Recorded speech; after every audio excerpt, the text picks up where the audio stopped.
When his daughter disappears, a desperate father turns to a psychic for answers. She's passed. The psychic tells him she's already dead. My mind just didn't want to accept it. But detectives are skeptical.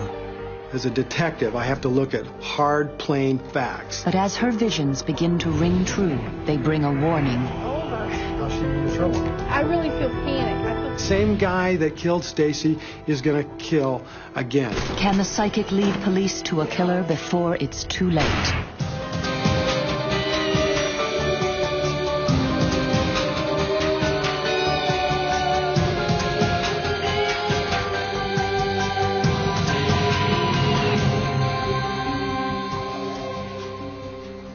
July 22nd, 1992. In Tempe, Arizona, a suburb of Phoenix. College student Stacy Hendrickson disappears from her apartment without a trace. She was just 21. For her father back home in Ohio, it's the worst thing he can imagine. I never ever thought I'd have to face this kind of thing in my life. My mind just didn't want to accept it. And then finally when it hit me, I just, like I say, my knees buckled and I just fell in the chair. In Arizona, Stacy was going to college, away from home for the first time. A compassionate, caring young woman, Stacy was training to help children with diabetes, a condition she herself suffered from. If she's still alive, her disease may be her worst enemy. There's a time element involved, and it's very serious. She's probably got approximately 48 hours before she'd go into insulin coma. Tempe, Arizona detective Alan Reed is placed in charge of the investigation. He begins at her apartment, where she was last seen. We knew that Stacy was missing and that she was diabetic, and I found inside the refrigerator her insulin, which she needed to take. And we thought that she would have taken that with her if she had gone voluntarily with someone. But it was obvious that there had been some type of force used, as we had two forced open doors. Stacy's roommate Virginia was at her mother's the night Stacy disappeared. She provides a list of friends for police to talk to. Reed hopes one of them will know where Stacy is. But back in Ohio, 2,000 miles from the investigation, Stacy's father can't just sit back and wait. A neighbor convinces him to talk to a psychic. Hi, I'm Molly. Hi, Neil. I felt some desperation in his voice that kind of made me realize that whether he was skeptical or not, he was at wit's end. Gail St. John claims she can see and feel things that most of us cannot. Her gift has helped to find other missing children. Maybe she could find Stacy. And I started looking at Stacy's picture. And I was just kind of, just picking up vibrations between looking at the picture and feeling Raleigh, and just kind of, and all of a sudden, just, it was so fast, Stacy was next to me. And I kind of took Raleigh's hand and said to him, I have to tell you something. Stacy's gone. And I just kind of a lump in my throat. And she starts describing an area. I'm seeing this building that's saying that there's a small building about probably 12 by 14. And she said there's water real close by. What does it all mean? Could Stacy be showing Gail where to find her body? Then I looked down, straight down, and the dirt was cracked. And I had never seen anything like this before. She was like in her own little world, but if she wasn't in no trance, she just basically was walking around the room and just talking. I started thinking that she's actually right there. But Gail St. John is picking up more than just visions. Along with voice and showing me pictures, that she was impressing with feelings. It was almost a like rope or something around the wrist, and it really felt that hot burning when it went into me. I actually saw everything just go black around me. Gail believes Stacy was murdered, bound and shot in the back of the head. But there's a lot of things you try not to go into as far as those details. Whether she was real, it was an act, whether I having the skepticism that I had, and being 2,000 miles away or 1,800 miles away, I just didn't know. I couldn't say it was for real or it wasn't at that point in time. Later on, that's a different story, but right then Back in Tempe, Arizona, Detective Reed's investigation continues.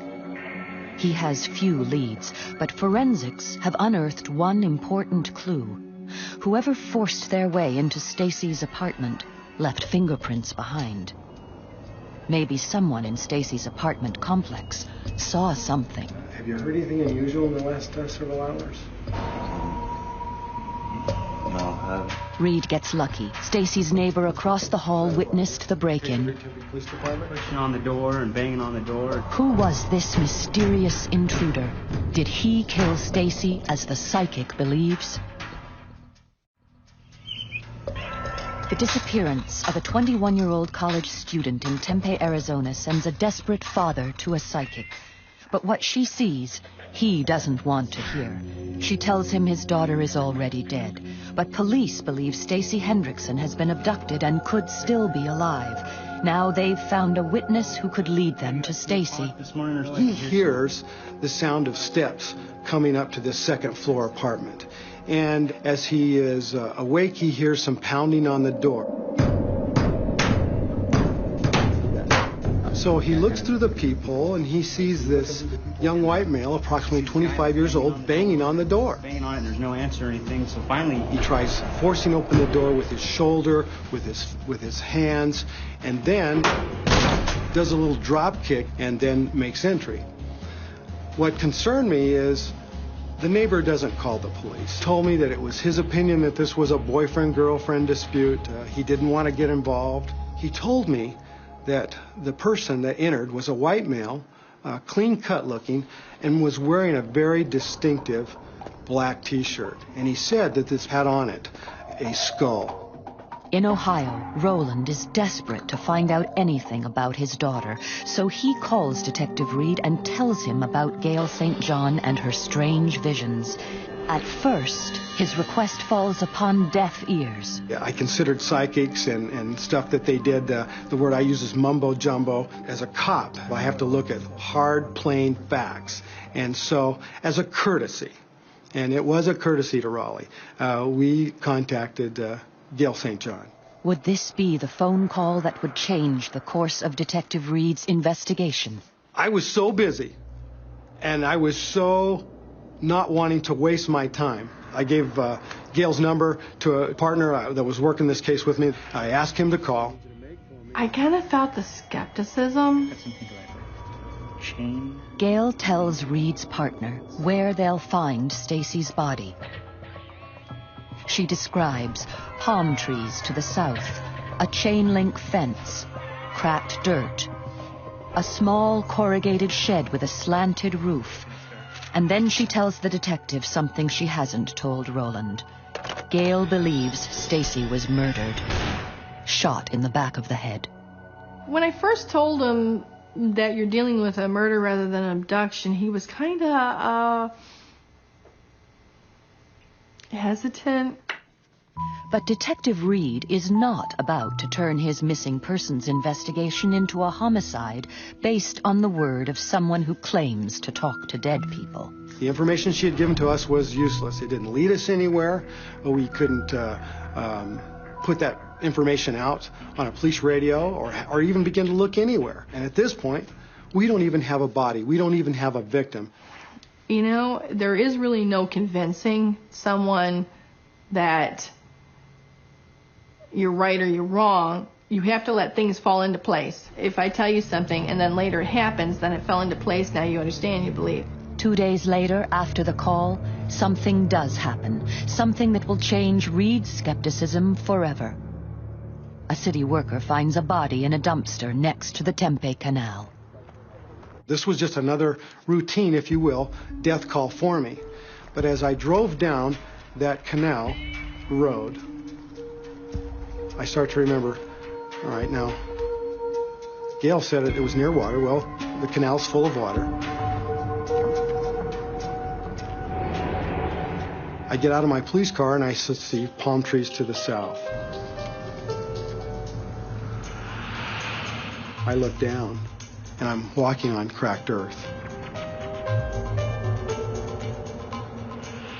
And oh my gosh, I see a rolling machine, which is a conveyor belt.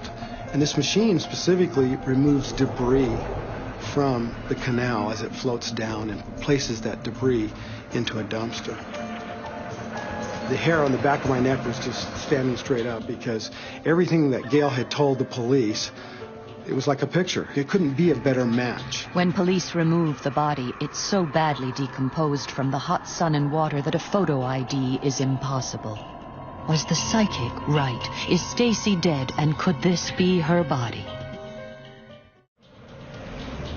The disappearance of a 21-year-old college student sends her father to a psychic.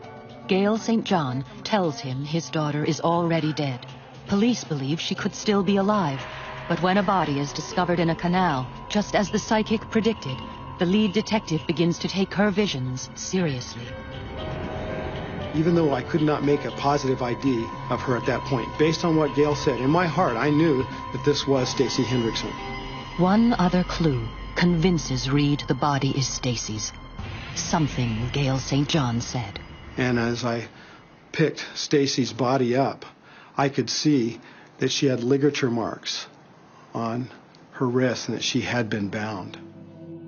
And she was x-rayed, and it was apparent from the x-ray that she had been shot in the head. And at that point, I became somewhat of a convert to the information and the gift or the ability that Gail St. John had.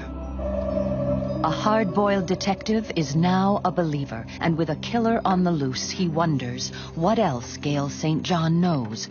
Can the psychic really help the cop find Stacy's killer? I can't tell you how astounded I am.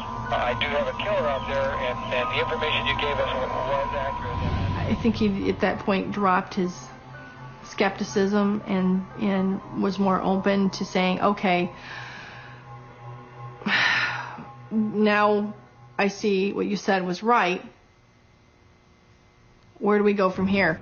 The next day, Stacy's father flies to Arizona to help ID the body of his daughter. He has yet to see how accurate Gail was. I was hoping it wasn't Stacy. That's what my guts was saying. Still waiting for dental records to make a positive ID, Detective Reed shows Roland 3 earrings that he recovered from the body. I had bought her 3 diamond studs, and they graduated from small to a medium to a little bit bigger. And she was minus an ear on the one side, but this ear had these 3 diamonds in it. And that was a very identifying thing to me. Detective Reed takes Roland to the bleak spot where his daughter was found.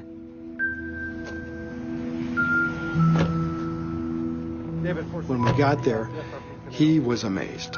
He was amazed at what he saw, that were really exactly as Gail had said.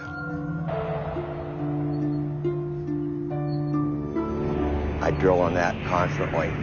To have to come and find your daughter or your son in a situation like this where they wind up basically, dumped in a dumpster like garbage. It's pretty hard to take. It just...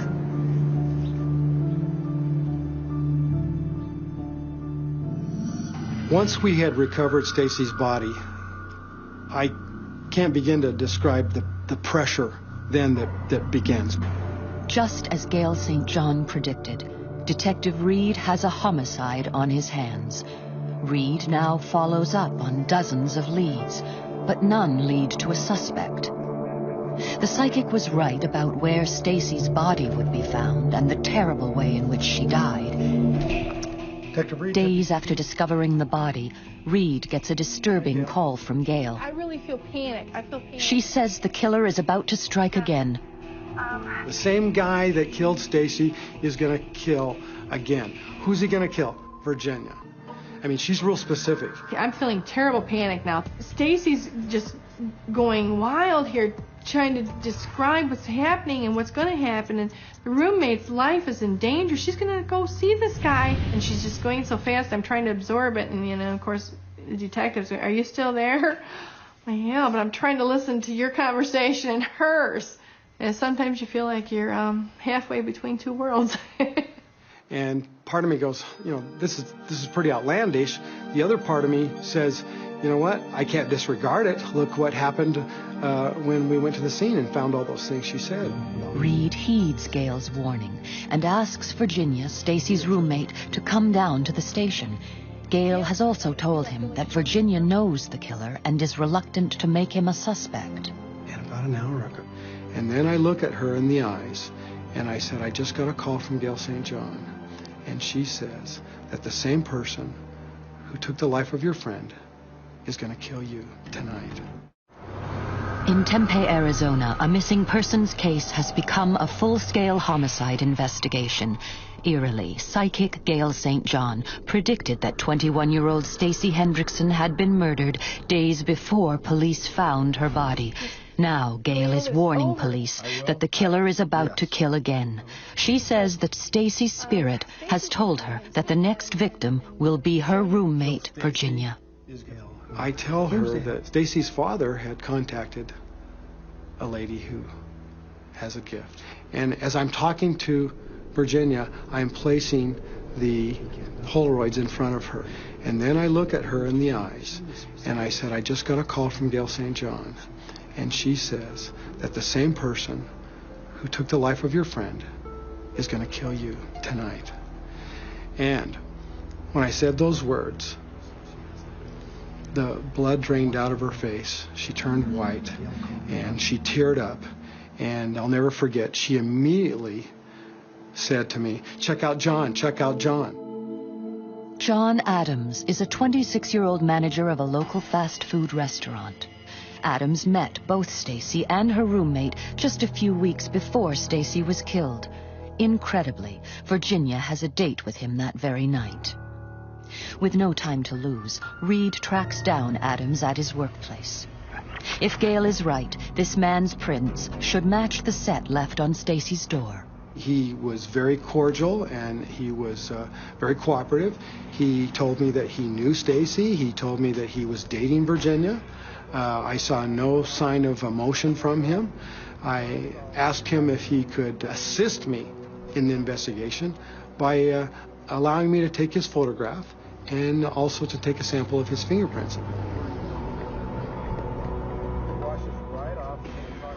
The prints turn out to be a perfect match, but that's not enough to charge Adams. There's no murder weapon, and nothing as yet that links him to the shooting. And Gail St. John she's done her job, and it's now my job to build a factual case of things that people understand in court that I can use to put him away. Reed's hard work finally pays off. Adams does own a skull t-shirt that matches the one the neighbor saw the man banging on Stacy's door wearing. Not only that, but it turns out that Adams had recently bought a gun, the same caliber as the murder weapon. Armed with the new evidence, Reed pulls Adams in for questioning. Once again, Gail St. John's eerie predictions are confirmed. So everything is now just adding up. Everything points to John Adams. And I need to convince him to make this right, to tell the truth.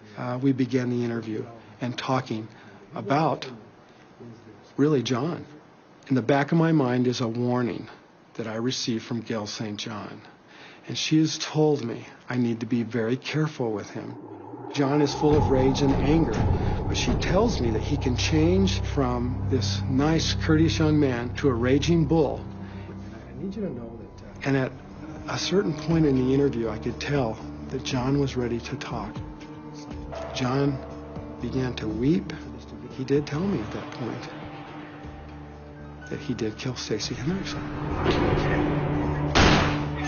He did what? That this was a murder, and I would have to charge him with a murder. In the twinkling of an eye, and becomes this raging bull and attacks me. No! No! Again, what Gail St. John had said was true. This man attacked me. John Adams is charged with the murder of Stacy Hendrickson, and he eventually makes a full confession. In court, the final terrible moments of Stacy's last night alive were revealed. On July 22nd at 2 a.m., Adams arrived at Stacy's apartment, fueled on drugs and alcohol. He banged on the door, kicked it in, and chased Stacy into the bedroom. There he shot her in the back of the head, her pillow muffling the sound of the bullet and the bedsheets catching the spray of blood. Adams then wrapped her body in the blood-stained sheets and dumped the evidence in the Tempe Canal. Days later, it was siphoned from the water and deposited in a dumpster, the exact location described by Gail St. John. I went on to work homicide almost 10 years, and in those 10 years, I never, ever dealt again with someone like Gail St. John. Stacy saved her roommate's life. That's what it boils down to. If she hadn't said it to me, if she hadn't got that across to me, then we would have had another murder. In court, Adams pleads guilty to manslaughter and is sentenced to 29 years in jail. I figure you'd have to be a little crazy to do something like that, but I don't know how they feel. What promotes them thoughts to do things like that to some innocent person. After all, she was in her room bed, sleeping. She wasn't bothering anybody. So, you know, why?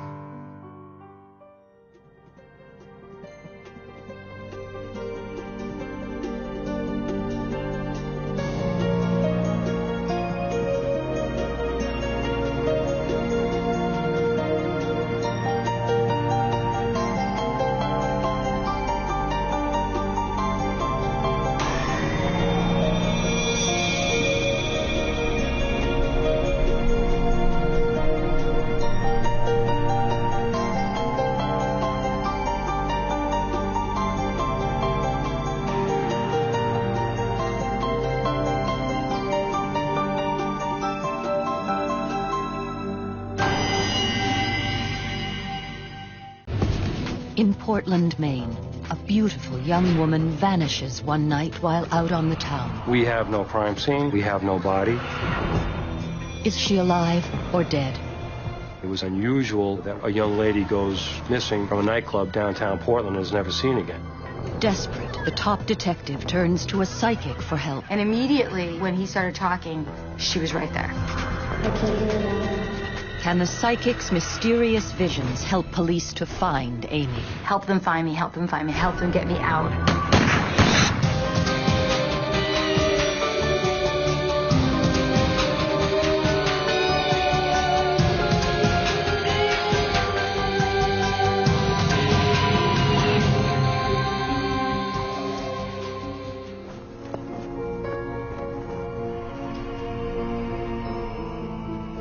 Portland, Maine, a peaceful city in historic New England. But on October 21st, 2001, that peace was shattered. Amy St. Laurent, a 25-year-old administrative assistant and Portland native, disappears into the night. Amy was charming, fun-loving, and according to everyone, reliable. Amy's a responsible young woman who didn't turn up for work on Monday, not prone to disappearing and not getting her cat fed and leaving her personal belongings behind. I miss her. I want her back. Anything anyone can do to help would be really appreciated. It wasn't just her family who were desperate to find Amy. The entire city was looking for her. Portland is a small city. Everybody was aware of it. Amy's picture was everywhere. You couldn't walk a block without seeing her photograph. Deputy Chief Joe Laughlin of the Portland Police is in charge of a team of detectives working the case. It was unusual that a young lady goes missing from a nightclub downtown Portland and is never seen again. I mean, she just basically disappears.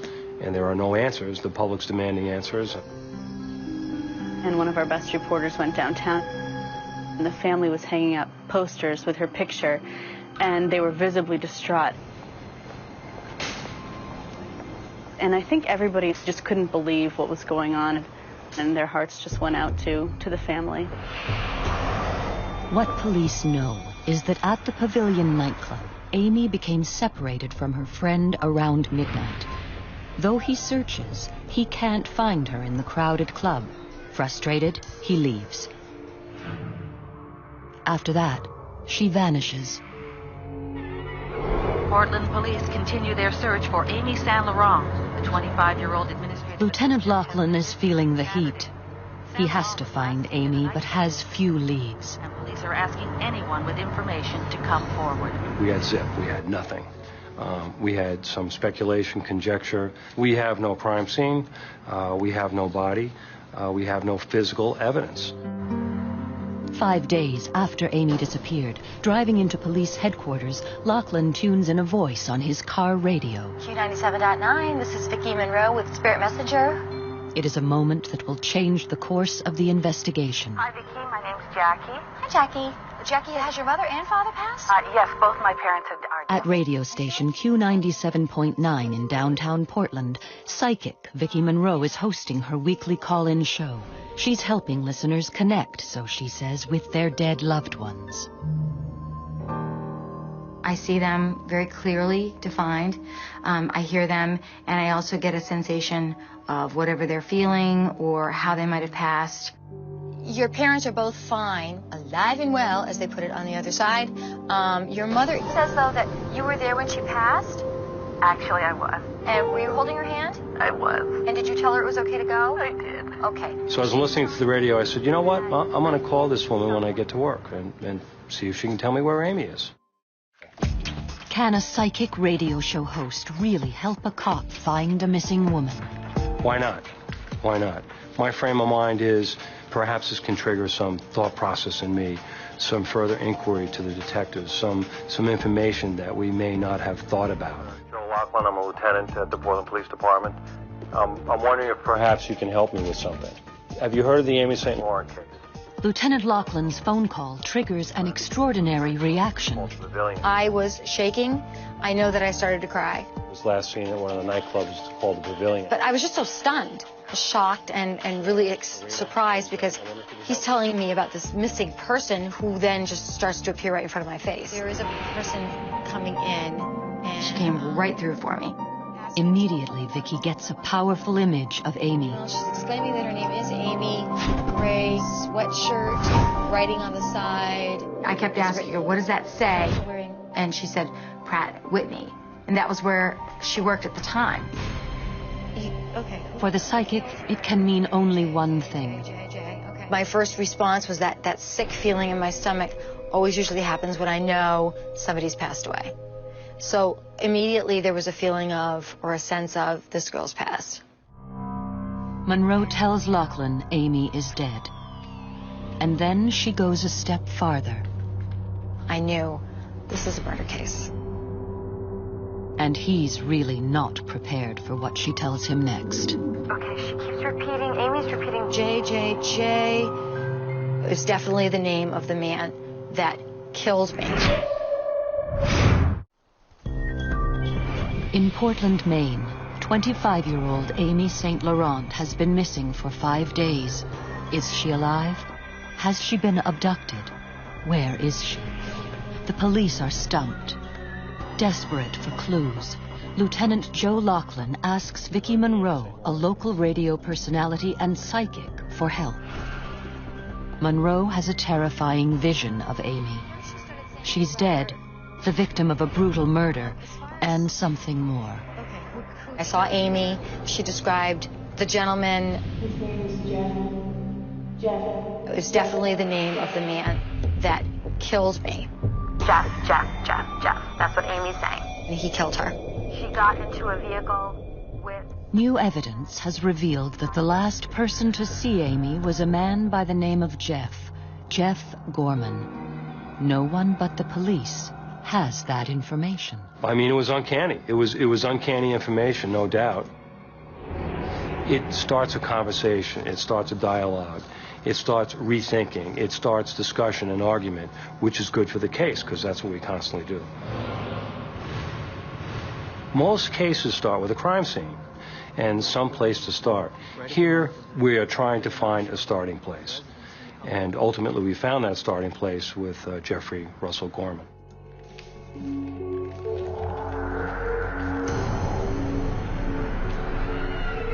While Lieutenant Lachlan heads up the investigation, 2 veteran detectives lead the search for Amy.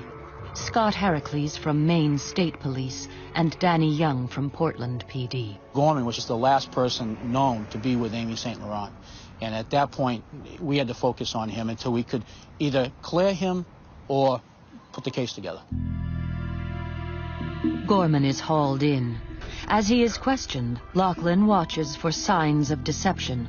If the psychic is right, this man knows what happened to Amy. This guy, then Eric, is he around? I don't know. She said that he left her. Gorman, who wanted to appear very cooperative, was in fact very reluctant. He would come and give you his story, but he wouldn't do anything further. I played a lot of pool. Under close questioning by Detective Young, Gorman freely admits meeting Amy at the Pavilion nightclub and taking her to a party at his friend's apartment. All the time. It's just, we just go back over and drink. There were 3 people, herself included. They got in the car. I think that she left with Jeffrey Gorman. Number one, she couldn't find her friend at the time.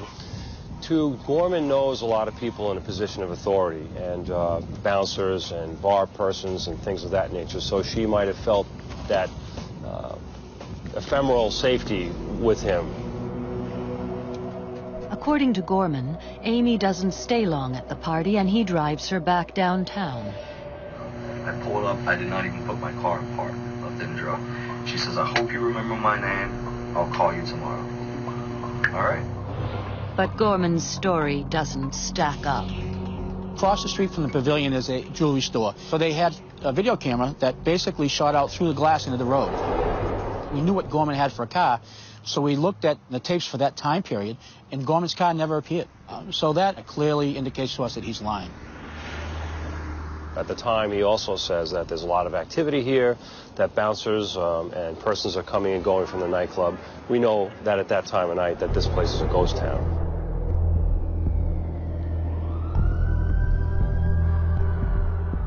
Police dig into Gorman's background. They find a criminal history that stretches all the way to Florida. His record included a lot of misdemeanor crimes and thefts and crimes of dishonesty. Knowing his background, going into Florida and Alabama and talking to the individual detectives and people down there, and we got the picture of Russ Gorman, Jeffrey Gorman, as someone we didn't trust, and nothing that he said, nothing that he said we could verify. Yeah, they did. Before leaving, after leaving the pavilion. Gorman's suspicious behavior after the interview raises other red flags. He has a piece of crap car that he never cleans, that he's driving around in, that his friend said a couple of days earlier, why don't you clean this thing up? And he says, oh, it's a piece of junk. There's no sense cleaning this car up. And the day after Amy was missing, that car was cleaned up, and it was immaculate. He starts changing his appearance. He shaves his head. He gets body piercings and tattoos. He's making all sorts of inquiries about polygraph and dealing with the police. He refuses to cooperate with us. He was indicating all sorts of what we call post-offense behavior. And we start building a case, starting with the fact that he never dropped her off. So we've lost a little bit of time in there. I don't know where he went, what he was doing. Jeff Gorman is now suspect number 1 in the disappearance of Amy St. Laurent, just as psychic Vicki Monroe predicted. I don't know if he was back. It was definitely Jeff. That is the name they had to go with. And I see it, yes, I see it. But the psychic has even more powerful visions. Amy is showing Vicki where they can find her. Then she shows me this area. It was wooded, very, very wooded. I can hear water. There's water. I could hear water. She also described that there was a house nearby that was significant to this Jeff person. I am very near his home.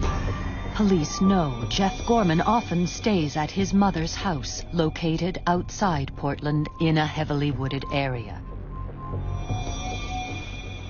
New evidence shows he was close by the night Amy disappeared.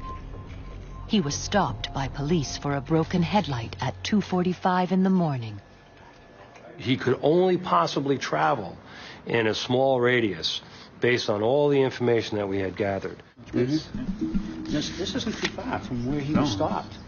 We established criteria for search areas. One of the areas is right near Gorman's mother's house, where he lived. We believe that Amy could be somewhere in that area.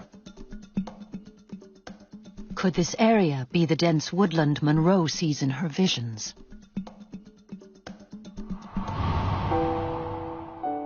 It's 6 weeks since Amy vanished. There was a huge amount of pressure on the police to solve this crime.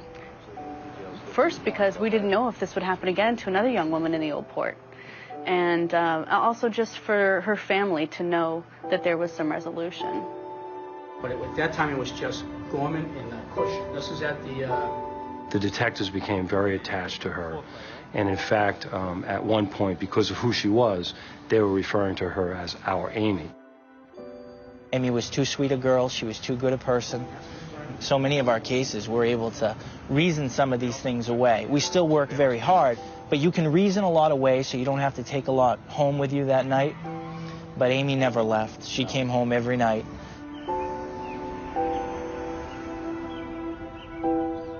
Lieutenant Laughlin actually asked me if I would speak to a woman named Diane Jenkins. Well, the names didn't match, so I honestly didn't know who that would be. And it ended up being Amy's mom. Diane came with me and she had a bag with her. And it contained a book and pictures. It was definitely confirmation for me that was Amy. That was the girl that I had seen. Mrs. Jenkins, what I do is I see people that have passed away, and I can see Amy, and she's right behind you. The vividness of Amy was very intense. And this time was going to show herself in complete form, right down to her tattoo and her sandals. So her mother would know, this is me. Don't even question this. This is me. She's wearing a gray. It was very important that I relay the message to her mother that I love you. You were a wonderful mother. You were all of these great things to me. I felt sad, but I also felt great relief in the respect that her mother knows at least this much, that she's okay and she's not suffering.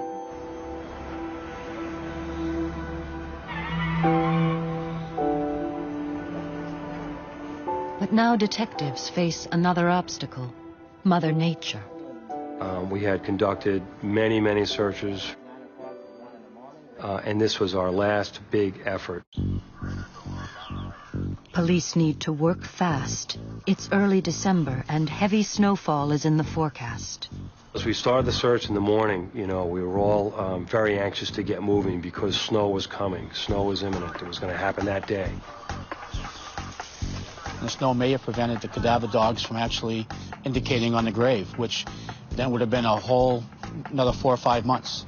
Urgency really sums up how we were feeling. We had to find her. Danny and Scott really believed that we were going to find her. I was just like, man, I don't know how we're going to do it. It's just the proverbial needle in a haystack. Just as Monroe predicted, police now believe the answer to the mystery of Amy's disappearance lies buried in these woods. This is very, very familiar territory to Jeffrey Russ Gorman. His mother's house is through the woods here, probably about 4/10 of a mile. These trails he's been through many, many, many times. He's fished these ponds. If you look over here, you can see probably 50 feet from us is water. For hours, police scour the woods. And then... Around 2:30 in the afternoon, the search team was walking through this area, and they stepped on an area over here where the earth was soft and determined that it didn't feel right. They backed up and they looked, and they notice some depression, soft earth, fresh shovel marks. Could this be what they were looking for? The dogs first come through here, and they go immediately to this pine tree here, and they alert on the pine tree. From here, they go to this area where there was a grave. Detective Young takes charge of the crime scene. I'd taken some tools from my vehicle and dug down a little bit and searched, and I could feel basically an arm, or I could feel skin underneath. The forensic dig continues late into the night. But is it Amy's body they have found? Has the psychic been right all along? You need to help me get out. Help them find me, help them find me, help them get me out. It's December 8th, 2001. For the past 6 weeks, finding Amy St. Laurent has consumed the police in Portland, Maine. Amy is the type of daughter you'd be proud to have. And I had a daughter, Amy, the same age. It hit home, hit very, very close to home. Amy is the kind of victim, she's the kind of person we're supposed to protect. She's the reason we come to work. And we had to get it done for her. Now they may be close. Psychic Vicki Monroe described where to look for her body. I see a house, there's a house, there's water. I could hear water. It's Jeff. She also told police the name of the person responsible. The gentleman that did this to her was Jeff. Jeff Gorman is the chief suspect in the investigation, but the psychic knows even more. And then Amy told me that I'm under something. I can't get out. What does she mean? Police are about to find out. When we're doing the forensic exhumation, I do remember finding the piece of plywood, and what Vicki had told me resonated at that point, that she was under something.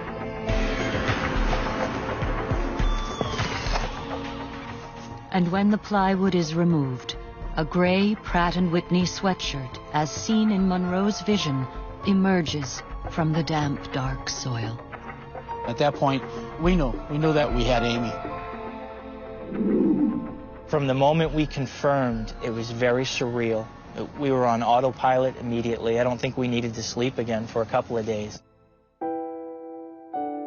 It was invigorating and a little bit of relief.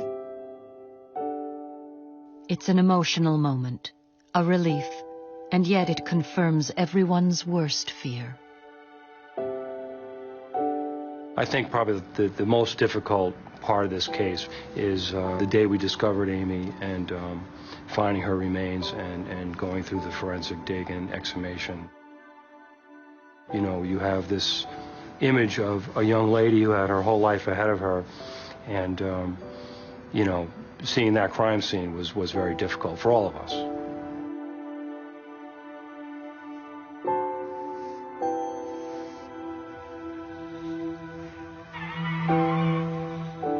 In the moments that we found her, we got our first snowstorm of the season. Yep.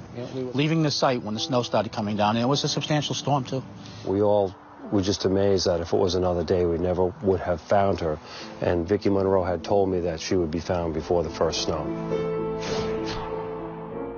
And I could see it on television, where they had found Amy and what she was wearing. I do this for a living. This shouldn't be a shock. I thought, oh my God. How could Vicki Monroe have known so much about this terrible case? Did the spirit of Amy really tell her? Vicki said Amy had been murdered. She said the killer was named Jeff.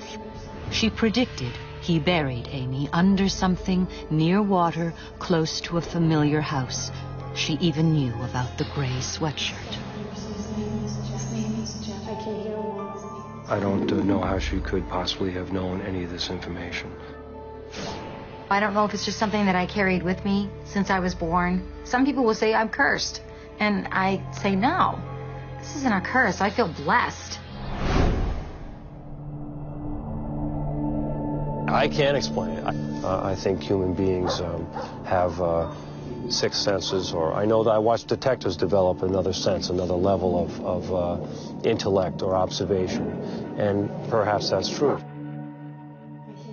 Whatever the truth behind Monroe's extraordinary insights, the information she passed to police played an important role in finding Amy and her killer. I think the biggest impact that her statements had on the investigation is that it stimulates conversation, it stimulates discussion, and that begets other information. One day after Amy is found, police arrest Jeffrey Gorman and charge him with first-degree murder. At his trial, the terrible details of Amy's last night alive are revealed.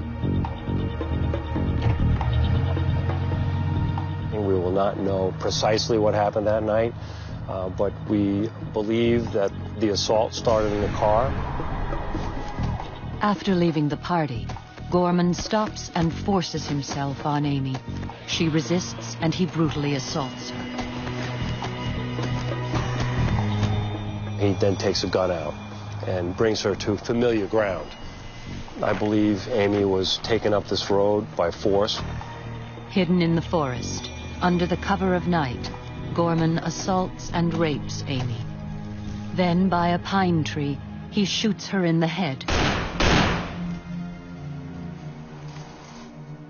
2 days later, he returns to bury her next to the pond, covered by a cheap piece of plywood. I often tell people that this is an unbelievable case. It was an unbelievable experience. It takes a lot out of you and pushes you against the wall. And I don't know how many times you can really handle that in a career, a case like this, one that you cannot afford to lose. And there's no doubt in my mind that this man would kill again. This guy is serial sexual homicide. In court, Gorman's own dark words finally seal his fate. Prosecutors present a recording of Gorman's mother admitting to police that her son had confessed to her that he killed Amy. A brutal killer is found guilty and sentenced to 60 years in prison for the murder of Amy St. Laurent. Now that we have Jeffrey Russ Gorman behind bars, he will never be able to kill again. And this, to me, is sacred ground.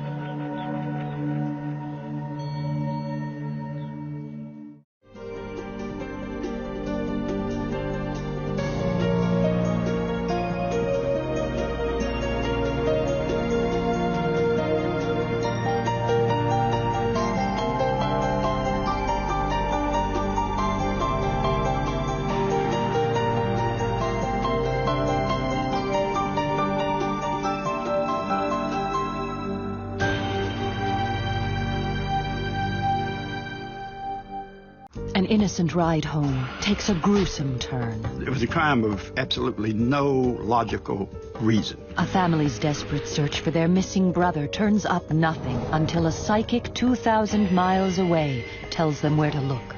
This is where you have to go, and this is where you find your brother's vehicle. She had a lot of details. She didn't get them from us. She didn't get them from the media. But her visions make legal history. There was total and complete silence during her testimony. Never heard anything like that before.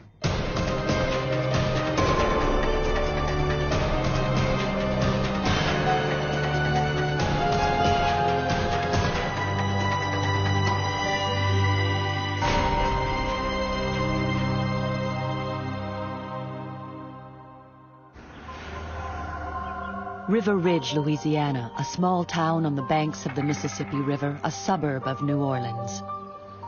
Pretty much people in River Ridge know each other pretty well. It's just sort of a small slice of American pie type of community. You wouldn't expect a person, particularly a hard-working carpenter, to suddenly disappear. But in June of 1987, that's exactly what did happen.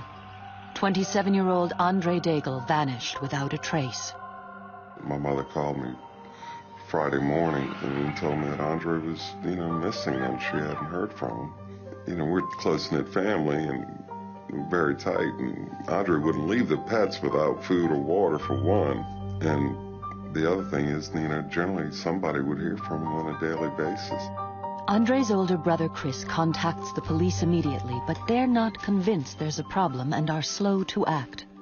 The fact that he was a 27-year-old grown man, the police were like, what makes you think he's missing? But the family believes something is very wrong and begin their own investigation, retracing his last steps. Are you sure you haven't seen this guy? The night he disappeared, he and Nick Shelley went to have dinner together, and then they went out to Mitchell's to shoot some pool. Andre and his best friend Nick were playing pool for beers. Loser buys. Andre lost the first game, and at the bar he met a young woman who called herself Thelma. And they chit-chatted, just making small talk, just both being patrons in there.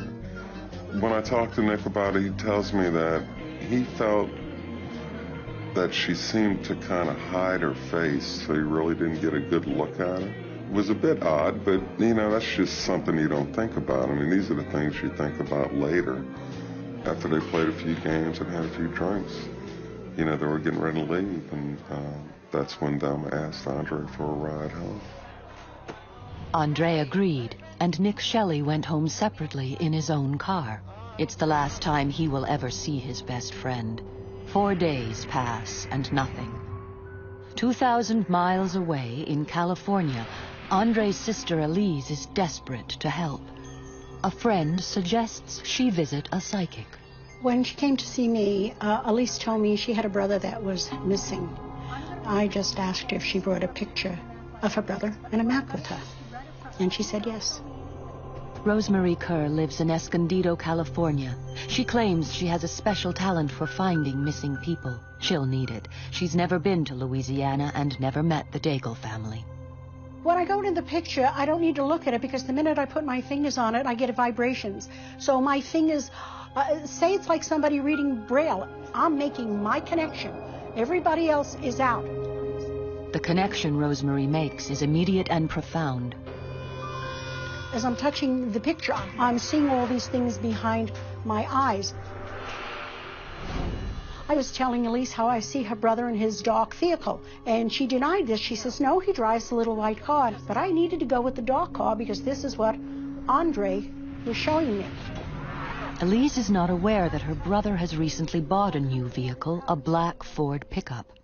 When Elise said, oh, no, he has got a white car, I thank God that I had myself programmed that I do not listen to anybody else but only what comes in, whether it's right or wrong. I cannot change that. Now Rosemary focuses on the map of Louisiana. And as I run my finger along the maps, my fingers tell me where to stop. It's a vibration in my fingers. And I stopped, and I opened my eyes, and I asked Elise, I says, Elise, do you know this place? Do you recognize this? Right in here. And she says, this is Slidell. She says, I know it. I says, if you know this place, you have to do it now, do it quick. This is where you have to go, and this is where you find your brother's vehicle and find out where he is. Slidell is 30 miles from the Daigle home in River Ridge. Chris and the family had just arrived back after a full day of searching. They were not prepared for what would happen next. We were all in the kitchen with the maps laid out, trying to figure out, okay, where are we going to go tomorrow? What are we going to do? That's when the phone rang, and my mother got the call from Elise. I just had a reading with a psychic here. And she says, the lady says to go to Slidell. Well, man, when she said that, everybody in the room just got shook. You could feel goosebumps, and it was like the spirit had walked through there and touched you on the shoulder just to let you know, this is real. You got to go.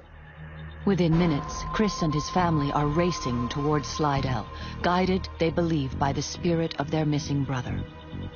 They went out in their vehicles to look for Andre. I told them to talk to Andre. And Elise said, why? I says, I want the open connection. So we did, we knew he was frightened. We didn't know if he was alive or not. And we just wanted to reach out to him, and let him know that, his family was there. So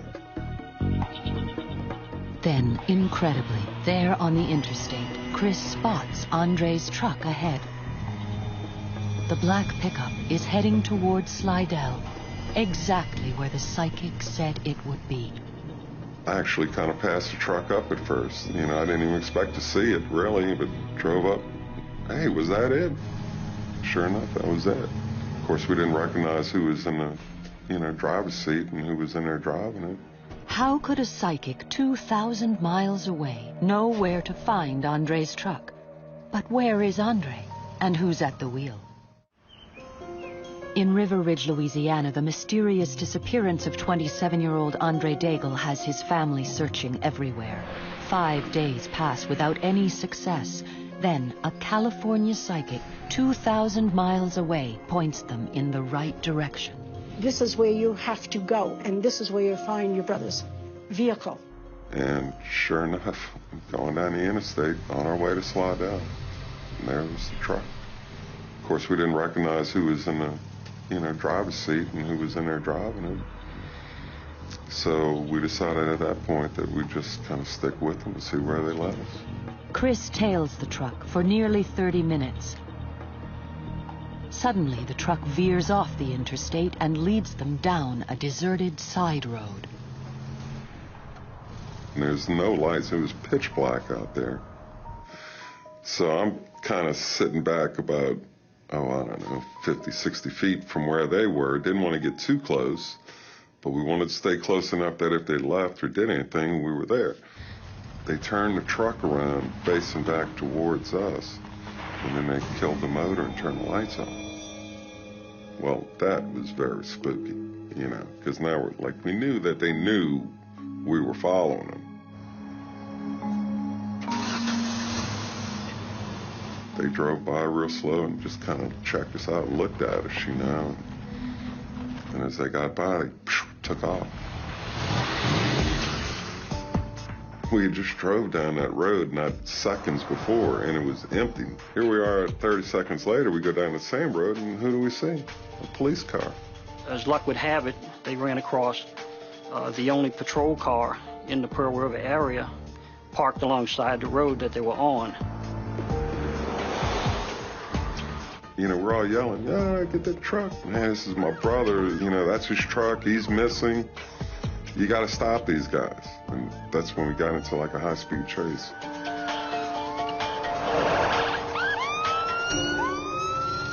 When police forced the truck to pull over, they believe they're investigating a stolen vehicle. As police search the truck, they find both guns and ammunition. We didn't care about them. We didn't care about the truck. We didn't care about anything. We just wanted to know where was Andre. So I kind of walked up a little bit closer, and I asked him, I said, "Where's my brother? What'd you do with my brother? Where is he?" Well, of course, they wouldn't answer. But where is Andre?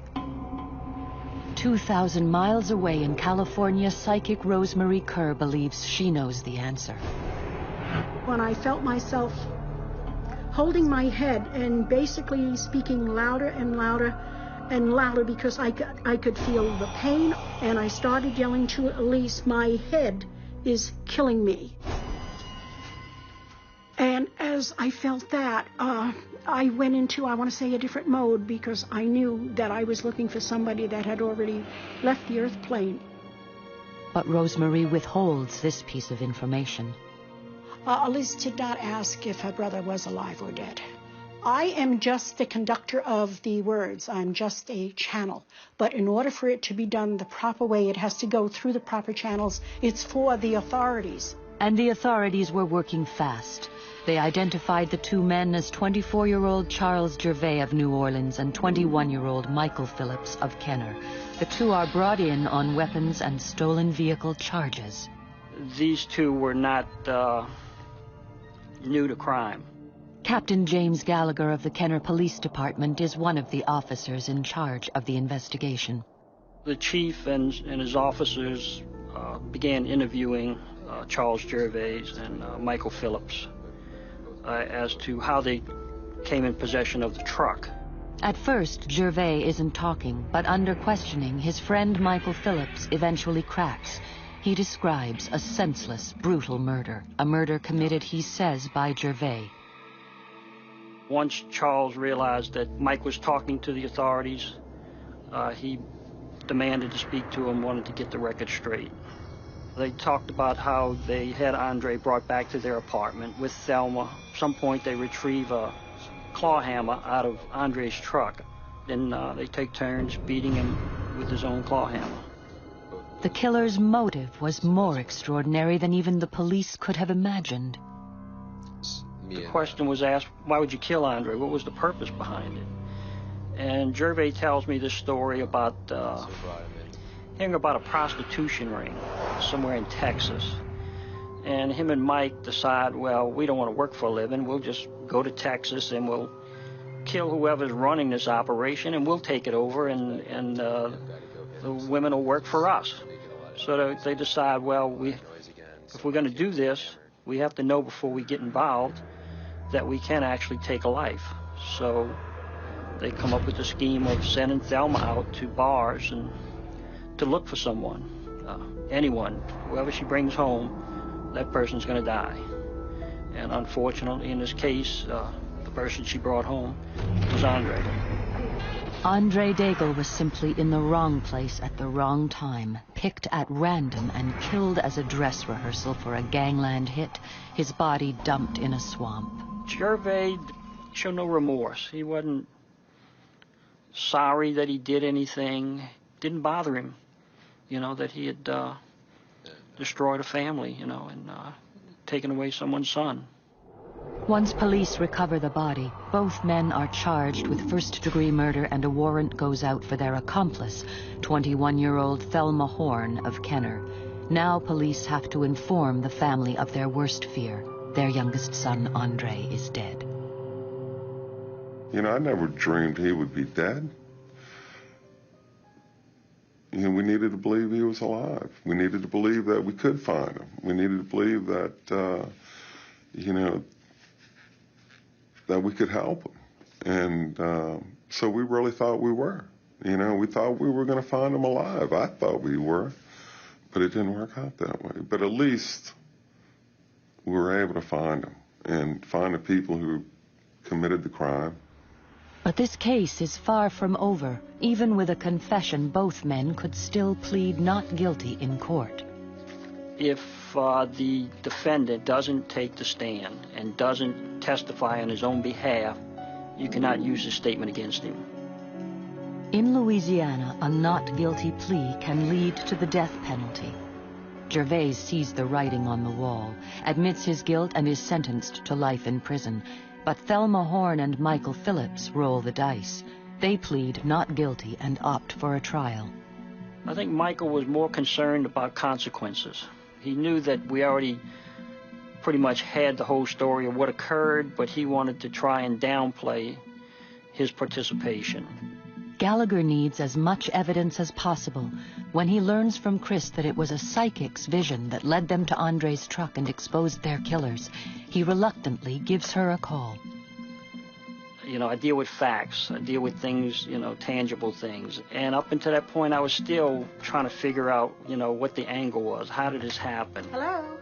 It was a phone call that would change a cop and make courtroom history. There was total and complete silence during her testimony. Never heard anything like that before. In Louisiana, the disappearance of a 27-year-old carpenter, Andre Daigle, has ended in murder. A California psychic has helped the Daigle family and police track down the killers. Now the police must work with a psychic to make sure the suspects are locked away forever.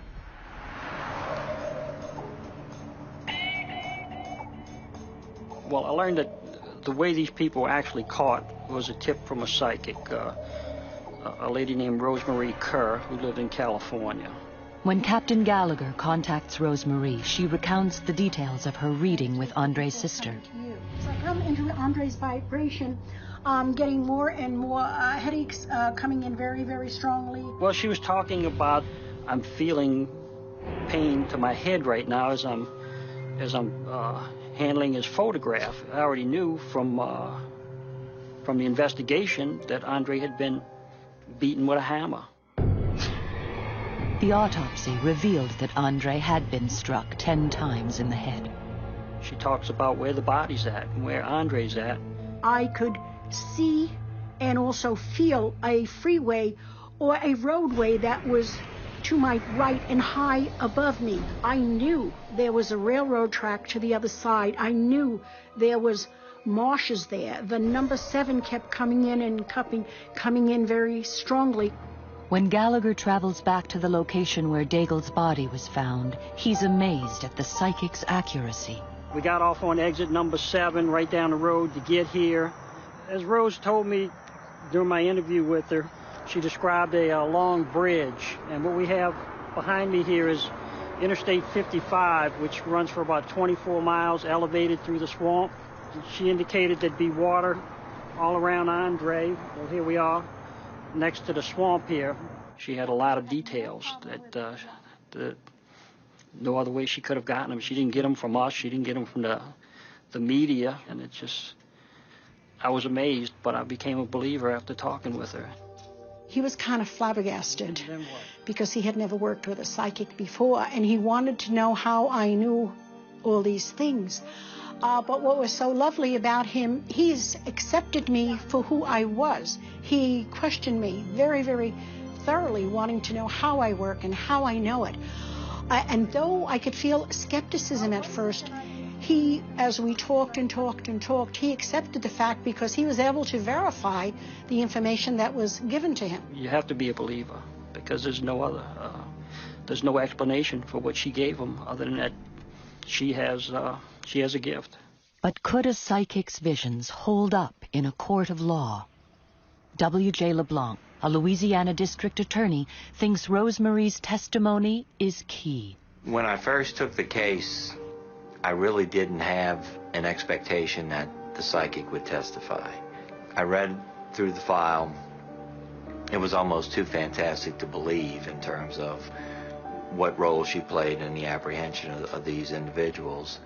But I did want to meet her to verify that that is exactly what happened, which was what was in the report. When I met with her and we discussed exactly what she did and how it did, I realized how compelling it was and that the jury really needed to hear it. The jury needed to hear why the family left River Ridge and drove to Slidell and how they just happened to run across their missing family member's truck with the killers in it. From an evidentiary standpoint, there were some people in the office who were skittish about using a psychic during a trial. My position was that she was a fact witness, and based upon what she saw, someone else relayed that information to someone else, which led to the arrest of the defendants. The brutal and bizarre murder of Andre Daigle makes front-page news, but what really grabs headlines is the psychic. This case, in many ways, was sort of a bellwether case in establishing psychic involvement as an important forensic tool in conducting investigations in cases that were very difficult. Richard Boyd was the court reporter at the Daigle trial. In my 10 years of covering courts, it was the most amazing, astounding chain of circumstances that I ever ran across. It would be the first time in U.S. legal history that a psychic would take the stand and describe how her visions helped to solve a murder. Well, I had never been on a witness stand, and I would be the first in doing this work as a psychic testifying, but I didn't feel any qualms, no pressures or anything. It felt like it was the normal thing to do. February 2nd, 1988, 1 year after the murder, the state presents its case to a packed courtroom. W.J. LeBlanc, the DA, outlines for the jury the gruesome details of Andre Daigle's last hours. On the night of June 9th, 1987, Andre Daigle was playing pool with his best friend, Nick Shelley. At the bar, he meets a young woman, Thelma Horn. She later asks for a lift home. Inside the apartment, Charles Gervais and Michael Phillips ambush Andre, attacking him with a hammer taken from a toolbox in his truck. Their botched murder finally ended when the two men used a vacuum cord to strangle Andre to death. They wrapped his body in a curtain and hid him in the back of a couch. The following night, they dumped his body in a swampy marsh below the causeway. The evidence against the two men is compelling. Now the DA calls the psychic to the witness stand to help seal the prosecution case. You could hear a pin drop in that courtroom. I mean, people were just enraptured by it, just totally focused on her. Thank you. There's an old Rosemary Kerr tells the jury how her vision led the Daigles to Andre's missing truck. You know, the emotion, it was just a chill went through the room. At the close of the state's case, faced with the evidence, Michael Phillips changes his plea to guilty. He was headed straight for the electric chair. The evidence was overwhelming. The jury was hanging on every word of every witness, from Rosemary to Chris Daigle to Nick Shelley. Even someone as slow as Michael Phillips, I think, could sense that this was heading to the direction where he was not going to like. Without that information provided by Rose, which eventually led to the arrest, he would have been possibly another John Doe, unsolved homicide. In a separate trial, the killer's accomplice Thelma Horn is found guilty of second-degree murder. With the help of the psychic's testimony, all three are serving life sentences. That was the first time that a psychic had ever testified in a criminal trial. And to my knowledge, I don't think that one ever has testified since. It was a fairly unique set of circumstances that led to her testifying in the trial.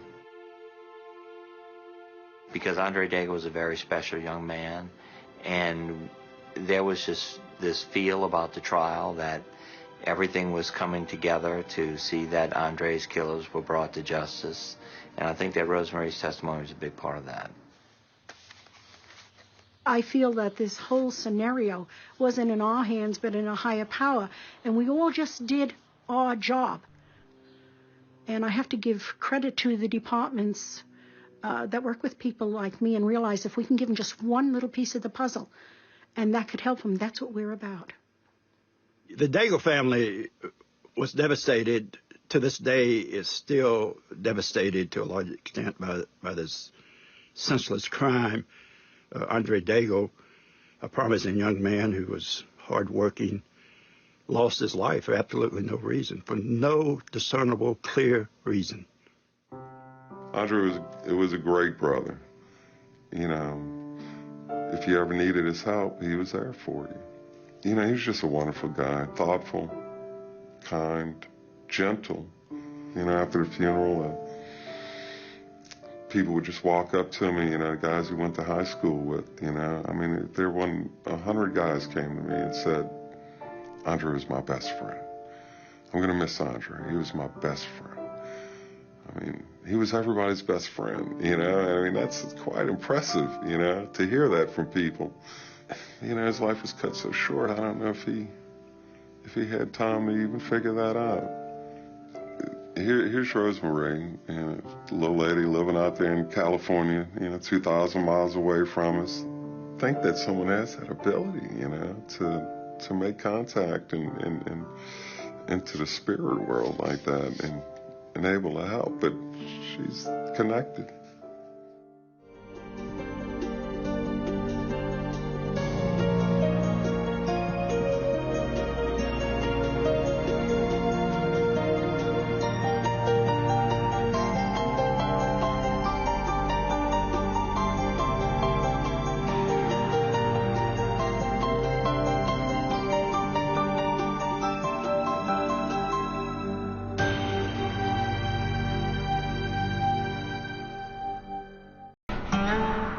In southern Louisiana, someone is killing the elderly. A psychic 4,000 miles away says she can see the killer. I saw that he was wearing gloves and that he was very anxious, and he was looking for a way to get in. They knew they were getting beaten, and they knew they were going to die. It was horrific, the manner in which he beat and killed human beings. There was a lot of fear going around a community that a lot of people thought they might be the next victim. Can a psychic's paranormal insights help police stop a psychopath before he kills again?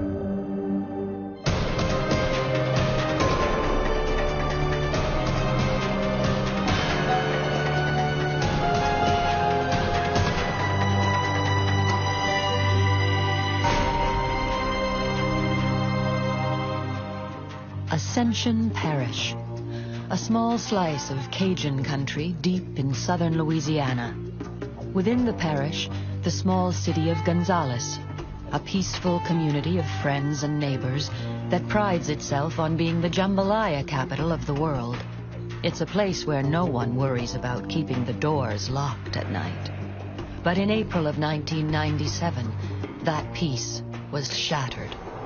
So I was on duty at the time and heard a report over the radio of a possible homicide that occurred within the city of Gonzales. Police are shocked to discover that Lillian Philippe, a 71-year-old widow, has been brutally murdered in her home. It's the first homicide victim in Gonzales in 11 years. It's so beyond what you expect that when a situation like that happens, it just goes beyond your range of feelings there. She was scheduled to go on a church bus trip to a casino about an hour and a half drive away. And she was very prompt all the time. If she said she was going to be at 8 o'clock, she was there at 7:45. She did not show up. Gonzales Police Chief Bill Landry is one of the first to arrive at the crime scene. She was on the floor and at the foot of her bed. It's obvious that a knife was used in the attack. There were noticeable stab wounds and some defensive wounds on her hands. There was very little trace evidence that was left at the scene. The coroner on the case, Alfredo Suarez, is unsettled by the brutality of the killing. She sustained multiple stab wounds to the neck area. Both jugular veins were severed by the deep stab wounds to that area. Furthermore, the larynx was partially severed, as well as the right lobe of the thyroid gland. In essence, she bled to death, and at the time, in that town of Gonzales, this was a horrifying death because the people in that town are not used to this kind of violent, brutal, bloody death. Miss Lillian's death caused a lot of concern because their quiet neighborhoods were now infiltrated with someone who had committed a murder. I mean, there was a lot of fear going around the community that a lot of people thought they might be the next victim. But what the people of Gonzales don't know is even more terrifying.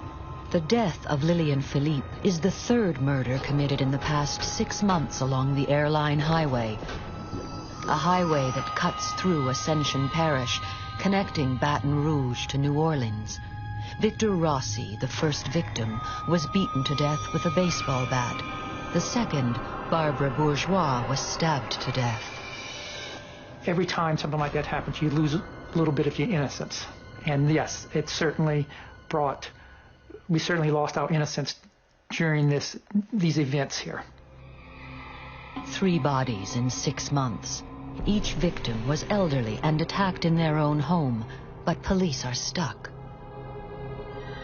But we were running into dead ends. It seemed like every suspect we may have come up with was eliminated. Then Chief Landry receives a telephone call that will alter the course of the investigation. I had received a call from a high school classmate of mine, Marcia. Marcia lives in Honolulu, Hawaii. She is the niece of Lillian Philippe. She asks Chief Landry to consult with her friend Rose Kopp, a psychic. It was suggested to him that I might be able to help. Marcia had some concerns because they didn't know if the possibility if it was just a group of friends, the families that were friends together. They didn't know who was a target. She was concerned for the welfare of her family and just the welfare of Miss Lillian, to want to know if we were able to detect who had committed the crime. Frustrated with the case, Chief Landry is willing to try anything, even a psychic. I told him that I had worked on cases before and that I might be able to identify to some degree the perpetrator of the crime and might be able to offer some clues or hints into the investigation. I asked Chief Landry to send me a photograph of the victim and a small personal item of hers. And the photographs of people actually tell me things. I look into the eyes, and it's a matter that transcends physical reality. Once I see a person's photograph and touch an object that belongs to them, I'm able to connect better with the target. But before the photo reaches Hawaii, the killer strikes again, this time a double homicide. Once again, the airline highway, just down the road from the home of Lillian Philippe. Seniors Sam and Luella Arcuri have been bludgeoned to death in their home. Then 5 days later, another killing. Joan Brock, 55, is beaten to death in her backyard. All signs point to a serial killer stalking the most helpless citizens of Ascension Parish.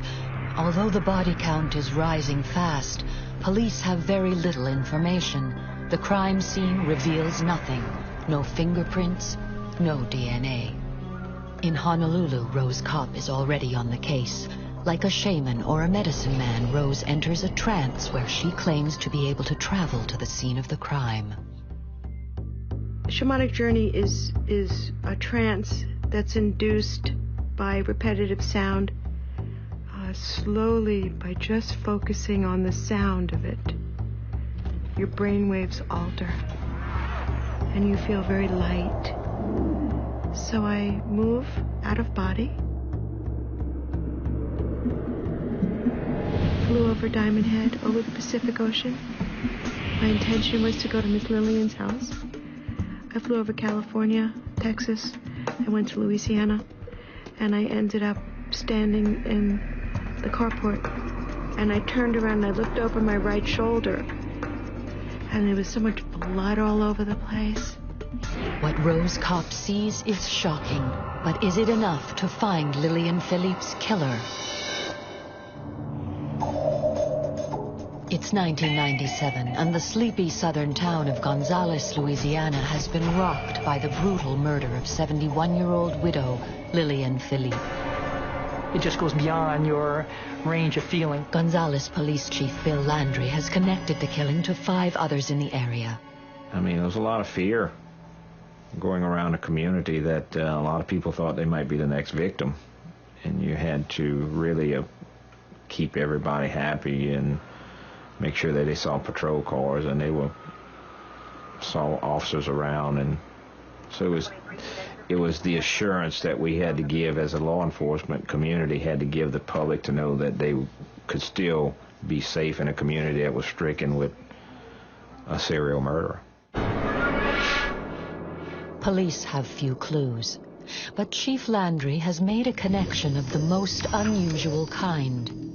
Rose Kopp, a psychic thousands of miles away in Hawaii, claims to be able to see the killer. I saw that he was wearing gloves, and his hands were in fists, and so I got the kinesthetic impression that he was very anxious, and he was looking for a way to get in. Gloves would explain the lack of fingerprints found at the crime scene. I saw him as a Caucasian male, and about 5'9", and he had brown hair. He was very strong. So he went around to the side of the house, and I saw him move a wrought iron chair from the porch area and move that on top of the air conditioning vent and then stand up on it. And then it stopped. My vision stopped. And the first thing she told me was that he placed a chair on top of an air conditioning unit and actually climbed onto the roof of the home. Chief Landry is stunned by what Rose tells him. There is no way she could have known about that chair. Entrance was apparently gained through a vent through the roof of the house, and then ultimately entered the residence through attic stairs.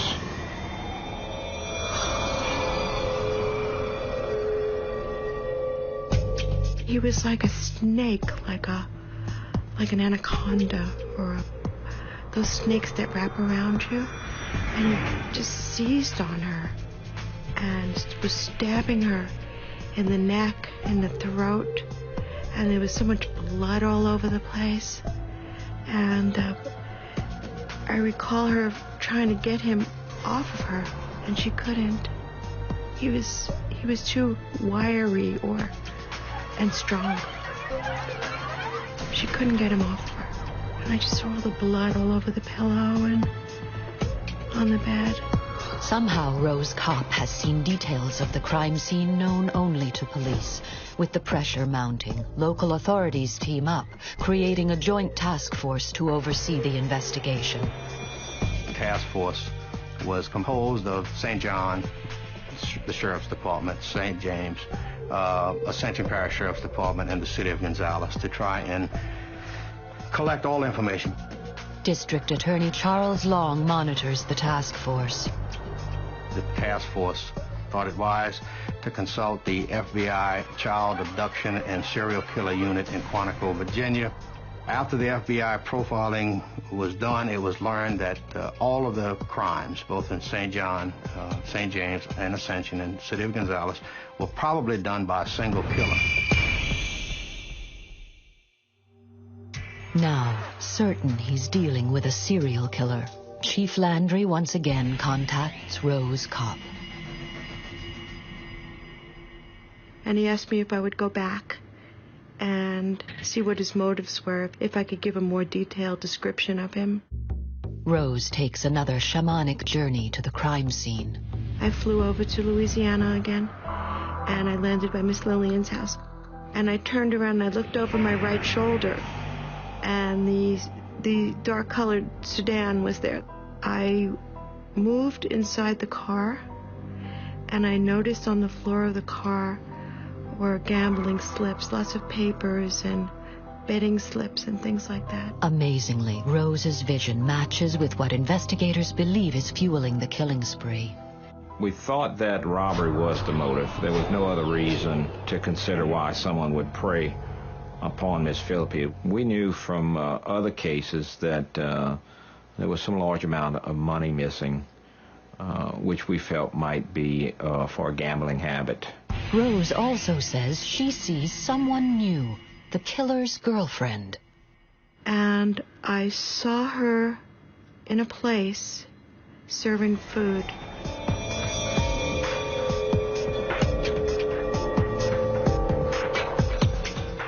So I realized she was a waitress, so I looked to see her name tag. And I wasn't sure if it was Brandy or Cindy or Candy. And then I wanted to know where the restaurant was where she worked. So I looked out the window. I'm invisible all this time, and I looked out the window, and I saw a fairly large building. And I smelled blood. And then suddenly I saw a severed cow's head. And it shocked me so badly that I came back immediately into my body. I was back in my living room. I don't even recall traveling back. It's a bizarre psychic vision that transcends space and time, but it makes sense to Chief Landry. Right off the top of my head, I knew exactly what she was talking about. It was a slaughterhouse. It was a regional slaughterhouse for cattle. And they had a big cow that stood up on top of a sign. The slaughterhouse Rose can see was torn down years ago. I mean, I got officers who didn't know that that sign existed at one time or another. I do remember it because as a kid I remember the slaughterhouse. And when she said, "I see a cow on a sign," it was right off the top of my head. I knew exactly what she was talking about. But it's the psychic's final vision that will blow the case wide open. And then I saw an old woman's hand, and I knew it was an old woman's hand because it was veiny and the skin, the knuckles were wrinkly.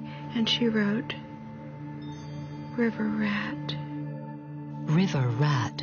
What could it mean? And how is it connected to the case? River rat is a term that we would use for people who live along the Mississippi River corridor. Or when you get into different sections of South Louisiana, the slang, the accent is a little different, and you're able to tell where people are from based on their accent. Chief Landry may know what a river rat is, but what he doesn't know is what it means for the case. That is, until the killer strikes again. There was a couple that was attacked outside our jurisdiction around the July 4th weekend.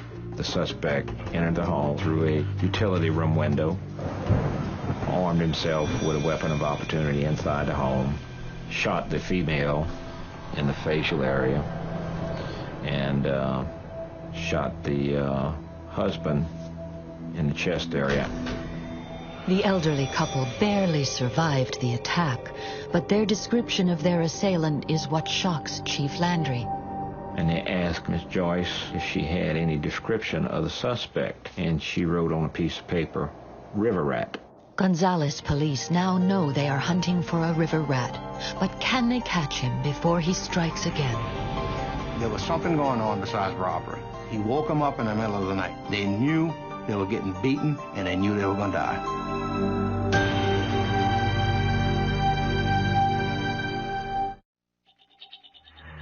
A serial killer is on the loose in Ascension Parish, Louisiana. 6 elderly victims have been murdered, including 71-year-old Lillian Philippe. Though police believe robbery is the motive, they're disturbed by the viciousness of the attacks. You've got your whole community in fear of who's next. When you go into somebody's house, that's man's house is his castle. And when you're robbing the castle and killing the king and the queen, you got a problem. From the sheriff's department's point of view, from the district attorney's point of view, trying to prosecute somebody and bring them to justice and trying to calm the community. So I would say in my years of 15 years as a prosecutor, that was some of the worst. We've had some other disputes, but nothing of this magnitude. Gonzales Police Chief Bill Landry is working on the case alongside psychic Rose Kopp. And then I saw an old woman's hand, and she wrote, River Rat. The latest victim has survived the killer's assault. She gives police a physical description of her attacker and also describes him as a river rat, slang for people who live along the Mississippi corridor. Now, using the FBI profile and the victim's description, police create a composite of the suspect and release it to the public. Again, Chief Landry is struck by the accuracy of the psychic's visions.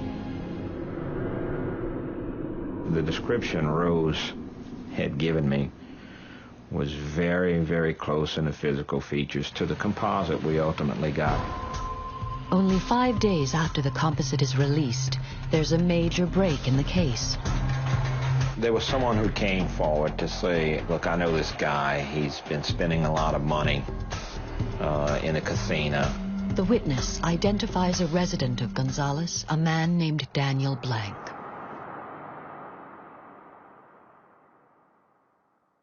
When you gamble, you have that little cord you put in a slot machine, or it tracks not only your earnings, but your losses also. It tells you how much you spent as compared to how much you've actually won. And they gathered substantial information about, $80,000, $100,000 worth of gambling that he was doing at all of these casinos.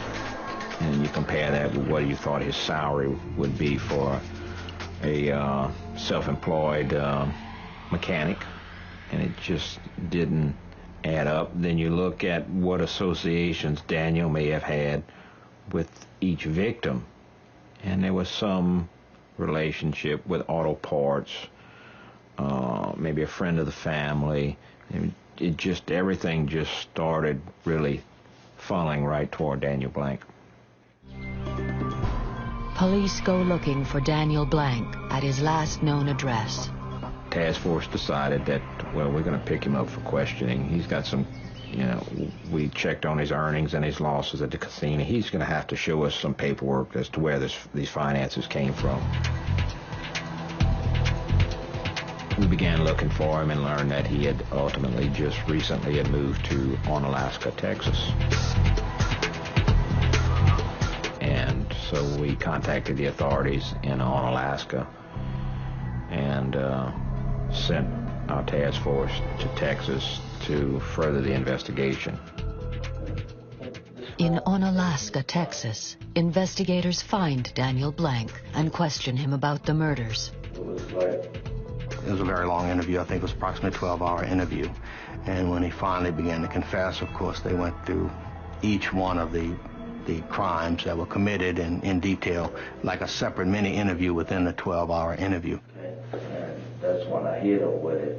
With what? With the thing, whatever it was, I had it in my hand. During his interrogation, Daniel Blank admits to all 6 murders, including that of Lillian Philippe. Police also pick up the mysterious Cindy from Rose's visions. We discovered Cindy and learned that Cindy was actually Daniel Blank's girlfriend. And Cindy was the one Rose saw in the waitress outfit. Cindy worked at a little cafe. Daniel would frequent the cafe because there were video poker machines, gambling machines, and Daniel would, and I feel that's how Rose saw Cindy, but when she saw Cindy, Daniel would have been right inside gambling. So she actually saw them both there, but she only read Cindy's name, I think. Police learn Cindy waitresses across the street from the site of the old slaughterhouse, just as Rose had envisioned. His girlfriend, Cindy Bellard, is released after making a deal to cooperate with prosecutors. In his confession, Blank reveals the brutal details of his murder of Lillian Philippe. After using the wrought iron chair to gain access to the home, Daniel Blank attacked the elderly widow with a trophy, then stabbed her to death with a kitchen knife.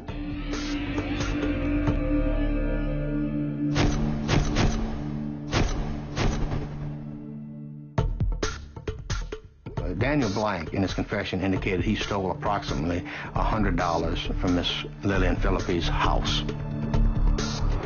My conclusion was there was something going on besides robbery in the manner in which he beat people.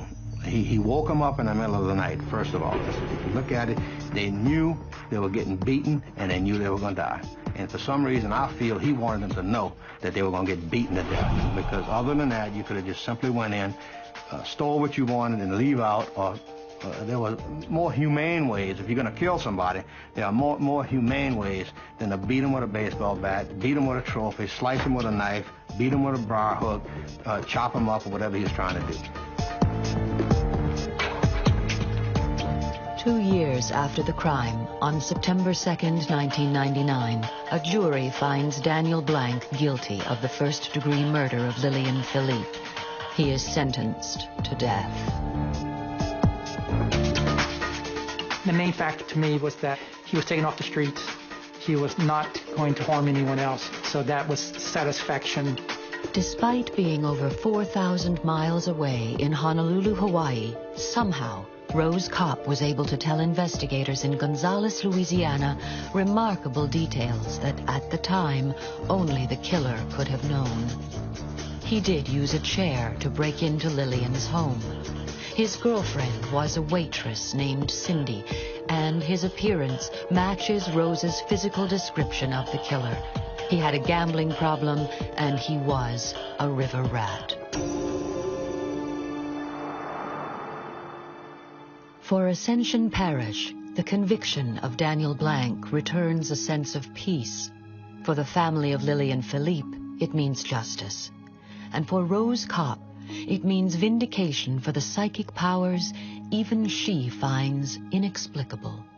I'm surprised, happy, exhilarated, satisfied.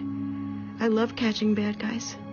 Not to say that Rose had everything signed, sealed, and delivered, but I think Rose's journeys did aid us to ultimately get the right guy.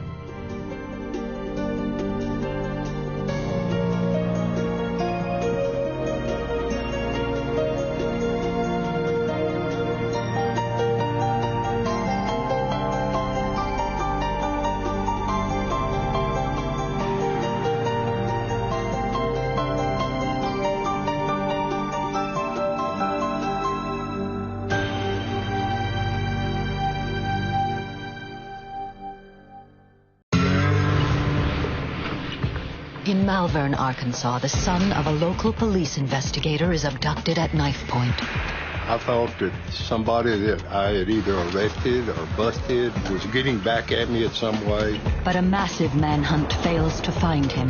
The first 24 hours are crucial because the longer it goes, the consequences are always worse. His parents, desperate to save their son, ask a psychic for help. She would keep assuring me that he was alive. Can the psychic help to find Tyson before it's too late? He was going to kill Tyson.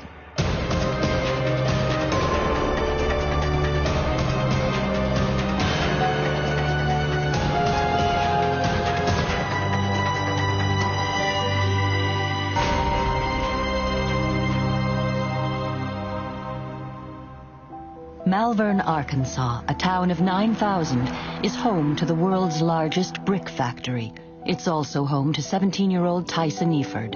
A typical teenager in his last year of high school, he's passionate about basketball and his pickup truck. To pay for his first set of wheels, he also works part-time on the night shift at the local food center. His shift on November 14th, 1991 begins like any other, until a man approaches Tyson and says that his beloved pickup has been hit in the parking lot. Telling the manager he'll be right back, Tyson follows the man out to investigate. He never returns. 30 minutes later, when the manager sees that Tyson's truck is still parked in the lot, he calls the police, and the police call Tyson's parents, Anita, a probation officer, and Henry Eford, a county sheriff. We get to the parking lot, and his truck and his school books and stuff are still there. I knew something had happened because he thought more of that truck than he did anything in the world, you know.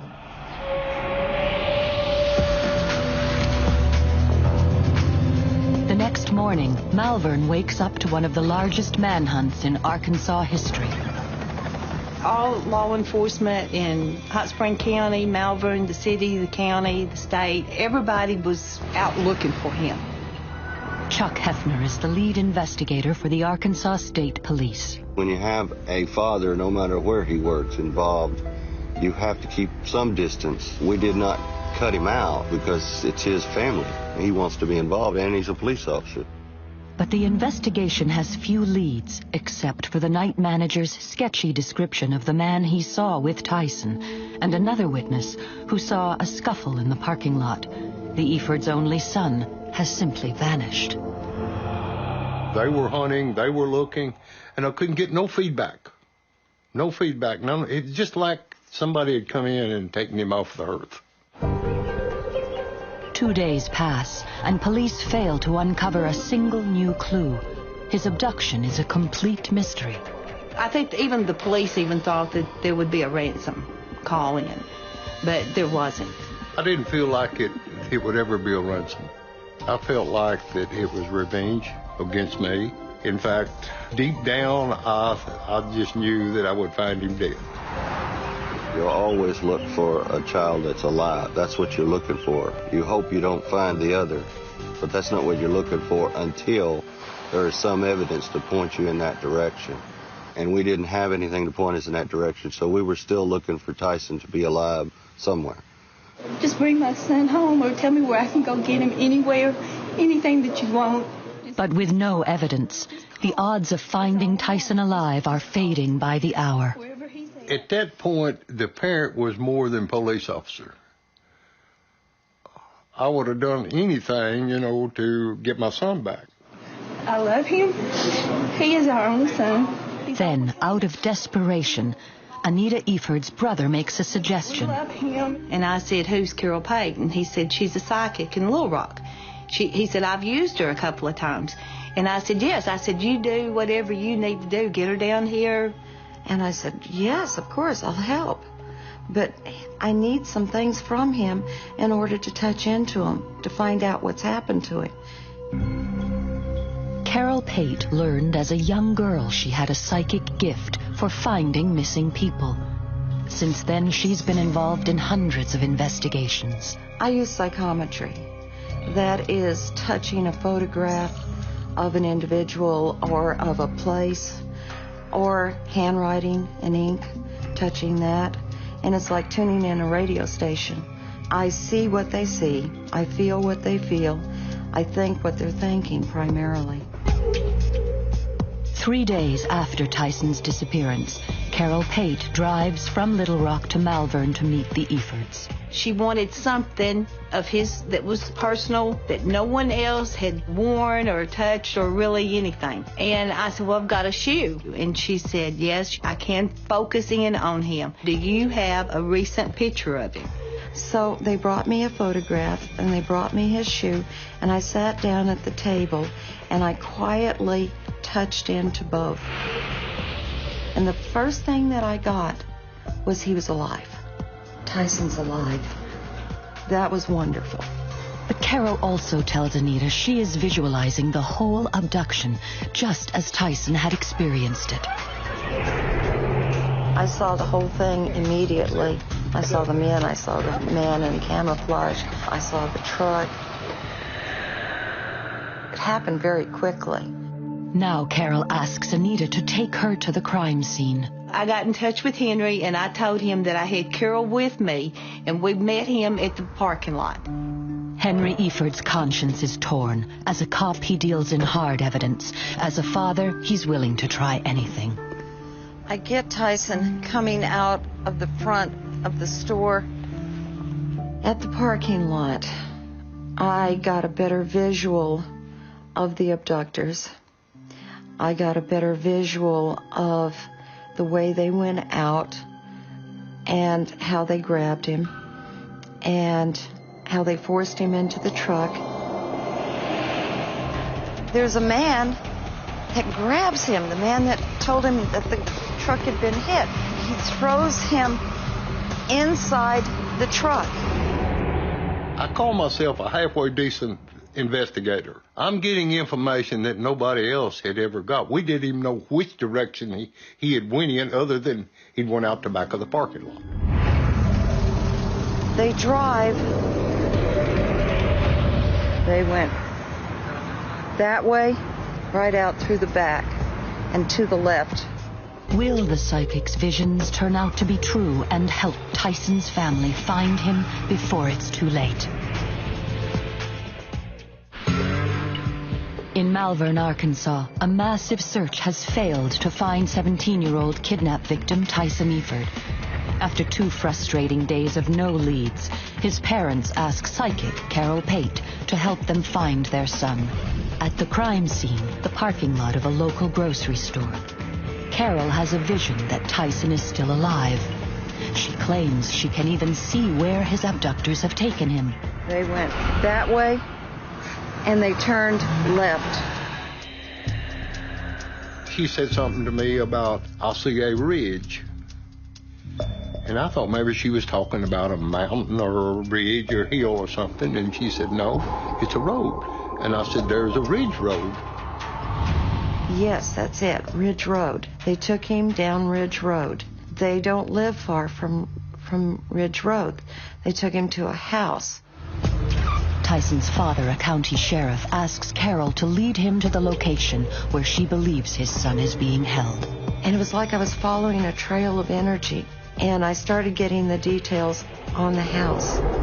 The house was small, white. It didn't look like a house. It looked different. And she carried me straight down. We hit the end of the blacktop and went into the gravel. The energy stopped.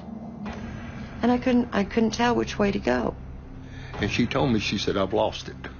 But it was like there was a wall there, and I couldn't go any farther. And we weren't supposed to go any farther.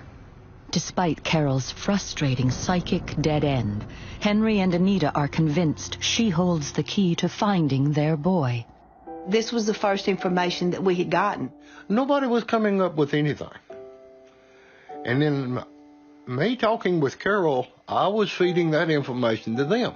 So anything that he would give us, we would look into, because he knew the area well. One promising lead is Carol's description of where Tyson is being held, a simple white house or a hunting trailer, popular in this rural area. He had told us that she could see him in a building like a deer camp. That focused all of the investigation on buildings and deer camps and stuff. We searched deer camps in Clark County, Hot Spring County, Dallas County. In other words, what she was telling me, the whole investigation was in a roundabout way of swinging to what she had said because we had no other leads. But even though Henry is a respected local cop, not everyone involved in the investigation is happy that the Effords have asked a psychic for help. None of the police would work with me any way, shape, or form. I had to work directly with the Effords. That was the only way. And we had some of the officers, one officer, elected officer, that said it was the work of the devil. Well, that's his belief. But I'm an investigator. I take anything that I can get a hold of to try to get to the bottom of the case. The Effords and Carol Pate agree to keep in constant contact. Carol will try to connect psychically with Tyson every day and report what she sees or senses. I checked on Tyson every single day.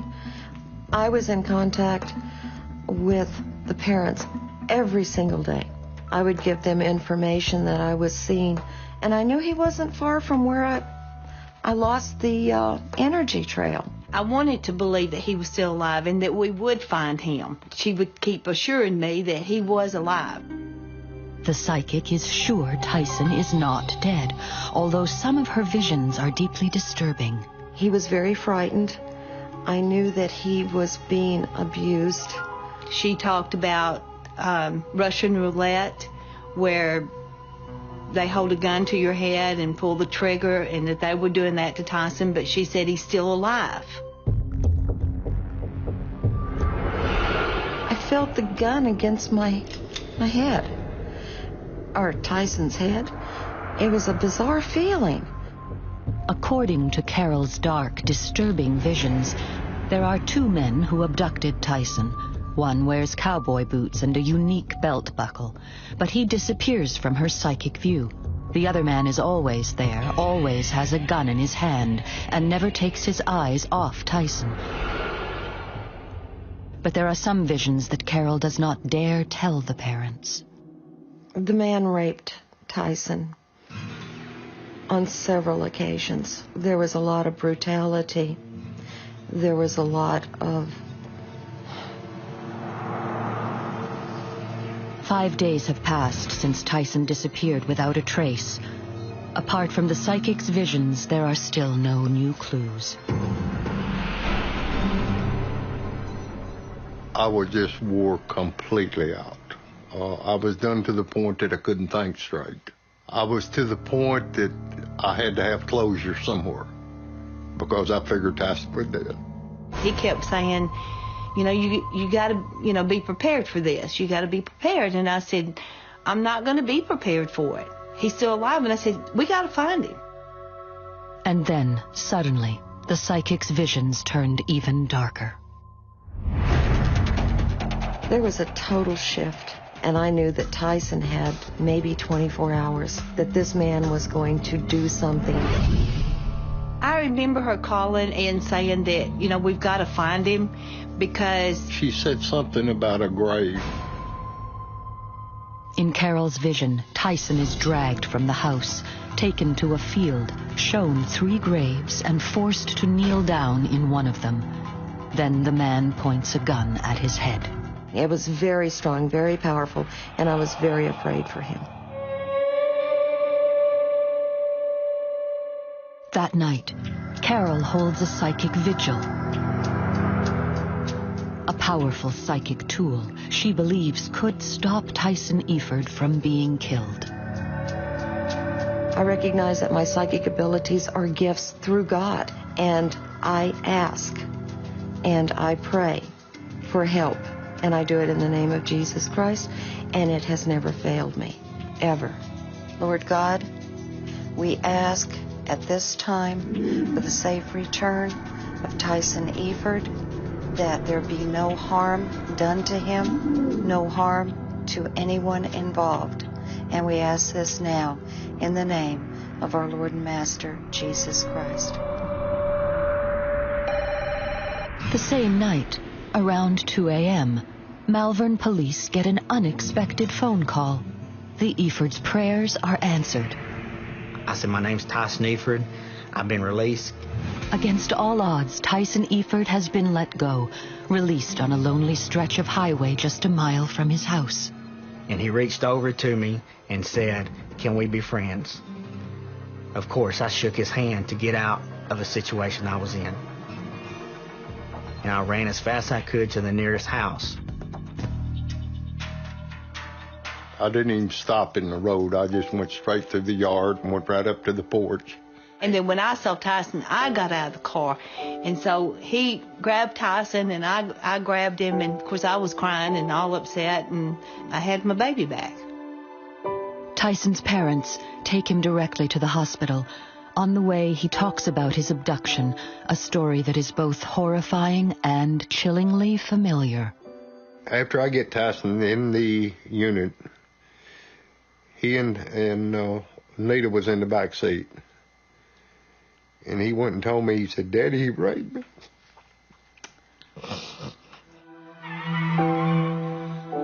Tyson's story is so horrific. His parents are grateful that he's alive to tell it. But it's also so bizarre, the police are finding it hard to believe. A massive manhunt involving the FBI, state and local police, and hundreds of volunteers can't find 17-year-old Tyson Eford. But 6 days after his abduction, he's suddenly released in the middle of the night near his house. This highway right here is Highway 9. This is where I was dropped off when I was released. And I ran to the nearest house down this road right here. Like the family, the police are relieved and amazed Tyson is still alive. But the story he tells is so horrifying, it's hard for the police to accept. Myself and an FBI agent interviewed him for about 5 hours. I needed more information to corroborate what he was telling us. They said, there's no way he could have gone through what he went through and survived. The police may be skeptical about Tyson's dark tale, but remarkably, it matches exactly with Carol Pate's psychic visions. There was questions that I did ask him. I said, was there any guns? And he said they stuck it up to my head. They put a bullet in it, and they kept pulling the trigger. I said, Henry, that's what Carol told us about the Russian roulette. I didn't know how she would know that. Only I would know that because I was the only one going through it. What Tyson went through, I experienced to a lesser degree, but nevertheless I experienced it physically. I could feel it physically. That's why I would disconnect. It was extremely painful. And then I asked him, I said, did one of them wear cowboy boots? And he said, yeah, Kevin Scott wore boots. And from the way I understood, she was seeing this through Tyson's eyes. I saw the men, I saw the man in camouflage, I saw the belt buckle. But Tyson, I think being the son of police officers, took notice of everything around him. To confirm Tyson's story and bring the kidnappers to justice, the police need to find the men fast. Tyson gives them a lead, a name he saw on a letter in the house where he was held. Within hours, 35-year-old Carl Meany is arrested. The psychic predicted that Carl Meany's house where Tyson was held was close to Ridge Road. In fact, it was a mere 500 yards. It amazes me how close she was, how close she got to the house where I was. Carl Meany's address confirms even more of Carol's visions. His house is small, white, and located in the country. And the route that Carol saw the kidnappers take leads right to the door. There's two ways to go. But how did she know which road I was on? Why didn't she go somewhere in the city? It's amazing. This is the crossroads off of Ridge Road, where Carol Pate lost the scent right here. She didn't know which way to go, either right that way or left that way. But they went left. If they would have went right, they would have went right to the house. Meany's address confirms Carol's psychic vision and how close she was to actually finding Tyson. Was she also right about him being in mortal danger? And how close did she come to saving his life? On the 5th day of his abduction, Tyson remembers Meany tying him up and then leaving to go to town. He returns, edgy and upset, and tells Tyson, Your pictures everywhere, all over the stores, all over the store I went to. Obviously, there's a lot of people looking for you. And I think it really freaked him out where he's going to have to do something today. He was going to kill Tyson. That was my feeling. Later that night, he took me out, and he had a gun, a pistol, on him. Walked across the pasture. I seen 3 holes. I told the parents about the man taking him out and showing him the 3 graves. I never prayed much before, and I just prayed to the Lord that he would not kill me. When I realized that Tyson was going to die that night, I had to do something. I had to. On the night of the 5th day of Tyson's abduction, Carol Pate holds her psychic prayer vigil. Do I have your agreement for the safe return of Tyson Eford? I agree. I agree. I said, please don't do this to me. Please don't kill me. He says, I've got to kill you.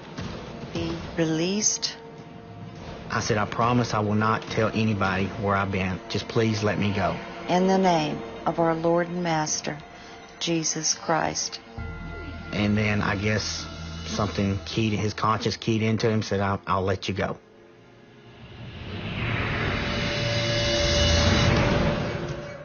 We're on the road right in front of Carl Meany's house, where that night before he let me go, he took me across to a pasture out there where 3 holes were dug. I think he had every intentions to kill me, and I think something triggered in him where the Lord spoke to him and told him not to do this. What did make Carl Meany decide to spare Tyson and let him go? Whatever the truth, the Eford family believes it was the psychic's prayer circle. And by Carol having the prayer circle, that's talking to God. I believe that that's what got him back to us safe. Yes, the good Lord was looking over. Because those people were crazy enough to kill him. I ask and I pray for help, and I do it in the name of Jesus Christ, and it has never failed me. Tyson and his parents are amazed at the uncanny accuracy of Carol's psychic visions, but the police remain skeptical of Tyson's story until they get another bizarre surprise. The second kidnapper, Kevin Scott, turns himself in. And then Scott, whenever he turned state evidence, it backed everything Tyson said. It was a bizarre setup by Carl Meany to use not only Tyson, but to use his own friend as part of his ploy. Finally, Tyson's story of his abduction is fully confirmed. It was Scott who grabbed him at knife point in the parking lot while Meany drove. He was taken to a small white house in the country where the men played Russian roulette. Meany had fooled Scott, telling him that Tyson was vandalizing his property and needed a scare. But after Scott left, the real reason Meany had abducted Tyson became clear. They're all playing tricks on Tyson, and Meany's playing tricks on everybody else. Very, very bizarre man, Carl Meany. With the testimony of Tyson Eford and Kevin Scott, Carl Meany receives 3 life sentences for the brutal kidnap and will spend the rest of his days in prison. Today, Tyson still lives in Malvern. He's married and drives a forklift for a living. He will never forget those 6 horrific days here on Ridge Road, nor a psychic's role in helping his family find him. I don't know much about psychics, but I know that she gave my parents hope that I was still alive. Tyson's alive. He's alive. He was our only son, and she was going to do whatever she could to help us and to assure me that he was still alive. She had been telling us the truth. She is somebody we'll never forget.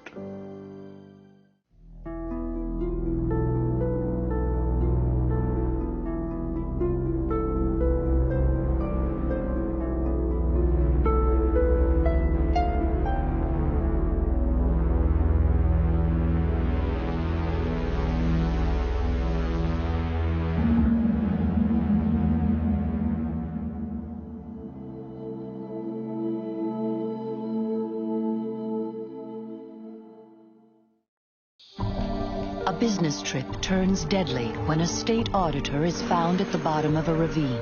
Somebody was mad and they took it out on this victim before they actually executed him. We all knew that foul play had occurred. There's a killer on the loose and police have little to go on. Well, we didn't have any blood evidence. We didn't have any fingerprints. Until a psychic breathes new life into the case. I'm seeing a murder now. So dangerous. But are her visions enough to catch a killer in a lie? We knew that we were only going to get one chance to speak with Eugene Moore. And will a psychic's chilling premonition come true? You won't take him alive.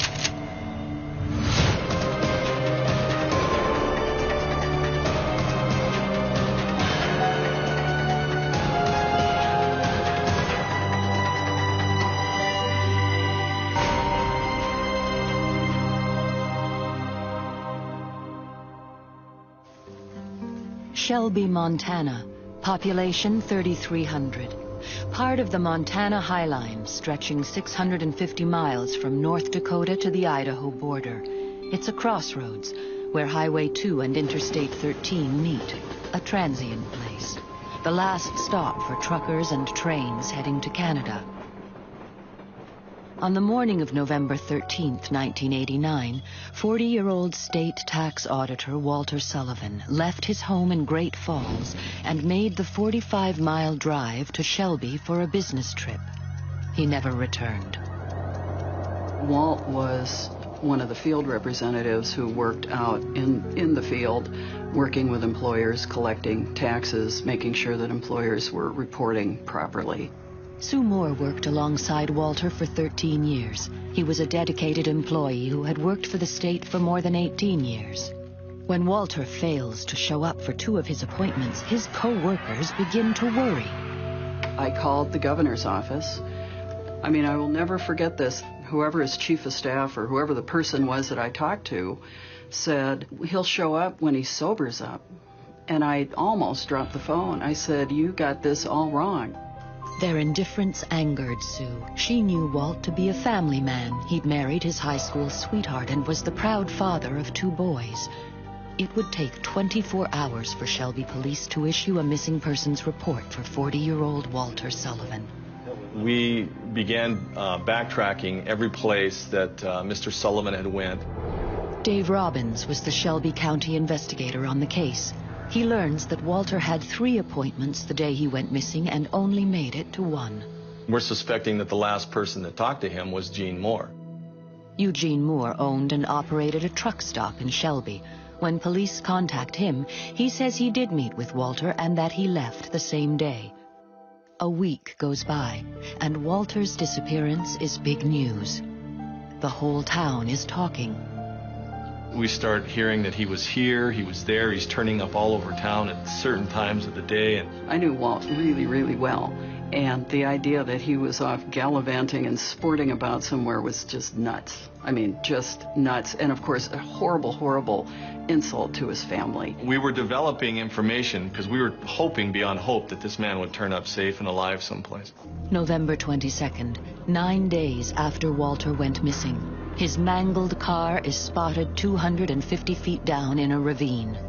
We picked our way down away from it so we wouldn't disturb anything, but as you peered over the top, you could see a body laying down there, so we knew we had a crime scene. There lay the lifeless body of Walter Sullivan. The car was pretty banged up because it went off this cliff and rolled down there, so a lot of what we did in video footage was to collect the evidence and document where it was.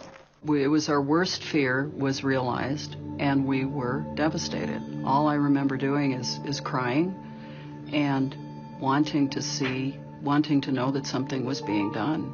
An autopsy would reveal that Walter Sullivan's death was no accident. The victim had been beaten severely about the head and the face, and that he had been shot at close quarters in the back of the head. Somebody was mad, and they took it out on this victim before they actually executed him. Who killed Walter Sullivan and why? With no fingerprints and few clues, police revisit the last man who saw him alive. Eugene Moore gives them a more detailed account.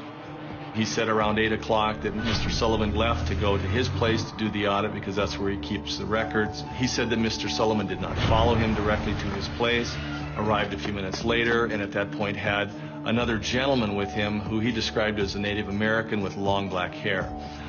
He stated that Mr. Sullivan only wanted a couple years state tax returns and some checks from his ledger book, and that's all.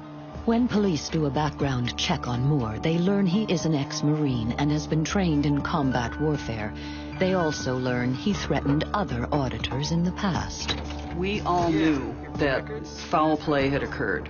I mean, we knew it. Walt had said earlier at a meeting with some of the other field reps that he was going to go to Shelby and see a guy who he was concerned about, who he knew was going to be difficult to work with. Eugene Moore's business was flagged when the state learned he hadn't filed a tax return in more than 15 years.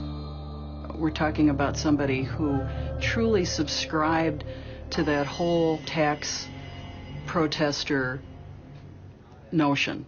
Walt often had a history of bringing employers like that around so that they would start out being very anti-government. And when Walt got done with them, he made them see why he was doing what he was doing, and which is really what the very best of our field reps were able and still are able to do is promote that. There was a gentleman that worked at Mr. Moore's truck stop, and this guy had been laid off, and so he went to file for unemployment, and there was no files, there was nothing on him, so Mr. Moore had turned in nothing to the state. That's what precipitated this audit that was coming from Walter Sullivan. Police obtain a warrant to search Moore's business and home, but find no hard evidence. I felt I had good evidence in regard, though it was circumstantial. We had no physical evidence to tie our suspect to this crime other than the fact of his story and what he had said to us. Another snag, Moore's wife, Tammy, provides an alibi for her husband, claiming he was at home that entire evening. It was during that time that, or after that interview, that we called him back to try to do another one, and we were contacted by a lawyer out of Cutbank who said, I now represent Mr. Gene Moore, and he's not going to talk to you gentlemen again, so leave him alone. And so we backed off for a while. With nothing else to go on, the case is stalled and sits on the shelf for 6 years. Family and friends of Walter Sullivan couldn't let it go.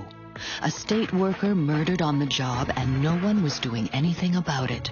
The worst part of the aftermath of Walt's tragedy was knowing that this employer was wandering around literally on the loose, and apparently, as we found out later, had changed businesses, had moved around up there, none of which I knew about. It was infuriating. I was mad to tears. Finally, Sue's anger turned to action. She writes a letter to the local paper demanding justice for Walter Sullivan. That single letter hit a nerve. News media across the state picked up the story. The pressure actually came from outside. It came from news media, Great Falls. We were constantly being called, and I think people were upset that a crime like this would happen in this community. It pressured Montana's Attorney General to assign Joe Uribe, an agent from the Department of Justice, to solve Walter Sullivan's murder once and for all. We had a meeting between all the officers that were involved in the early investigation and myself. Joe, right off the bat, he saw the difficulties with the case itself. He knew everything we had. He saw the evidence. He saw the statements. So he knew what we were up against. After reviewing the case, I felt that there were some things we could do to help get the case going again. That something different was a psychic. And I got home, and I turned on the TV. I was pretty tired, but I was amped up after reading the case file. So I turned on the television, and there was a program about psychics on there. After watching her on 3 different cases that she worked on, I felt that maybe she could be some help to us. A psychic encounter was about to ignite a 6-year cold case, and her visions would stun police. This was revenge. In northern Montana, a state auditor is found dead at the bottom of a ravine. He'd been beaten and shot in the head. Police have a suspect, but no hard evidence. The case stalls. 6 years go by, and family and friends demand answers. Who killed Walter Sullivan? Feeling the heat, the state assigns a new investigator to the case. Joe Uribe knows he has to solve this murder no matter what it takes, even if it means traveling more than 2,000 miles to ask a psychic for help. We decided to fly down to Florida because we had some evidence, and she wanted us to mail the evidence to her, and we didn't want to do that. I was still pretty skeptical. I'd never worked with a psychic before, nor had I ever dreamed of working with a psychic. I was very skeptical, and honestly, I thought it was just a waste of time. But after we talked about it a while, we thought, since the case was stalled, what harm could it do? Noreen Renier is a psychometrist who specializes in missing persons and homicide cases. Psychometry is touching an object and getting impressions in your head and your mind about the object. And we are energy, and a residue of it is left behind in an object. In very passionate crimes of hate or love, it seems like it leaves more energy than just a missing person walking in the woods and being lost. So homicide is easier for me because the energies are much more powerful. Although violent, they're easier for me to pick up. Investigators use a video camera to document the session. Give me the first name of the victim, and then what I'm going to do is just very briefly describe the victim, just enough so you know I'm in tune to it. In our case, we brought several pieces of clothing, and we even brought the bullet that was in the victim's head. I remember touching the items, the clothing, and I got a picture of the victim. I can feel facial hair. She told us that she could see the victim and that he had facial hair. Walter Sullivan had a beard. She told us that he was short, stocky, physique, short-necked. Basically described Walter to the T. Without a word from the investigators, Noreen has no idea whether she has locked on to their victim, Walter Sullivan.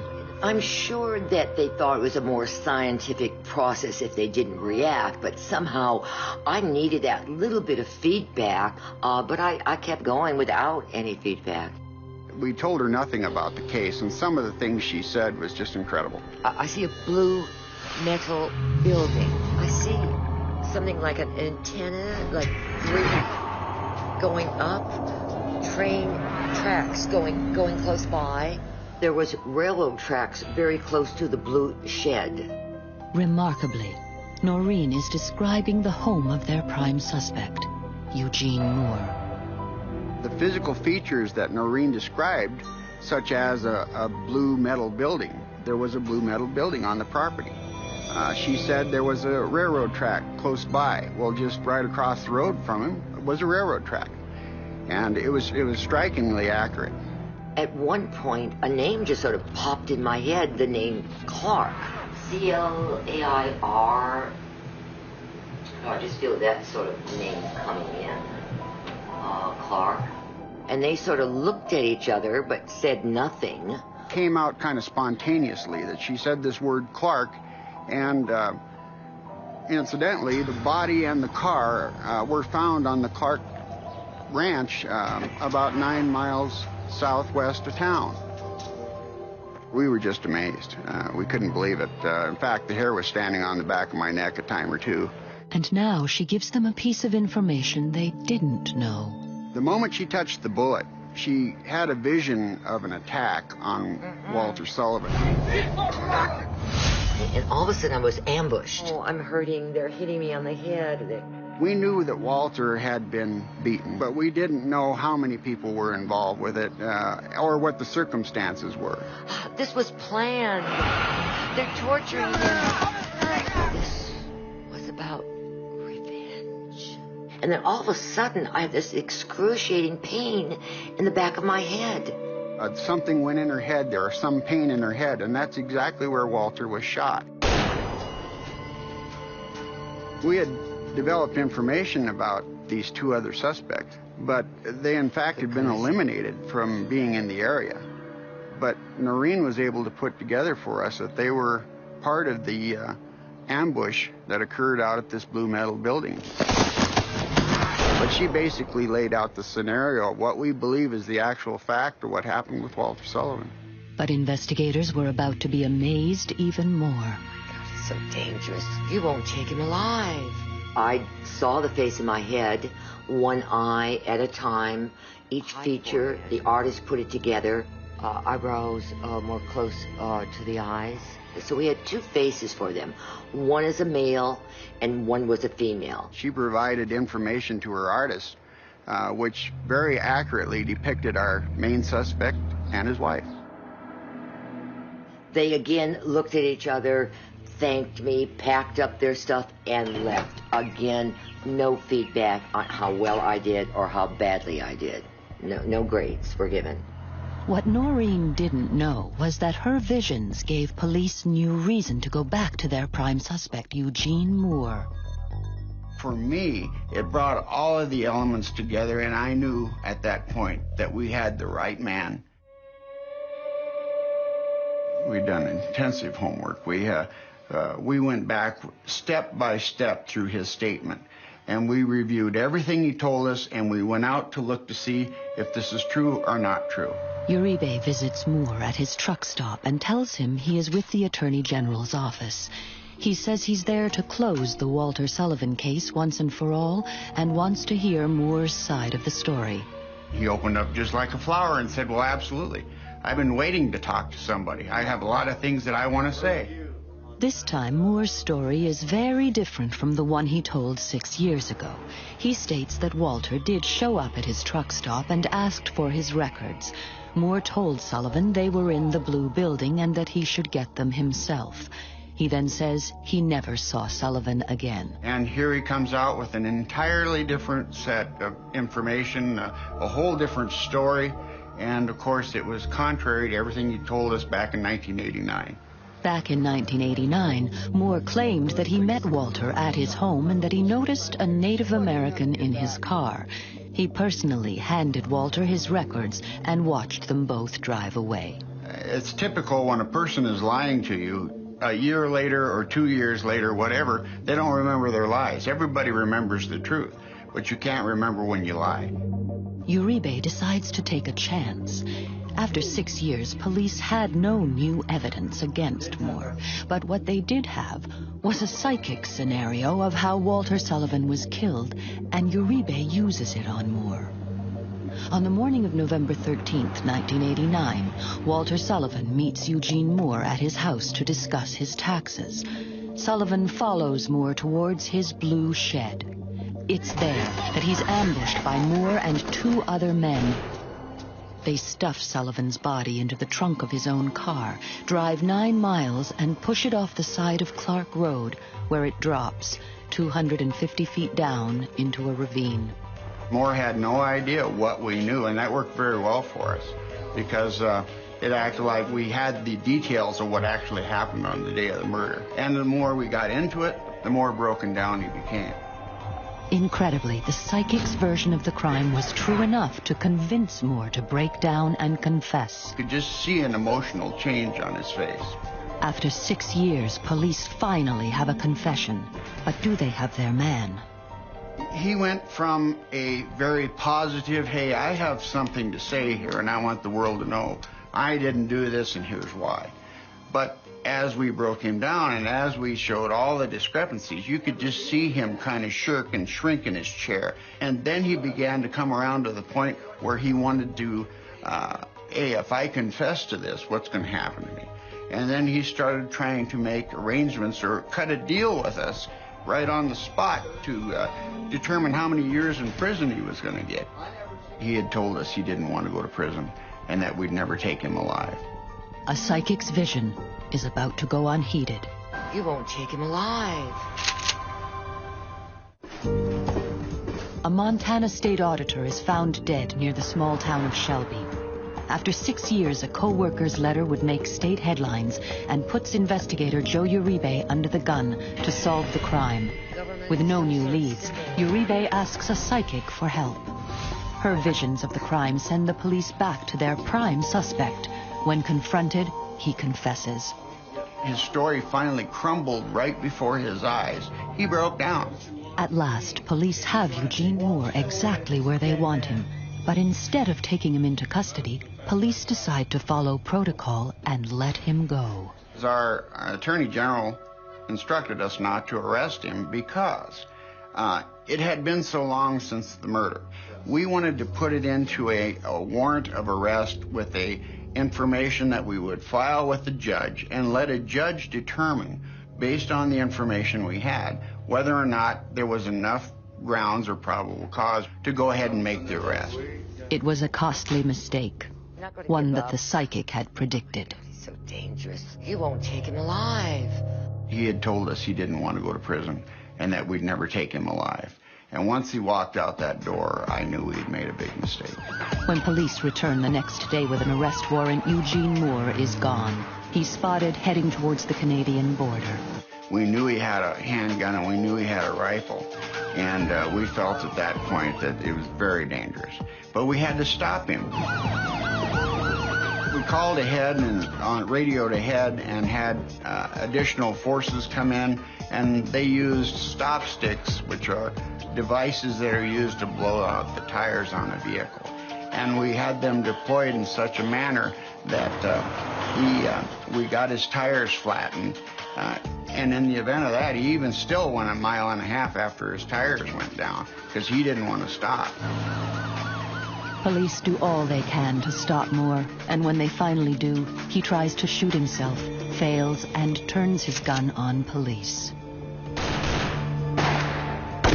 Several shots were exchanged. 2 officers were shot before Mr. Moore was in fact shot and killed. Noreen's premonition was right. Police would never take Eugene Moore alive. Officials say it began when they tried to arrest Eugene Moore for a 1989 murder. But minutes later, deputies found themselves on a chase. Moore led them down this road, and that is apparently when the gunfire broke out. We didn't want him to kill himself or get shot. We wanted him to go to prison. Being these anti-government leanings that he had, didn't feel that he owed the government anything. He's a businessman, and in fact hadn't paid taxes in years. Eugene Moore's death meant there would be no justice for Walter Sullivan. Any evidence of Moore's accomplices died with him. All the evidence that we had, nothing could be corroborated. As far as his involvement went, and especially any closure for the victim's family in a court case at all. We should never have allowed him to get away from us. We should have arrested him on the spot. Looking back on it all, that probably was the biggest mistake in my career. But there's no mistaking that a psychic's vision helped police to force a killer's hand. The thing that Noreen Rainier did for us is, you know, police work, we did all the basics. We went back and did all the groundwork. And all the elements were there, but there just wasn't quite enough to make the arrest. I think I gave them more ammunition and more confidence about what really happened, so when they confronted the murderer, they could bring these things out by my clues, my information, my seeing what happened to Walter and how he was killed. I, as an investigator, would not discount any information from any source. You get it, you filter it. If it's of use, you use it, you run with it. And that's the way I view the psychic. I think I'm accurate in all my cases. Never 100%. Nothing is ever 100%, even in this reality. In the psychic world, of course it's not. But I felt very accurate. I felt the pictures were coming. I was seeing clearly. I felt I did my job, and I think I did it well. I don't feel I solve crimes. I think I'm just a small part in helping it come to a successful conclusion. Sue Moore's efforts to convince the state to reinvestigate would bring Walter's killer down and change the way the state of Montana did business. Field reps now carry cell phones, are much better about documenting where they are and how long they're going to be. And frankly, if there's any question at all, they subpoena the employer into the sheriff's office. Walt was a tough guy, and he believed he could handle his job. I mean, the reason he asked to be moved out to the field from being a computer guy was he really wanted to work with employers. He had a great talent and skill for it. For me, that was really the great tragedy of Walt's story, was this guy who loved his job, loved what he did, cared so much about providing a good service as a state employee, was not served well, in my opinion, during that time.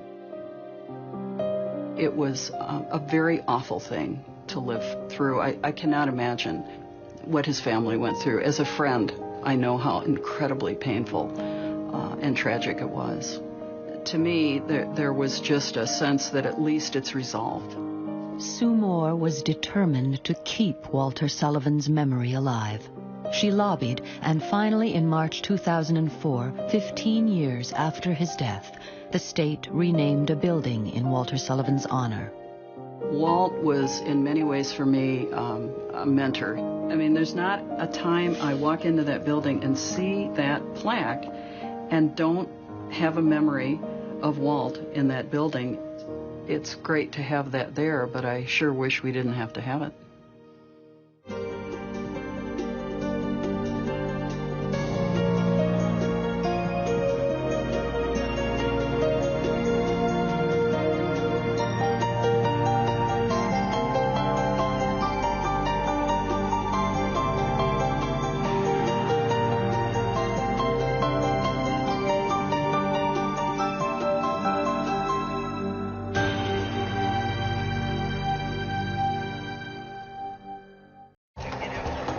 An elderly widow is brutally murdered in her home.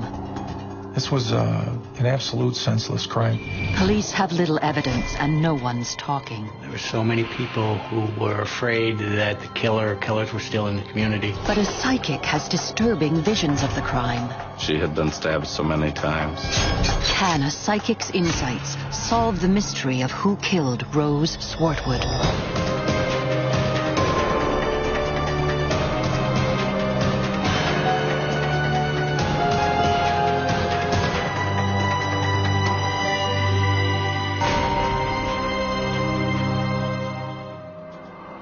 Elmira, New York, an historic town of clapboard houses and white picket fences. A town Huckleberry Finn author Mark Twain once called home. A town unaccustomed to crime. But not on August 25th, 1988. On that day, 74-year-old Rose Swartwood, widowed and living alone, is found dead in her apartment. She'd been the victim of a shocking attack. Beaten, bitten, and stabbed to death. I think the nature of the crime, being an elderly woman that lived alone, was very upsetting. It caught a lot of the media attention and upset a lot of the people in the community. I mean, it was a terrible, heinous crime. Mike Moosey from the local sheriff's office and Corky Patterson from the Elmira Police Department are assigned to investigate this gruesome case. Yeah, there hadn't been a murder in Elmira in several years. Jim Pfeiffer is a journalist who covered the story. What bothered people the most, I thought, was this is a woman who's innocent, who has no enemies. It could happen to me. You know, it isn't supposed to happen to anyone, but especially to people like this. It was believed from the very beginning of this investigation that it was possibly a burglary gone to a homicide rather than a planned homicide. I think we felt quite strongly that this was not anticipated to be a homicide from the beginning, but more a burglary gone bad. Moosey and Patterson face major problems. Despite the apparent frenzy of the murder, little forensic evidence was left behind by Rose's killers. The crime scene was very cleaned up. There were some things disturbed still when the police arrived there, but it appeared they had scrubbed down the walls and the floors with some type of cleaning agent. Not only this, but locals are reluctant to talk. A lot of times people just would clam up, and they give them false information. So it would make it more difficult for the police, who in this community were used to quickly solving a crime. Rose lived in one of Elmira's tougher neighborhoods, the Hawthorne Court Housing Project. Oh, I believe there were people that felt they would be threatened if they cooperated with the police. Scores of potential suspects are interviewed and eliminated. Only 2 rise to the top of the list. William Cuddy and Demetrius Moore, both local, both well known to police.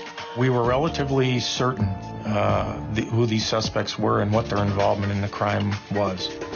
With little evidence to tie Cuddy and Moore to the crime scene and no witnesses prepared to come forward, the investigation gradually stalls. There were so many people who were afraid that the killers were still in the community. Police being blamed for not doing a good job, when that wasn't the case. They were doing a good job. They just couldn't get a lot of cooperation, a lot of information. Months pass with no new leads. The case grows cold. But detectives Moosey and Patterson don't give up. They're not about to let Rose Swartwood's killers away with murder. 2 years after her homicide, with nothing to lose, Detective Moosey decides to try something very different. He decides to enlist a psychic. I had heard about Phil Jordan from other law enforcement agencies. I had never been to him before. Phil Jordan is one of America's best-known psychics with a strong track record of helping cops solve difficult crimes. I have been working with the police for the past 35 years. Jordan uses photographs to make a psychic connection to crime scenes. When I work on a case, I will take a picture of the victim. And as I look at that picture, I start seeing things about that person. Detectives decide to tell Jordan nothing about Rose Swartwood or her murder. When Corky and Mike came to the first meeting, they brought a picture of Rose Swartwood with them. And I looked at that picture and did a reading. Right away, Jordan surprises the police. The perpetrators, I felt, came into the dwelling believing they were going to do a burglary, and they were surprised to find that there was a person in the house. And then I feel as though both the perpetrators felt as though the whole situation went completely wrong, that they had gotten much more involved than they wanted to in the crime itself. Jordan claims his visions reveal not only what happened during the crime, but also what the killers did after. Then I felt as though they would try to put things back the way they had found it. Again, the cops are surprised. Jordan has just identified the reason their investigation has so little physical evidence. But the big question is, can he tell them who killed Rose Swartwood? To find out, they hand him a stack of photos. I took probably between 50 and 75 mugshots of various people to see if any of them had any significance to him whatsoever. We had pictures of people who had been suspects but ruled out, and we had pictures of people who we didn't think had any involvement whatsoever. No names on any of the photographs or anything. Just quietly, we sat there for approximately 10 or 15 minutes as he flipped through several mugshots. And I noticed, as did Sergeant Patterson, he pulled out a picture of Bill Cuddy and set it aside. He then continued to flip through the photographs, and probably 20 or 30 photographs later, he pulled a mugshot of Demetrius Moore, and he laid that down. I felt one of the perpetrators would be black and one of them would be white. It was a moment that would change the course of a 2-year investigation. When he pulled those two pictures out and set them aside, I was trying my best not to look at Sergeant Patterson, but he had pulled out our 2 prime suspects. With no prior knowledge, how could the psychic have zeroed in on the 2 prime suspects? Just about everything that he described was pretty much on the money. But can a psychic's dark visions help police find justice for Rose Swartwood? For 2 years, Elmira, New York area detectives Mike Moosey and Corky Patterson have been hunting the vicious killer of an elderly widow. Very unusual for us to have a crime like that. It was extremely rare here. With little evidence and no witnesses, the police investigation had hit a wall until a psychic identifies the 2 prime suspects who, up to now, detectives haven't had the evidence to arrest. When he completed going through all the photographs, he put the rest of them down and said that he felt the 2 that he had pulled out, that being the photographs of Demetrius Moore and William Cuddy, were in fact the 2 people that he felt were directly involved in the crime of the death of Rose Swartwood. William Cuddy is a name very familiar to Elmira police. Cuddy was doing time. He pled guilty in June of '89 to the sexual abuse charge that I had originally investigated him on. William Cuddy was a suspect because a jailhouse informant had contacted Detective Moosey saying Cuddy had been bragging in jail about killing Rose. But when the detective tried to question Cuddy, the prisoner wouldn't talk. He had an incredible loss of memory. He did not wish to remember any of the details and immediately posed a problem for us. Demetrius Moore is another story. Demetrius Moore was actually a neighbor of the victim and was questioned along with several other people as a potential suspect. Moore has remained a suspect because he had a motive. He blamed Rose and her complaints about his loud music for his eviction from Hawthorne Court. In fact, a few weeks prior to her death, some obscenities were written on her back door. It was alleged that Demetrius was the one that was responsible for putting those obscenities on the back door. People in the neighborhood are afraid of Demetrius Moore. Rumors on the street say he is linked to the criminal underworld. His reputation has been a major stumbling block to the investigation. Demetrius was free and on the street, and which was another thing that hampered some people wanting to cooperate with us. By pulling the 2 mugshots, Phil Jordan has confirmed the suspicions of the detectives. Now the psychic has a vision of the actual crime. Whenever I work a case, I not only try to discover how the person may have died, but I also try to figure out what the injuries were inflicted with. In this case, I felt as though she was stabbed, and I could feel that there'd be a rather long knife that was used. If one was to read the autopsy report, they'd understand that Mr. Jordan's descriptions were quite correct. The psychic also claims he can see which of the 2 suspects actually stabbed Rose. Phil described to us that the person who did the actual slaying, the actual killing itself, would have a tattoo on their shoulder. I noticed a marking on his arm that would be a tattoo, and I felt that it had a woman's name in it, but I couldn't make out the woman's name. I knew that Cuddy had such a tattoo on his left shoulder. Mike was not aware of it. No one else connected with the case was aware of it. And that he was the perpetrator, the assailant that killed Rose Swartwood. The tattoo is a stunning revelation, one that Jordan had no way of knowing. Yeah, he was able to describe Mr. Cuddy as being a vicious person, a person who hated women, had a deep hatred for women. After 2 frustrating years, Detectives Moosey and Patterson's visit to Phil Jordan re-energizes the case. More than ever, they believe Demetrius Moore and William Cuddy are responsible for the death of Rose Swartwood. We left there with some pretty surprising feelings that he had told us things about Cuddy that probably not a lot of people had known or even investigated. But now the police must prove that Cuddy and Moore are the killers, and it's not going to be easy. So we continued to build the case, and we weren't going to jump before we had all the evidence we could collect and all the information that we needed. A major difficulty has been placing Cuddy and Moore at the crime scene. The detectives revisit the forensic evidence. There was a sample of blood that was found at the point of entry, which is a rear door, a small broken window. The drop of blood doesn't match the DNA of either Rose Swartwood or William Cuddy, but trying to match it to Demetrius Moore has stymied the police. You would have to apply for a court order. And in this case, in order to get a court order, you would at least need enough evidence to substantiate that this person was a viable suspect. Initially, we didn't feel we had enough evidence to do that. The other piece of forensic evidence comes from the victim's body, bite marks. In the struggle before she died, Rose Swartwood was bitten on the shoulder.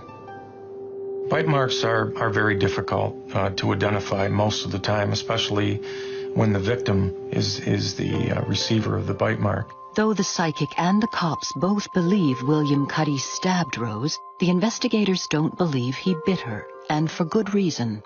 Mr. Cuddy wore dentures, and it was clear that the person who did the biting didn't wear dentures. If Moore and Cuddy were accomplices in the murder, Moore must be the one who did the biting. There was actually a photograph taken of Demetrius Moore's teeth on the day of the homicide. When he was being interviewed, the detectives thought enough and were smart enough to take a voluntary picture of his teeth. Demetrius Moore's teeth may be the key to solving the murder mystery, but he's about to do something no one could ever imagine.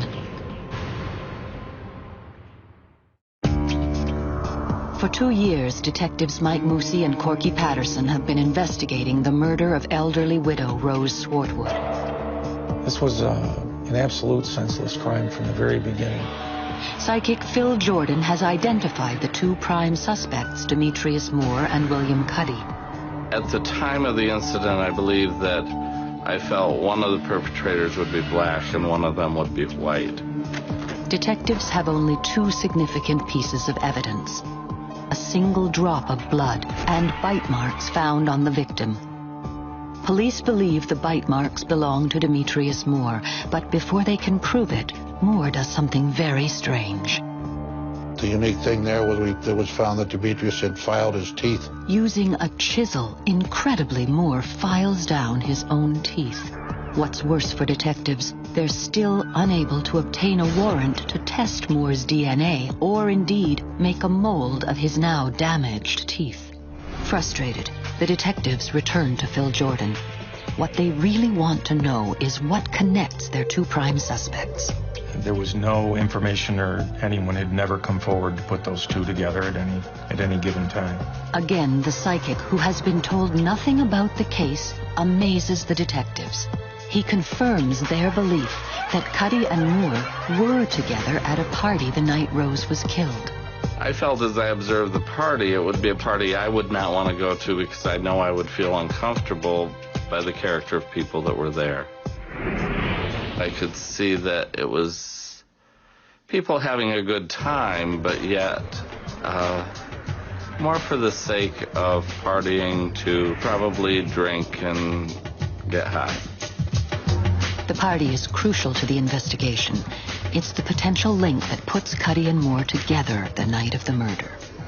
When we learned about the party initially occurring the night of the homicide, it was very difficult for us to get people at the party to remember who came, who left, who was there, who came with who. So locating people that were at the party for additional information on these 2 or anyone else that might have been with them was very difficult for a period of time. I remember very distinctly seeing the house where I felt that the party had taken place, that there would have to be an enclosed stairwell going up the outside of the house. He felt that the house was, I believe he said, green in color and had a very distinct outside staircase which led to a second floor, which Sergeant Patterson and I knew to be the location of the party house. I felt as though they would be first at the party, they would leave the party, commit this heinous act, and then go back to the party, which showed me they probably had little conscience. Is Jordan's paranormal vision correct? Detectives in Elmira, New York are closer than ever to solving the murder of Rose Swartwood. Armed with a psychic's visions of the crime, they confront reluctant witnesses. We did have people that came forward, finally, and did remember Cuddy coming with Demetrius Moore. Yes, that link was finally made. Those witnesses now paint a startling portrait of Moore and Cuddy's behavior the night of the murder. Demetrius and Cuddy left the party, supposedly go get some beer and money for beer and drugs or whatever. And that when they returned, Cuddy had a lot of blood on him. Demetrius had a small amount on him, and there was some argument out on the porch, and I believe Demetrius was saying something like, you didn't have to kill her like that. Once again, Phil Jordan was right. Demetrius Moore and William Cuddy were together the night Rose Swartwood was killed. Finally, police have the link that puts their suspects together the night of the crime. They can now get the court order to compare Moore's DNA with that single drop of blood found at the crime scene.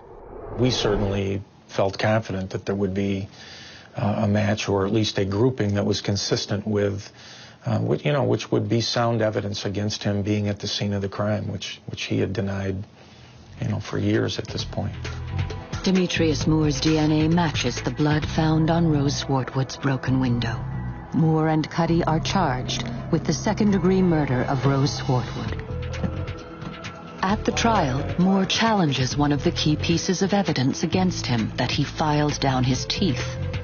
The most unusual thing I ever saw on a witness stand. His excuse was, when he took the stand, his teeth were chipped up like that because he opened beer bottles with his teeth.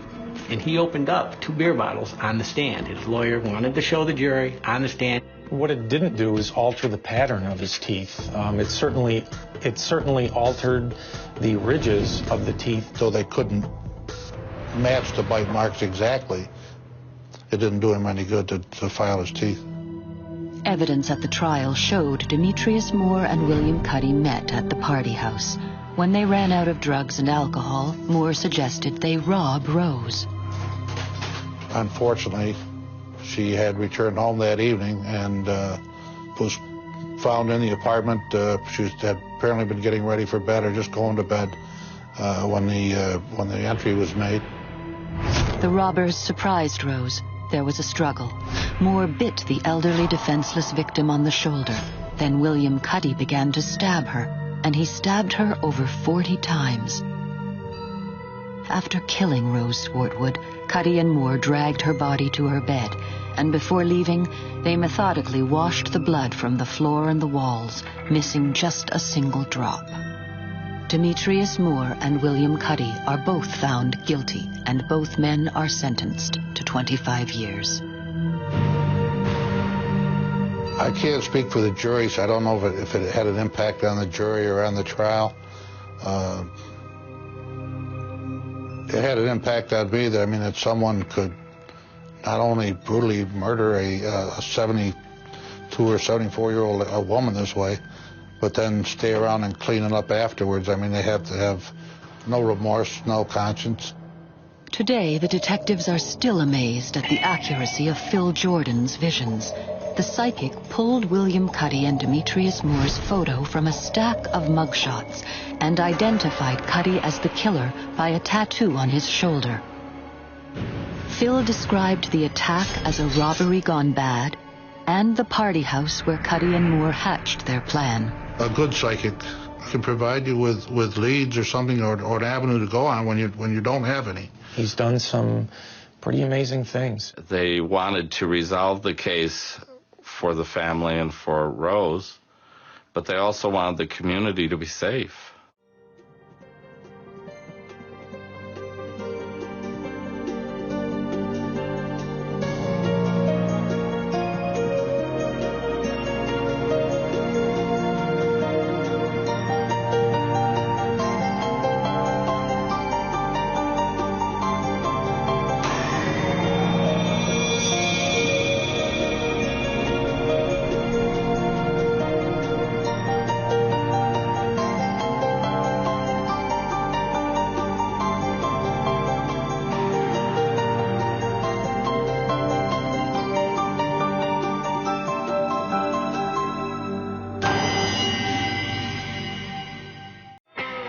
In Memphis, Tennessee, someone is killing prostitutes.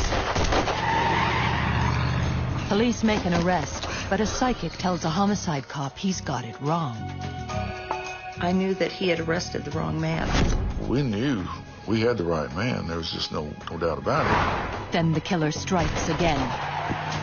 Can the psychic help the cop to catch a psychopath before he kills again and again? It was totally evil.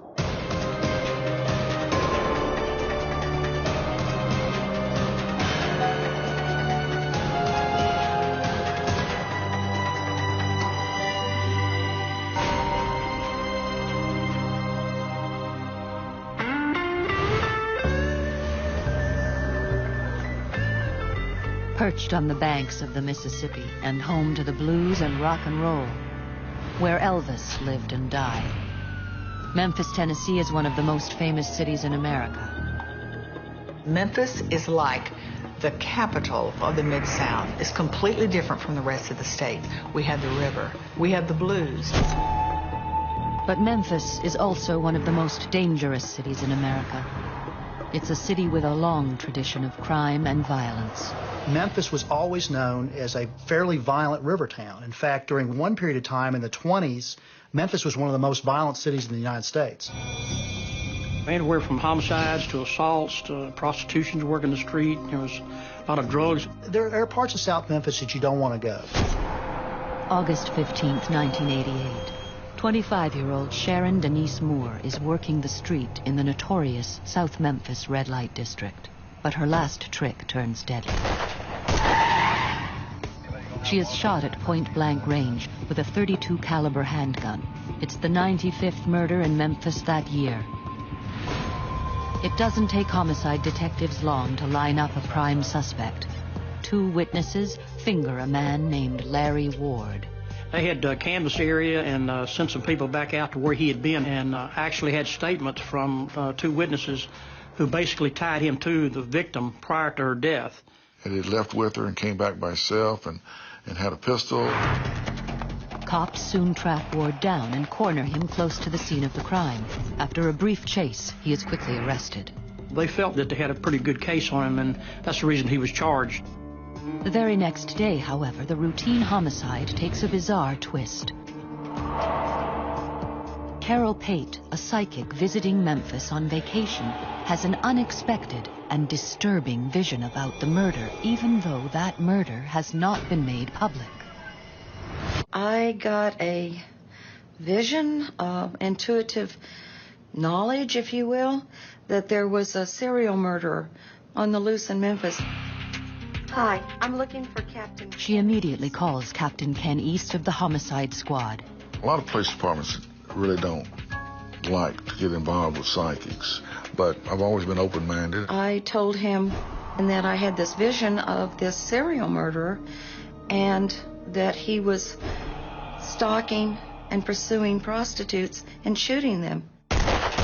And I told him I had references with other police departments, and if he felt that what I was giving him was important, I'd like to meet with him. There's no reason not to respond to her as long as she seemed like she was on the up and up.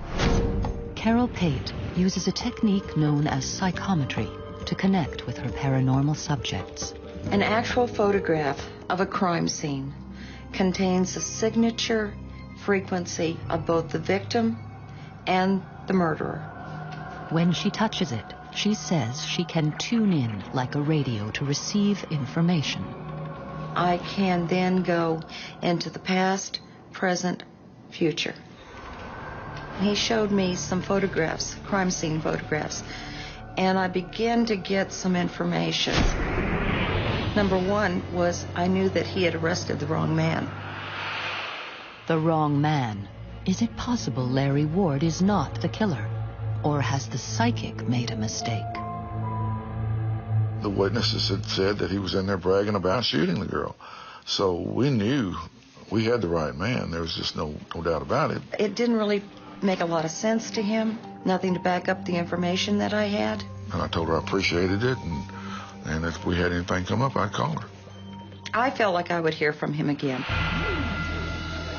Ken East ignores the psychic's strange visions.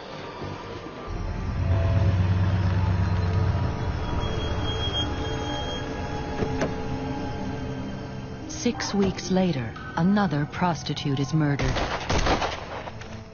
She's shot with the same type of gun as the first victim. Police immediately suspect Larry Ward, who had been released on bail until his trial. He'd been out for 3 days, so we picked him up again. But the cops are wrong. Ward surprises them with a solid alibi. At the time of the second murder, he was in a restaurant miles away. A dozen witnesses back up his story.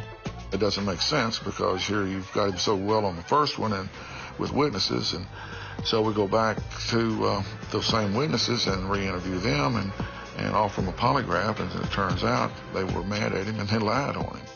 Ken East's open and shut case is suddenly blown wide open. We were at the dead end. It was block 1, start all over. Carol Pate was right after all. So I picked up the phone, called her, and I said, well, our case kind of fell through. It was in fact true that he had the wrong man.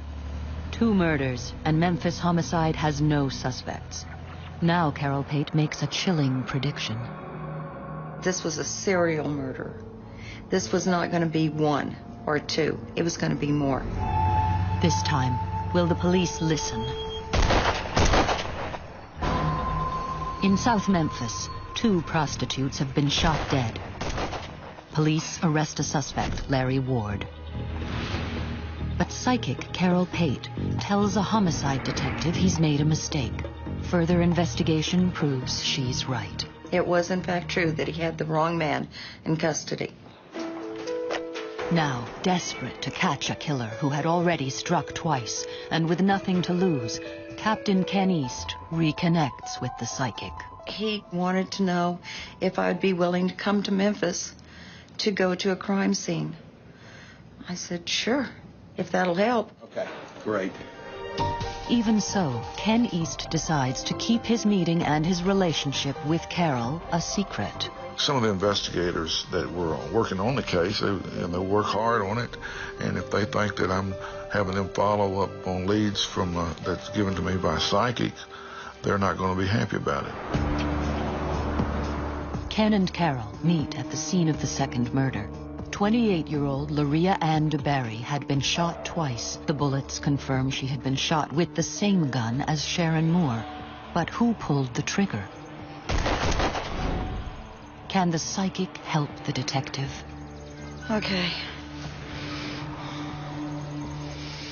I asked for a photograph of the actual body at the crime scene. And I used that along with the energy of the location where the body had been found. It's right in through here. So that I could then get the energy of the murderer. I was able to see the murderer, to describe the murderer.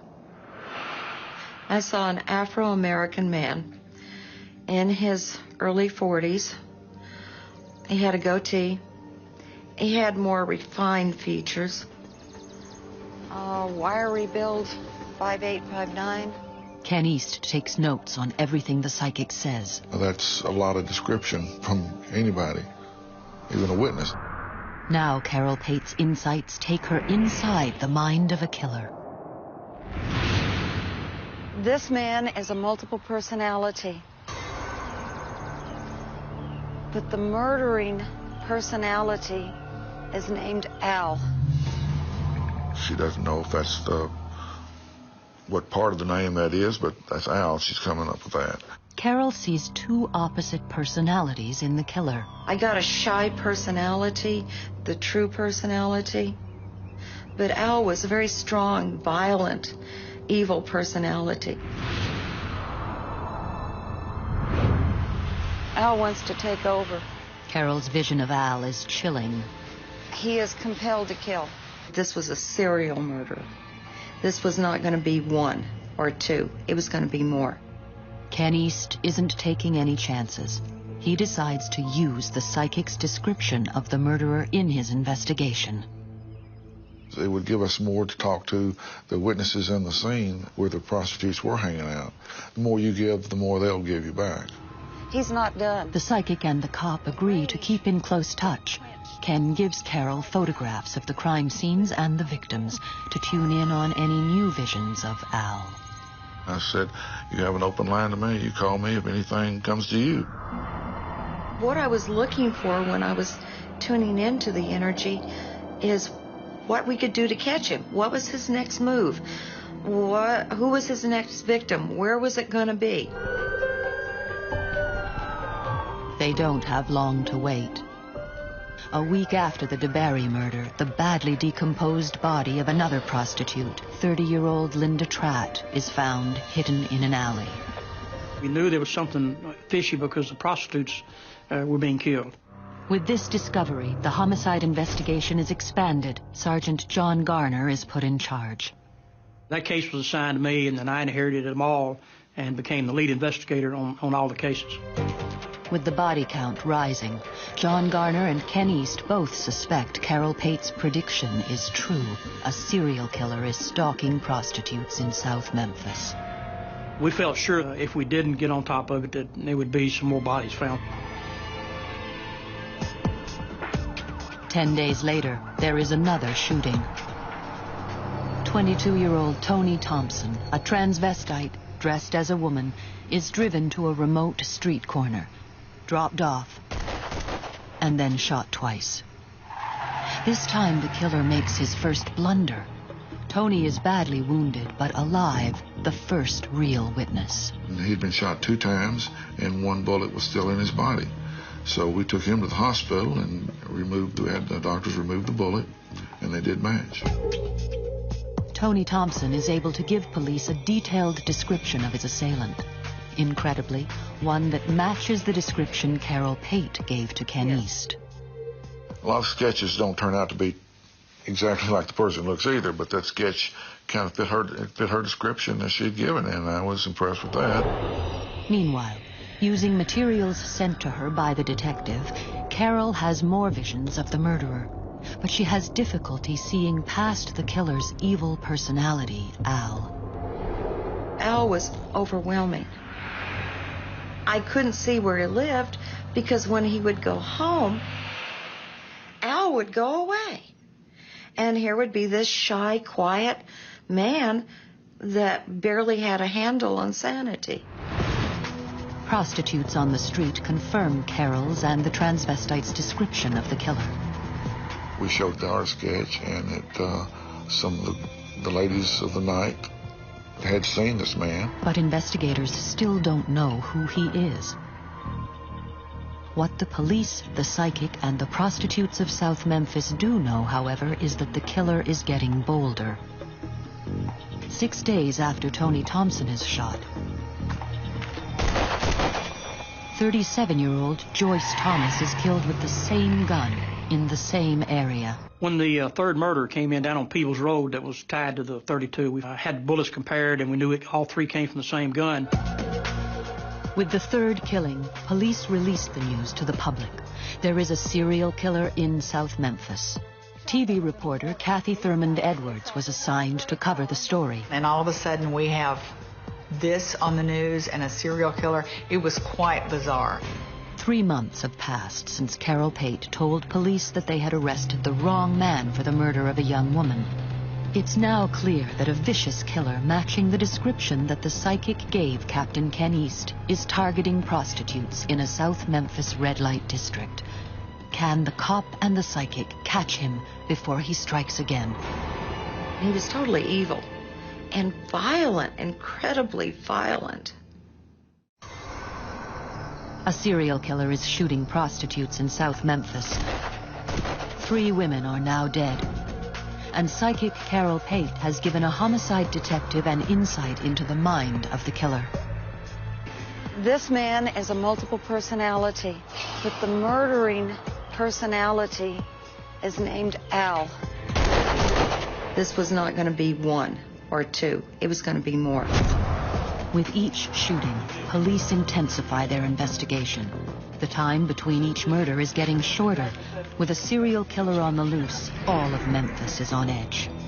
Here we are in the Mid-South, the Bible Belt, and we've got this strange story about a serial killer targeting prostitutes and transvestites. It was the talk of the town. But police aren't totally in the dark. Carol's description is confirmed by the only eyewitness, a transvestite who survived a shooting. He also gives police another lead, a vague description of the killer's small gray car. This also fits with what detectives have been hearing on the street. Anybody talking to prostitutes on the street? Have you had any trouble? And yeah, I had trouble with a male black, and he was driving a gray car. And so we knew we'd kind of narrowed down to the small gray car point. Back at her home, Carol has another psychic vision. Hi, this is Carol Pate. The psychic calls Captain Ken East with new information. She feels that the killer is about to murder again, but there is a twist. I saw into the future that his next victim was going to be at a stone church in that area where the other murders had occurred.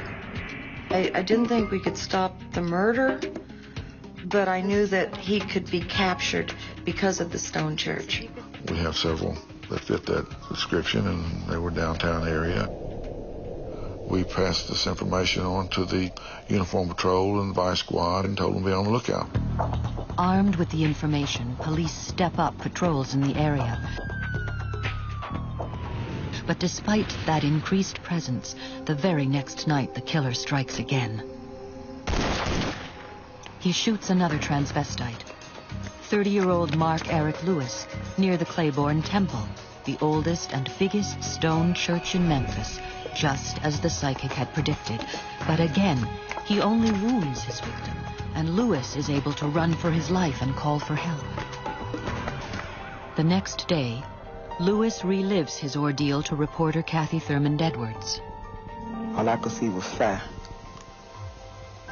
And I said, "Oh, you shot me." He said, "Shut up." And I went to reach and grab him. I remember pushing him, because I pushed him, he fell back. That's how I got the second shot hit me in the neck. Finally, police get a big break. An officer in the area spotted a small gray car leaving the scene of the crime. Lieutenant Ralph Roby, who was a night detective lieutenant, was en route to the scene of where Lewis was shot, and he saw a small gray car in the area and just jotted down the tag number. We came into work that morning at 8 o'clock. He was getting off. He came by homicide and said, "I saw this last night. It may be of help, may not." And we ran the license number and found out that it belonged to James Barnes. James Barnes is a 44-year-old delivery man who lives and works in South Memphis. And so we go to their house and talk to his wife, Diane, and she said that her husband's been driving the car and been going out at night and that kind of thing. And so we still didn't have as much evidence as we really liked, so we decided to set up a surveillance on him. The theory was that if he leaves the house, goes to a prostitute area to pick a prostitute up, take him down in hopes of finding the weapon. If you don't have the weapon, at least we can talk to him and maybe get him to confess to it, basically. The very next night, James Barnes drives back into the red light district of South Memphis. Homicide detectives follow him closely. And what we're trying to do is follow him to the crime scene areas in that area part of town. And he did, in fact, go there. Well, they tried to stop him at that point because we didn't want anybody else to get hurt. He's stopped in front of the Lorraine Motel, the site of Martin Luther King's assassination 20 years earlier. Barnes tries to escape, but detectives are right behind him. Finally, he's cornered, and police arrest James Barnes. At daylight, the investigating detectives went back out on the scene and did find a gun, and it was a .32 caliber. The gun found at the scene of the arrest is confirmed to be the same one that killed and wounded all of the prostitutes. With James Barnes in custody, questions still remain. What motivated his killing spree? And is Carol Pate's prediction that he suffers from a split personality correct? We came down to interview him in the homicide office, and then at one point he wanted us to handcuff him. We basically said, what's going on with you, Barnes? And he said, I'm not him. My name's Al. The psychic was right. Al was behind the killings. Al wanted Barnes to kill his wife and children, and he would argue with him, and every time he wanted that to happen, that's when he would go out and pick up a prostitute and commit a murder to satisfy Al. How could the psychic have known about the evil personality called Al locked inside the killer's head? You've got to be impressed with the name Al when he's sitting there during the interrogation and he starts acting crazy and asks you to handcuff him so that he won't hurt you or himself. Barnes was in there, but I could barely feel him, and I felt a reluctancy from him to do what was happening. But Al was overwhelming. But the psychic has even more information.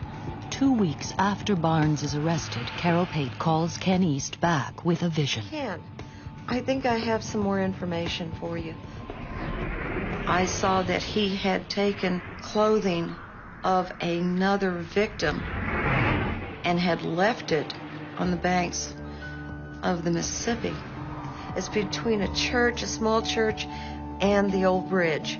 Of course, I had no recourse but to send somebody out there at that point. After I've been dealing with her so long, I had no reason not to. After a search, a detective finds blood-stained clothes exactly where the psychic said they would be. A few days later, the clothes are identified as belonging to Linda Tratt, whose decomposed body had been found 4 weeks earlier. We were all very impressed that we found what we found. There's just one more thing that was tied together as evidence. But the bullet that killed Linda Tratt was never found, so Barnes can't be charged with her murder. Police charged James Barnes with the murders of Sharon Moore, Loria Ann DeBerry, and Joyce Thomas. District Attorney John Campbell prosecutes Barnes in court. You can be a multiple personality and not be insane. If the personality that's controlling you at that particular time knows the difference between right and wrong, he's competent. Barnes eventually pleads guilty to all 3 murders. Today, he is being held in a prison hospital where he will remain for the rest of his life. In this remarkable case, psychic Carol Pate was right about almost every detail.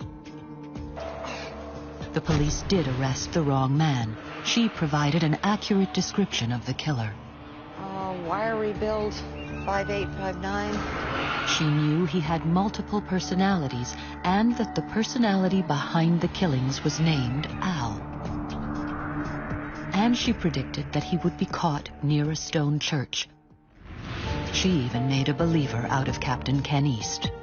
So any time that you get information that's from somebody that has no reason to know it, and then you find the information is in fact true, you have to be impressed with that. Carol Pate's uncanny psychic visions undoubtedly helped a cop catch a killer who had terrorized Memphis for months. I wanted him caught. That was the important thing. He had to be stopped.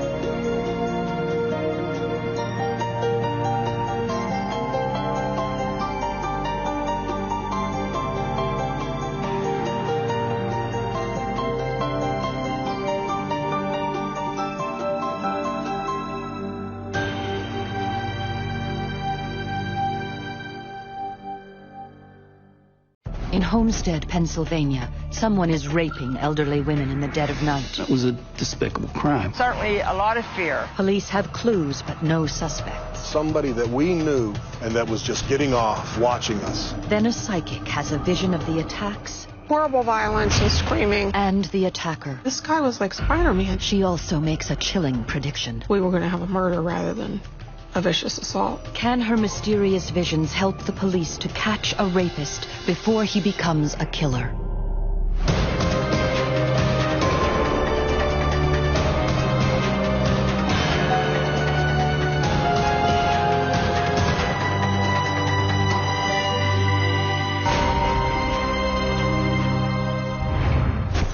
Homestead, Pennsylvania, a small neighborly town on the outskirts of Pittsburgh. You knew the next door neighbors so well, they were like your own family. A town built on steel. Armor for tanks, armor for the ships. We were very much an important part of World War II in Homestead.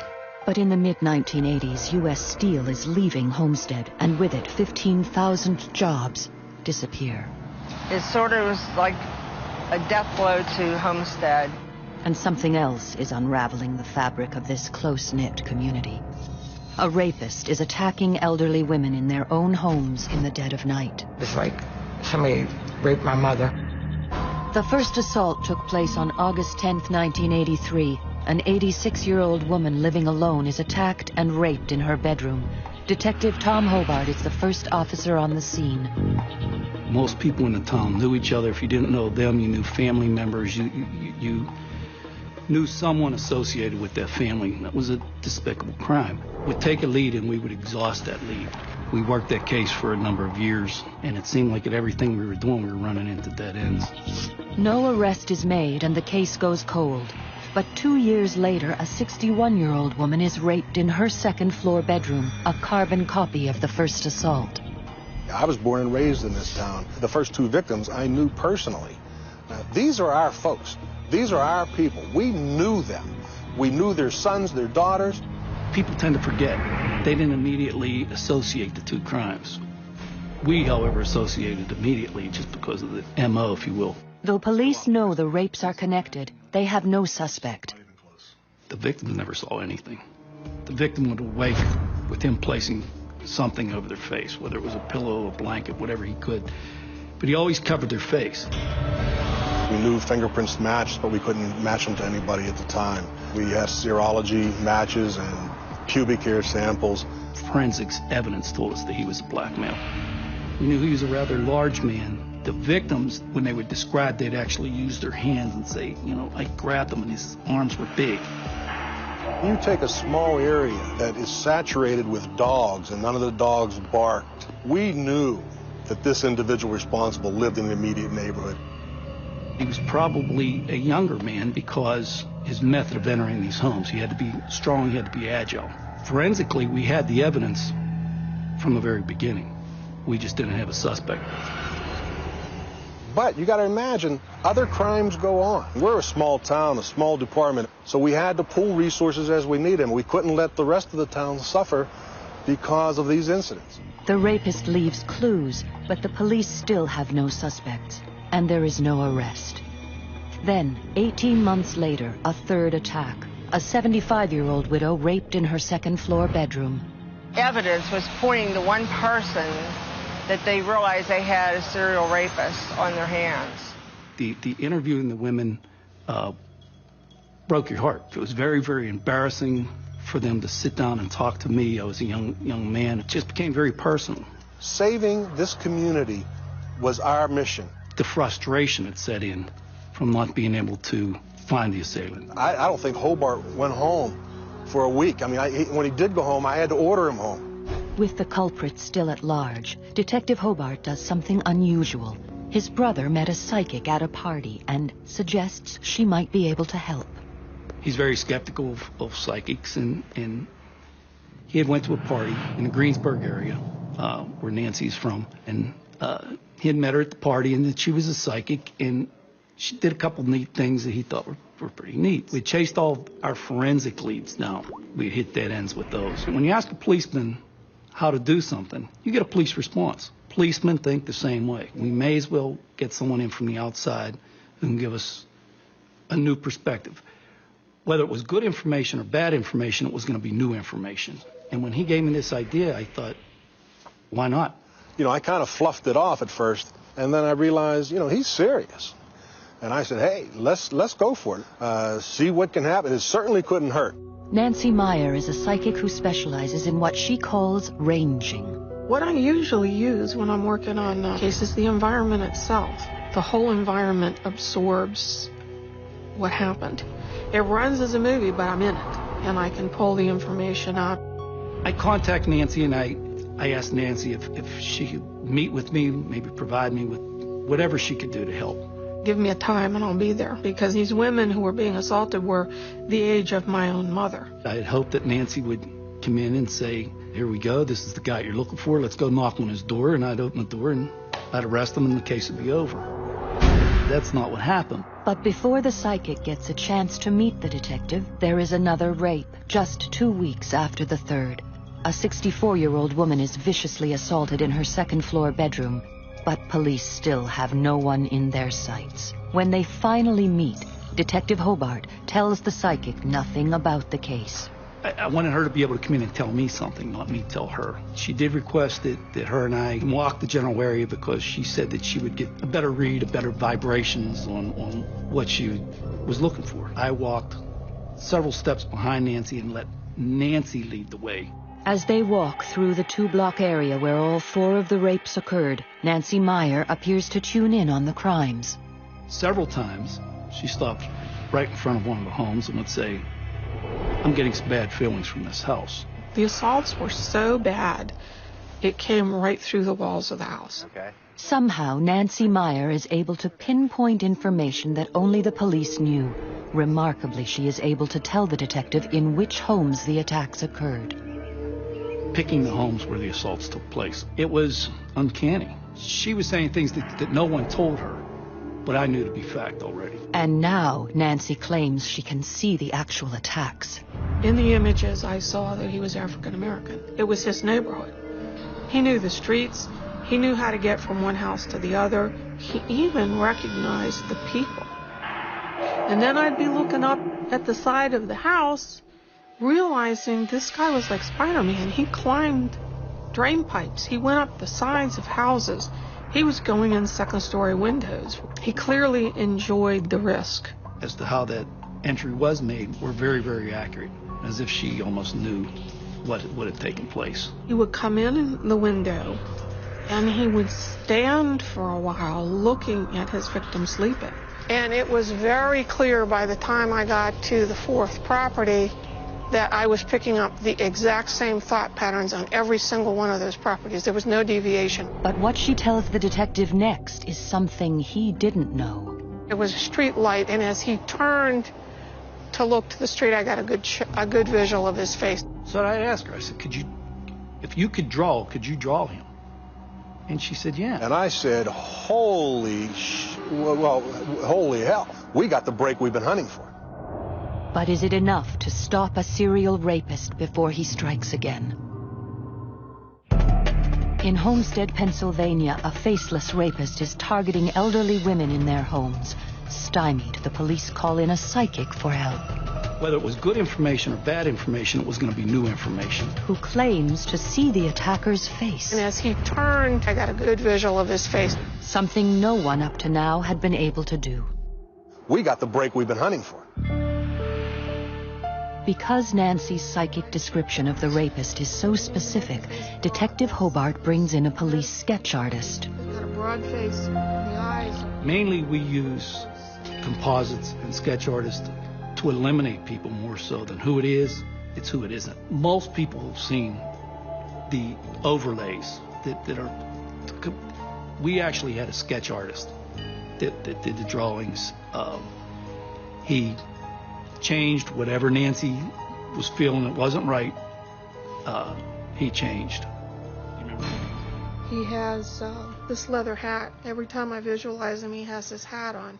Normal practice is to remove anything like a hat from the sketch so as to focus on the suspect's features, but producing a police sketch based on the word of a psychic is anything but normal. I'm off to the side. I have nothing to do with Nancy explaining the sketch artist. I'm just accompanying her. And it's a long day. The hat's not right. You have to move the hat this way. You have to move. I was becoming frustrated, and the sketch artist was becoming frustrated. It's a hat. It's a hat. You know, but no, a hat had to be a certain way. But we got in an argument over the hat. You don't put a hat on a sketch. This is against protocol. You don't do it. And I said, yes, but if people are to recognize him, the hat has to be on him because he's never without it. As far as a clue that we were going to go out and everybody had a hat on, and that wasn't the situation. A lot of people wear hats. Nancy explained a black leather cap, and she had it over and over. I felt sorry for the sketch artist, how many times she made him change the hat. And we told our officers, look, this is not an official wanted poster. This is not something that a victim of a crime has produced. This came from Nancy, a psychic. And as most people have seen sketch artists, they're never going to be a photograph.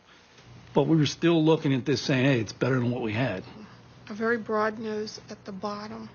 But before the psychic sketch is even circulated, the rapist strikes yet again. April 24th, 1987, just 5 weeks after the last attack, a 76-year-old widow is assaulted in her home. Each one escalated that he became much more aggressive. The entire town is on edge. Not panic, but it was certainly a lot of fear. We had now formed an actual task force where we were on the streets every day. There were a lot of tired policemen from Allegheny County and the sheriff's departments. With the attacks intensifying, police ask the psychic for help again, but this time she takes a different approach. And I said, I think we need to get ahead of this guy and start using my abilities to figure out where he's going to target next. And as we crossed over one street, I could pick up this man walking around late at night, checking out when people's lights were going off. And I noticed that he was on this street quite a bit. And I said to Tommy, this has to be near where he's living, because I keep sensing him. And what the psychic says next is the last thing that police wanted to hear. Nancy said, we have to get this guy. We're going to have to get him soon because we were going to have a murder rather than a vicious assault. And with the psychic's next revelation, the investigation takes an astonishing turn. And I felt him checking a house out particularly closely. And she said, this is not one of your victims, but I'm getting some bad energy coming from this house. Do you know who lives here? There was no indication of the house that who lived there. There was no special signs on the door or anything like that. It looked like any other house in the neighborhood. So when she picked that out, it raised the hair on my neck, because there was no reason for Nancy to be able to pick that particular house out and not knowing anything about the resident of the house. However, I knew that was a relative of the chief's. For Police Chief Kelly, the case has just become up close and personal. He takes the psychic's warning seriously and stakes out his grandmother's house. I got my German Shepherd. Tell him to come on. Bring it on. And when you're sitting there in the silence waiting for something brutal to come in, you knew that probably it was going to be a life or death situation. You're aware of every single sound in the night. You can hear your heart pound. The adrenaline takes over. And you're crushed when any of these ladies are victimized the way they were. And it's personal. But the chief's grandmother isn't the next to fall prey to the rapist.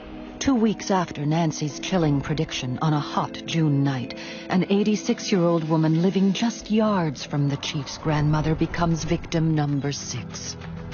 I was devastated.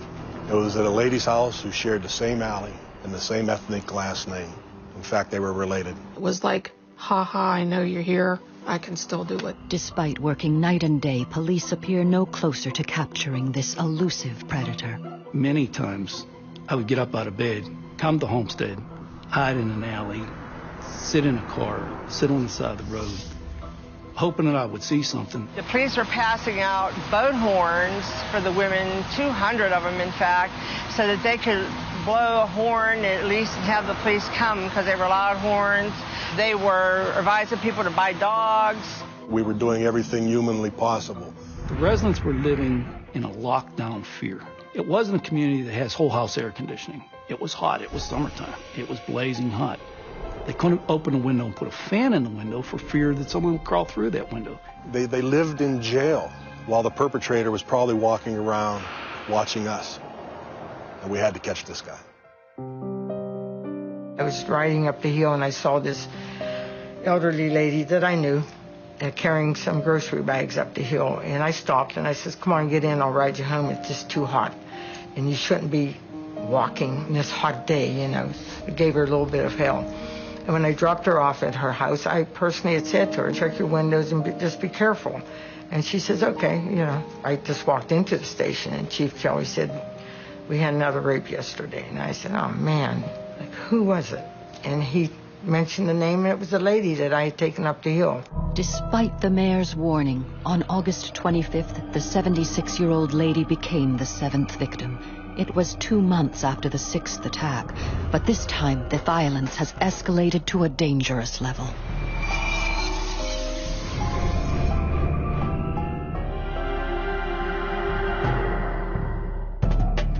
Fear has gripped Homestead, Pennsylvania. A serial rapist is preying on elderly women, and police seem powerless to stop him. These are our people. We knew them. Chased all our forensic leads now. We hit dead ends with those. The frustration that set in. Psychic Nancy Meyer is helping with the investigation. She's certain, if not caught soon, the rapist will turn killer. We were going to have a murder rather than a vicious assault.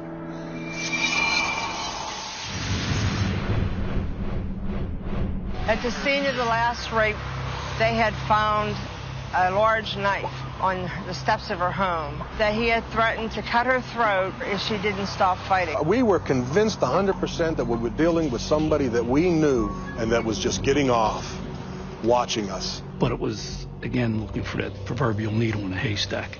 He wasn't going to appear to be public enemy number one. He was going to appear to be a nice young man.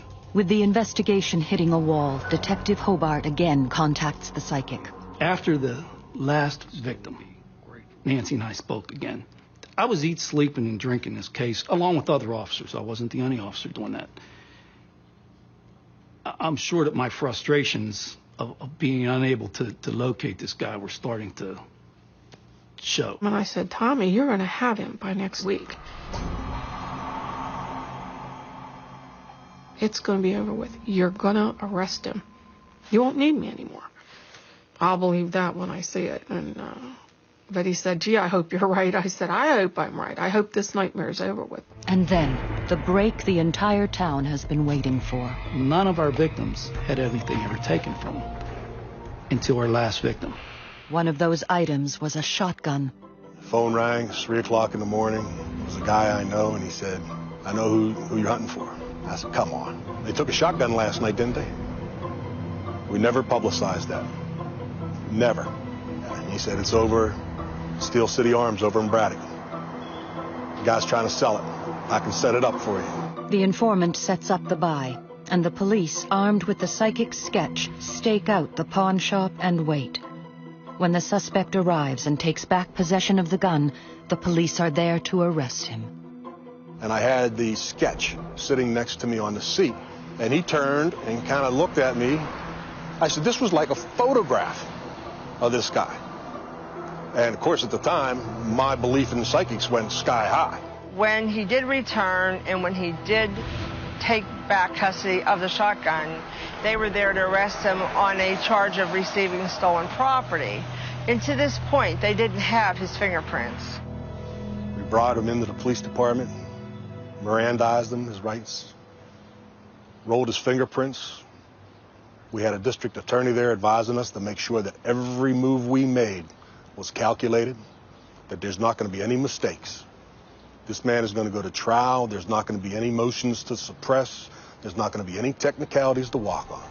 We called a fingerprint expert. When he prepared the prints, he just looked up and said, gentlemen, it's over.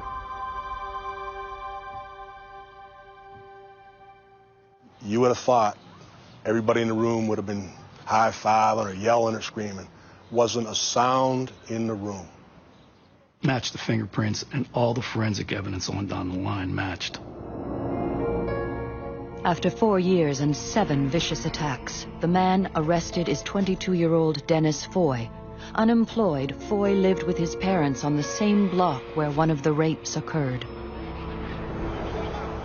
Foy's arrest in the fall of 1987 came after his case received not only local but national publicity. I think my feeling is for the victims, and they're through it, and so am I. Thank God that these women that were raped were heroes enough to go to court.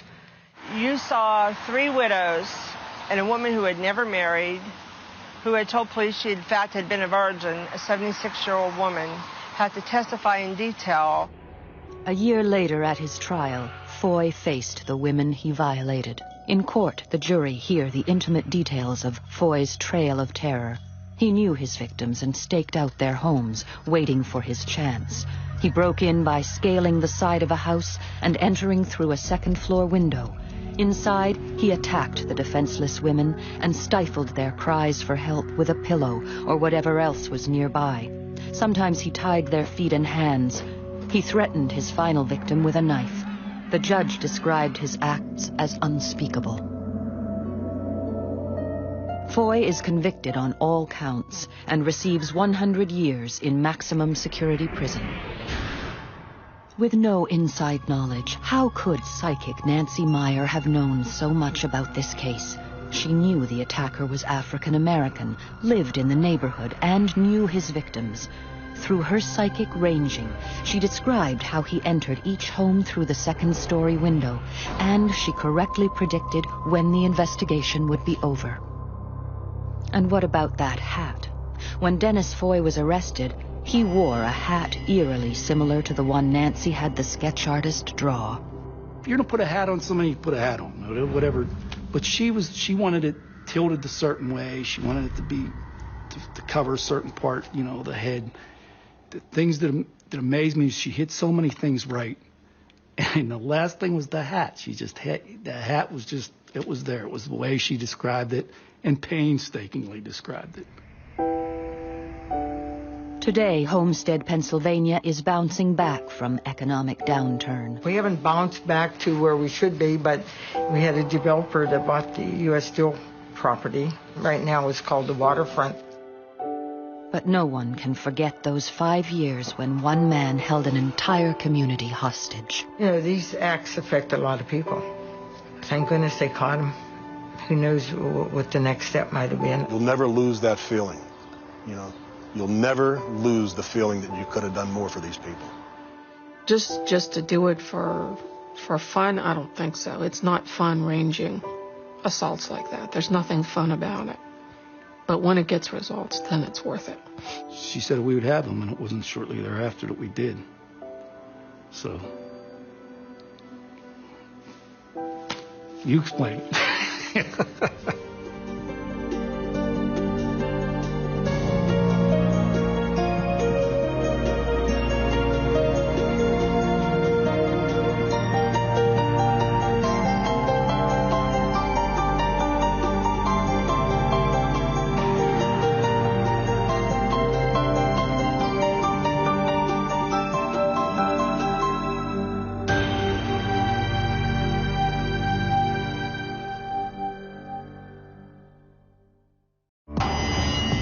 A Vancouver area nightclub owner vanishes into thin air. I felt something was very, very wrong. Police think he's fled town for a new life under a new identity. He's probably someone who has gone missing and does not want to be found. But a psychic sees things differently.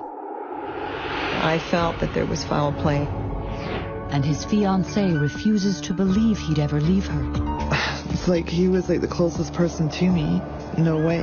Can a psychic help a desperate woman solve the mystery of what happened to Bill Rudy? I certainly didn't feel like he slipped in the bathtub.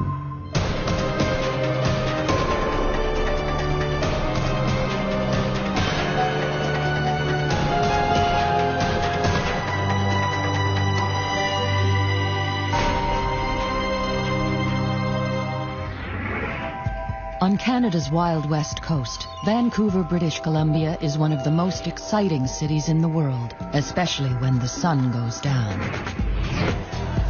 In the early 1990s, one of the area's hottest nightclubs was Rumors. Its owner was 51-year-old Bill Rudy. The multimillionaire has investments in nightclubs and real estate, and the cash is rolling in. And Bill Rudy lavished a lot of that money on his fiancée, Janet Bignell. He used to totally spoil me, and we'd go out, and everywhere we went, it was always fun. The couple were making plans together. Bill Rudy told Janet that he was ready to cash in his chips and start a new life with her in a small town east of Vancouver, near Janet's parents. What we were going to do is actually liquidate everything and then move to Kelowna. Basically, because Bill and I were going to move, I no longer had my own house because we were going to be buying a new house. It seemed like everything was falling into place for Bill and Janet. But then he does something odd. In February of 1994, Bill checks into a local motel, telling Janet he needs to sort out his tangled business affairs before he makes the final move. He wanted just to take a week and sort all the tax things out and just have peace and quiet where nobody knew where he was. On Monday evening, February 21st, Bill and Janet spoke on the phone. He just said that he was just going to get something to eat and then he was going to go to bed. So he did call me that evening, and it was around 9 o'clock. But the next day, she doesn't hear from him. I paged him throughout the day, and nothing. Then that evening, we were supposed to go out for dinner. I had a babysitter booked for 6 o'clock, and still nothing. 2 days pass, and Janet still doesn't hear from Bill Rudy. It's the knot in your stomach. I felt something was very, very wrong. Desperately worried, she goes to the police, but they don't see the disappearance of Bill Rudy as a top priority.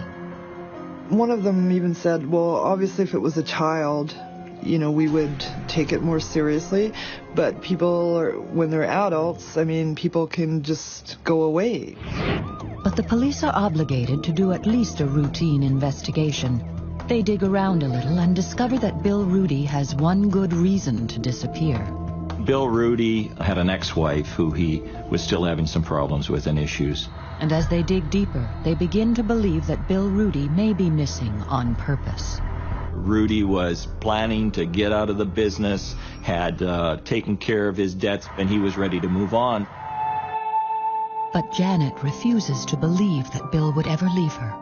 People don't know him on a personal level. Sure, they may know him on a business level, but no way. A fiancée is not quite the same as a wife, and there are many times where a girlfriend, fiancée thinks that the relationship is maybe further along than it actually is. But Janet had gone to Rudy's hotel room 4 days after he went missing. What she found convinced her this was not the room of a man who wanted to disappear. I go into the room and everything is there. The closet's full of clothes, his toothbrush is in the glass, his razor is plugged in. Distraught and now dissatisfied with the police investigation, Janet decides to call a psychic. The motivation was to try to find out what happened to him. I totally believe in psychics, and obviously it wasn't going to hurt. Janet's friends suggest she contact Laurie McQuarrie, a well-known psychic who lives in Portland, Oregon. I liked her, and I thought that this was a kind woman who was really in distress, and yet even under all the stress, she was very, very driven. She was very focused on finding this answer, and I wanted to help her. The psychic asks Janet to send her information on Bill Rudy right away. I want a picture, a birth date, and a name, a map of the area where they were last seen. Laurie uses a psychic technique she calls victimology. I can sit down and just looking at that picture, it's just focusing and allowing it to flow. And I get a story. I get a total story. And I just start writing. And the story Laurie is getting about Bill Rudy is deeply disturbing. If I weren't a psychic, I would be going, well, gee, this looks like a businessman. And what came through was, we have two people here. We have a man who presents himself as being the honest businessman, and then we have the hidden side. How do you tell this poor girl that her missing fiancé is a really nasty man and I don't like him? But I said it. I didn't want to believe her. Half of me is still skeptical. Well, okay, it's a psychic. It's not science. When I said this is a bad man, I believe I recall her saying, I know. He's not perfect. To Janet, Bill is the man she loves and plans to marry. But the psychic is onto something. The police have discovered that in his business life, Bill Rudy did have a hidden side. Bill Rudy used a number of aliases in the past, mostly to cover on somewhat shady business deals and houses and mortgages and things. But it showed that he was not above manipulating and fudging the rules. And Janet did know Bill Rudy had secrets. When they first met, he lied about his real name. He told me his name was John Andrews. The reason he was using these names is so that his ex-wife couldn't track him, and I totally believed him. A person who uses aliases is not the most honest person in the world, usually using those aliases to his advantage, to someone else's or the government's disadvantage. But Janet is desperate to find out what happened to the love of her life. Now it seems the psychic is the only one who can help her. She gave me positive encouragement. She was always available. I talked to her many times throughout. Not only has the psychic sensed that all is not what it seems with Bill Rudy, now she gives his fiancée some truly chilling news. I knew he was gone. It's kind of like they say in the search and rescue world, it is no longer a rescue, it's a recovery. You know, to me, he still could have been missing, but Lori said no, he's gone. If the psychic is right, how did Bill Rudy die, and where is his body? Near Vancouver, British Columbia, nightclub owner Bill Rudy has vanished without a trace. The police think he's hiding and doesn't want to be found, but psychic Lori McQuarrie senses he's dead. I knew he was gone. Janet Bignell asks the psychic to come to Vancouver and help to solve the mystery of her missing fiancé. It was like two forces coming together. She was anxious for me to come up, and I was hoping to put a piece to the puzzle. Desperate to find Bill Rudy, for Janet, no price is too high. But Lori surprises her. And I wouldn't have cared how much it cost, and she said no. She said, I don't take money for missing people. And I said, well, why not? And she goes, because then I would lose my gift. But Lori does have a strange request. She asked me to make a reservation at the hotel and in the same room from where Bill went missing. Part of victimology for me is once I've gotten the initial facts, then if it's possible, I want to follow a physical route. I want to see physical surroundings that this person lived in or were around. As soon as Lori arrives in Vancouver, she heads straight to the hotel. She checks into room 206, the room in which Bill Rudy stayed. As I sat in the room, I could feel myself looking at maps on a bed, looking at papers, contracts, all the things that assembled his world. In the room, alone, Lori tunes in again to Bill Rudy's fate. Not only is he dead, but she believes he's been murdered. I felt that there was foul play. I certainly didn't feel like he slipped in the bathtub. That was very painful for me to hear as well. She wasn't all that shocked when I told her that I thought he had been murdered. I think, again, this had been simmering someplace in the back of her mind. But the Royal Canadian Mounted Police aren't interested in working with psychics. In their eyes, Bill Rudy had deliberately disappeared. You really can't take it to the homicide squad unless you have fairly good evidence that it's a homicide. In this case, we did not have a crime scene or a body. Nevertheless, if the psychic is right, what did happen to Bill Rudy? Janet has her suspicions, and they all center around Rudy's business partner and Rumor's manager, David Lowe. Bill didn't trust him anymore. In a ploy to hide money from his ex-wife, Bill Rudy had put the Rumors nightclub in David Lowe's name. In return, Lowe had been paying Rudy $5,000 cash a week for over 2 years. But just before he disappeared, the payments started coming up short. It was the first time that Dave Lowe had not come up with all the money. He's like stalling him and giving him a lot of excuses. Janet Bignell's word is not enough for the police. They need concrete evidence. For that, she hires Ozzie Caban, a private investigator, to watch and follow David Lowe.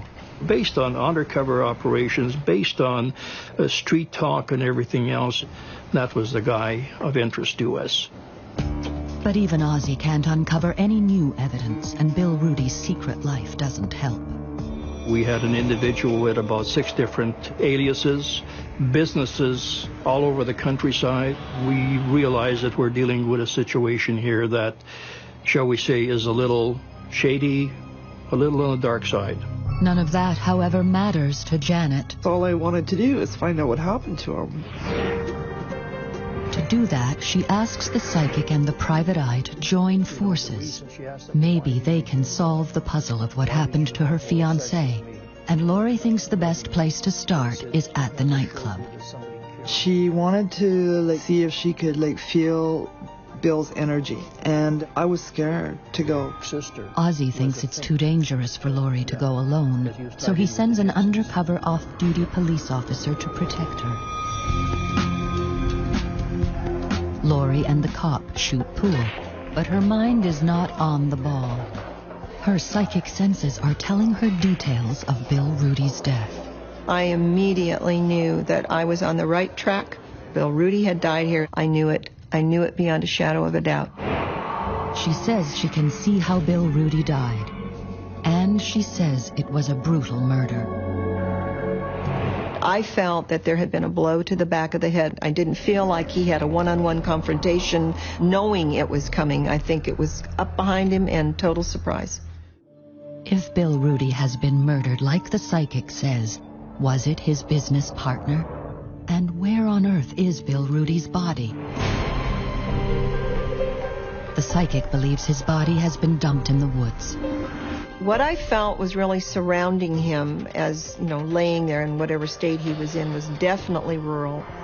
So Lori and Janet hit the road in search of Bill Rudy. She wasn't familiar with the area at all, and yet she's the one telling me which way to go. Yes, I felt the sense, go left, go east, and that's what we did, and it felt right. We kept driving, and she said, "Don't worry, he's going to be found." And looking at the map, and she says, "I believe he's in the back of Harrison area." Psychic Lori McQuarrie has never been to British Columbia before. Yet she marks an area on her map, sensing that Bill Rudy's body lies in the mountains to the east of Vancouver. Whatever I pointed to, I felt strongly about it. And the problem always is, usually people aren't dumped on a sidewalk. They're dumped in acreage. In fact, the area Lori circles is the perfect place to hide a body. It's vast, rugged, and remote.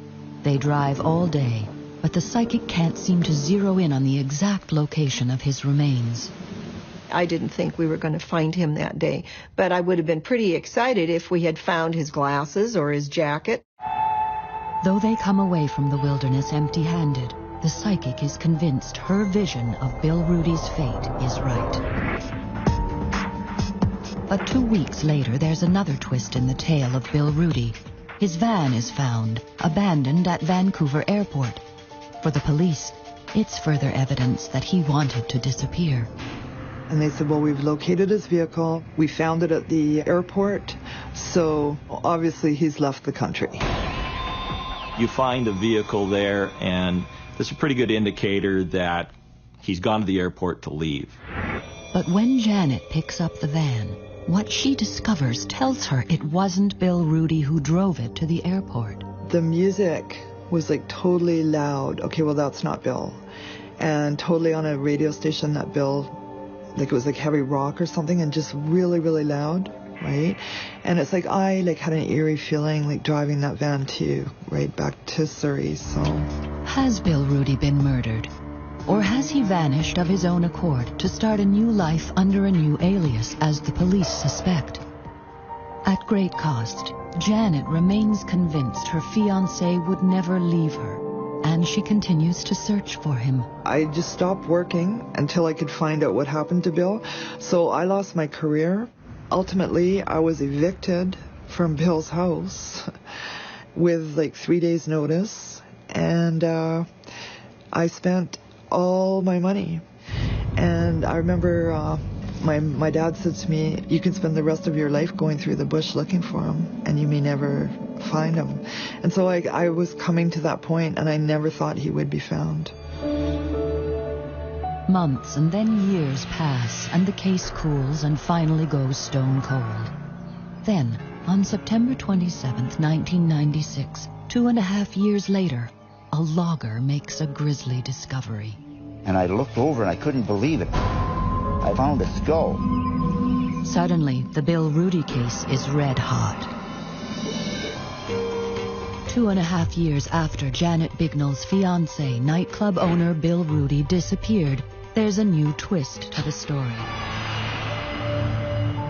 In September 1996, a logger working in thick forest in the Harrison Mills area east of Vancouver stumbles on the unexpected, a human skull.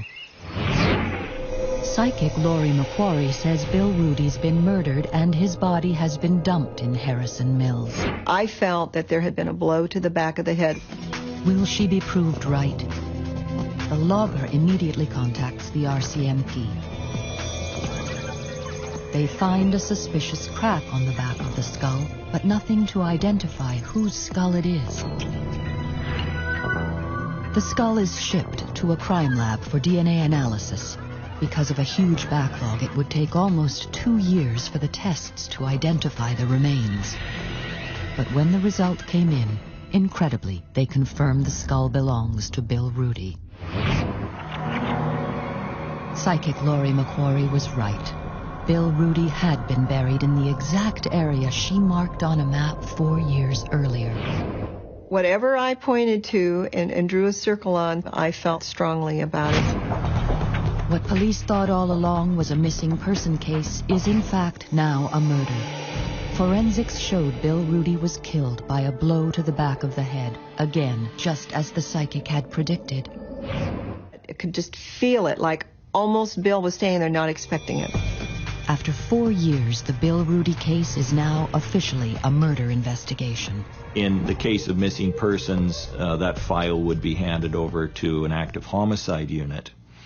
And they would then take over the investigation, review the file, and start over again. And the first person the RCMP call is Janet Bignell. Said that human remains had been found through DNA, have been positively identified to be William Rudy. And that's exactly the way he told me.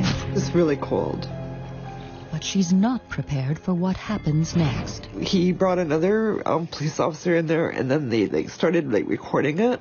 And then ultimately, as time went by, I found out that part of that was because now I was actually a suspect. I couldn't even believe it. But the person the police are most interested in is Bill Rudy's business partner, David Lowe. Mr. Lowe told investigators originally that everything was okay, that Mr. Rudy had been paid up and now Mr. Lowe was inheriting the business. It didn't take investigators very long to realize that Mr. Lowe had said things originally that were not true. But with no crime scene, no weapon, and a very cold case, proving that David Lowe killed Bill Rudy isn't going to be easy. What police do know is David Lowe's lifestyle had changed dramatically since Rudy disappeared. He's making tons of money, and he didn't invest it back into the club. He went on, 2 or 3 cruises a year, Mercedes, race car. Lowe's high-rolling lifestyle had caught up with him. He had defaulted on the mortgage and lost the Rumors nightclub. David Lowe was now working as a car salesman and herding for cash, so the police decide to exploit his weakness. The body was a car salesman, not very good at it, apparently, so not a whole lot of income. So when he realized he could regain some status, some power, get some money, he was just prime for the bait. He wouldn't have been thinking after so many years that now he was becoming a target of a sting operation. 3 years after police confirm Bill Rudy was murdered, an undercover officer known as Jason meets and begins to form a relationship with David Lowe. Jason was tasked to befriend Mr. Lowe and slowly gain his trust. Jason convinces Lowe that he's a gangster and tells him he can make big money if he can prove that he too is a bad guy. Finally, David Lowe tells Jason what he wants to hear, that he killed a man. With that admission, Jason tells David Lowe he can now meet his boss. You've told me a story about a murder, so you got to tell it to the boss to impress him. So he knows that he's not going to make the big money, he's not going to get any status or power till he's in. And this is do or die for him. It's the job interview. At that meeting, Lowe admits to killing someone. I whacked the guy. I hit my partner with a hammer. They got the confession and they got it on videotape. After a 6-month sting operation, undercover cops arrest and charge David Lowe with the murder of Bill Rudy. Money was the motive. He missed payments, and basically Bill was going to put the squeeze on him. His back was against the wall, and he didn't want to lose everything he had in life, and he was going to. During David Lowe's trial, testimony confirms all of psychic Laurie McQuarrie's visions of the crime 10 years earlier. The murder did take place in Rumor's nightclub, where Lowe crushed Rudy's skull with a hammer. Lowe did take Rudy's body to Harrison Mills and dumped him deep in the forest. I knew it would come full circle. I knew they'd find him. I knew this would end up being solved. She totally does have a natural gift, right? And I'll be forever grateful to her for sure. On July 5th, 2004, 9 years after Bill Rudy had vanished, David Lowe is convicted of first-degree murder and sentenced to 25 years in prison. Finally, after 9 years, David Lowe's conviction gives Janet some peace. And now at least I feel vindicated that the person is caught in jail, and it would have been worse to go through the rest of my life without knowing. David Lowe is appealing his conviction. Janet Bignell has a new life, but she will never forget Bill Rudy. I miss him. My life would have been a lot different, but I have learned a lot. I've learned not always to take people at face value.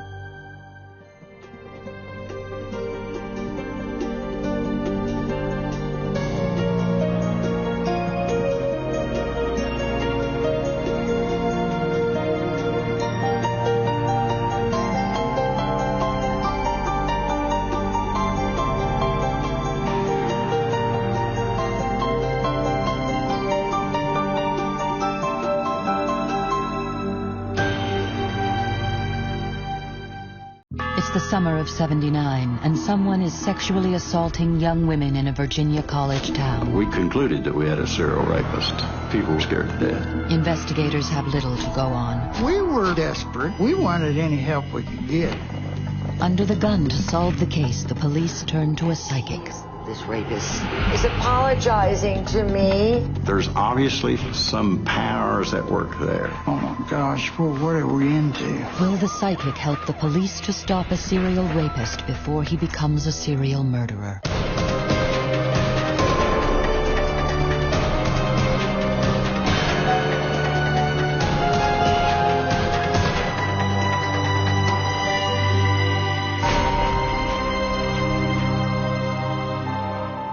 Stanton, Virginia, a small, sleepy southern town nestled in the Shenandoah Valley, the birthplace of Woodrow Wilson, the 28th President of the United States. It was a city of 25,000, but it was sort of caught in time. But on the evening of March 14th, 1979, Stanton's peace is shattered. A knife-wielding rapist attacks a 22-year-old student in her room at the local college. It is the first in what would be a string of violent sexual assaults. Stanton Police Department. I just remember getting the call, and the lady was very hysterical and upset, which, of course, anyone would have been going through that. I just remember how I felt so scared and helpless. My main thing was to try to keep her calm until a police officer could arrive. Detective Ronnie Wiseman is put on the case. Our first rape was very unusual because we had very few rapes at all. And this one seemed to be rape from a stranger. All police have to go on is a composite drawing of the assailant based on the victim's vague description. Then, 2.5 months later, a second rape, only blocks away from the college. Again, few clues for the police. Person came in a window on each one. He used a knife, and he had a stocking mask on. And so our best description was height and weight. Race. Was about it. Both victims described their attacker as a large African American. But because of the mask, they can't see his features and he leaves few clues. Ray Robertson is the prosecutor for the city of Stanton. Back in 1979, we didn't have DNA evidence. Any foreign hairs, any semen, any saliva, anything like that we found on them, we could get the DNA on that now. We couldn't do that back in 1979, and so it's a very different game when it comes to solving crimes now from what it was back then. We just had no evidence. With a violent rapist on the loose, the whole town is on edge. For something like that to happen around here was a really big deal. That kind of stuff just didn't happen in Stanton. It made me be much more aware. Any place I went, I was always checking, being more cautious. During that particular time, women were kind of afraid to walk streets at night alone, especially in the college area. All the windows were down and locked. In a town where serious crime is all but unheard of, the pressure on local police for results is immense. The community was actually in pretty much of an uproar. I was following the news in the newspaper daily, especially on this case, because there was so much turmoil. I would say, wow, I don't envy the police officers that's working this case because it's got to be tough. Everyone that you would come in contact with, regardless of what you were doing, wanted to know how the case was going. Then, driving by a construction site, the victim of one of the rapes spots the man she thinks attacked her. One of the victims said, that's him. That's him. There's no question about it. Police arrest the man, but they soon realize the case against him is flimsy. The guy wore a stocking mask. How can you make an identification of a suspect that has a stocking mask on? I think everyone knew that it was not right. He had been convicted of minor offenses that were very different from the type of offenses that a rapist usually commits, and I really didn't think he had done it. No sooner is the first suspect released than the other rape victim names a different man. A man she vaguely knows, and he too is arrested. He actually flunked a polygraph test, so on the basis of the victim identification and the polygraph results, he was arrested. Everyone seemed to say, oh boy, we got the guy. We can relax a little bit. But the police don't relax for long. Less than a month later, a third attack, just like the first two. Wearing a stocking mask and wielding a knife, a man climbs through a window and rapes a 32-year-old woman. All this while the investigator's prime suspect is behind bars. The second person that was arrested was in jail when the third incident happened. Really didn't think we had two people doing these acts. The suspect is released. It's very sad. The police were scrambling to get an arrest in the case. Women were on edge, and we were getting a little frustrated and maybe a little antsy, too, to solve some of these things. With 3 identical attacks, police believe, unless stopped, the man will almost certainly rape again. We realized after about 2 or 3, we had a serial rapist. This is something that was very new. We'd never had anything like this. Under intense pressure, Detective Wiseman calls in Special Agent Darrell Stillwell of the state police. You had a person that was operating within about a 5-block area. There were all types of sightings, window peepings, entries into houses, burglaries, thefts of small items. The perpetrator's rapid escalation from petty burglary to violent rape makes police fear what he'll do next. The possibility that something will go down, a resistance that will cause a homicide. There's always the possibility of that. Then, 6 months after the rapes began, a chance event changes the whole course of the investigation.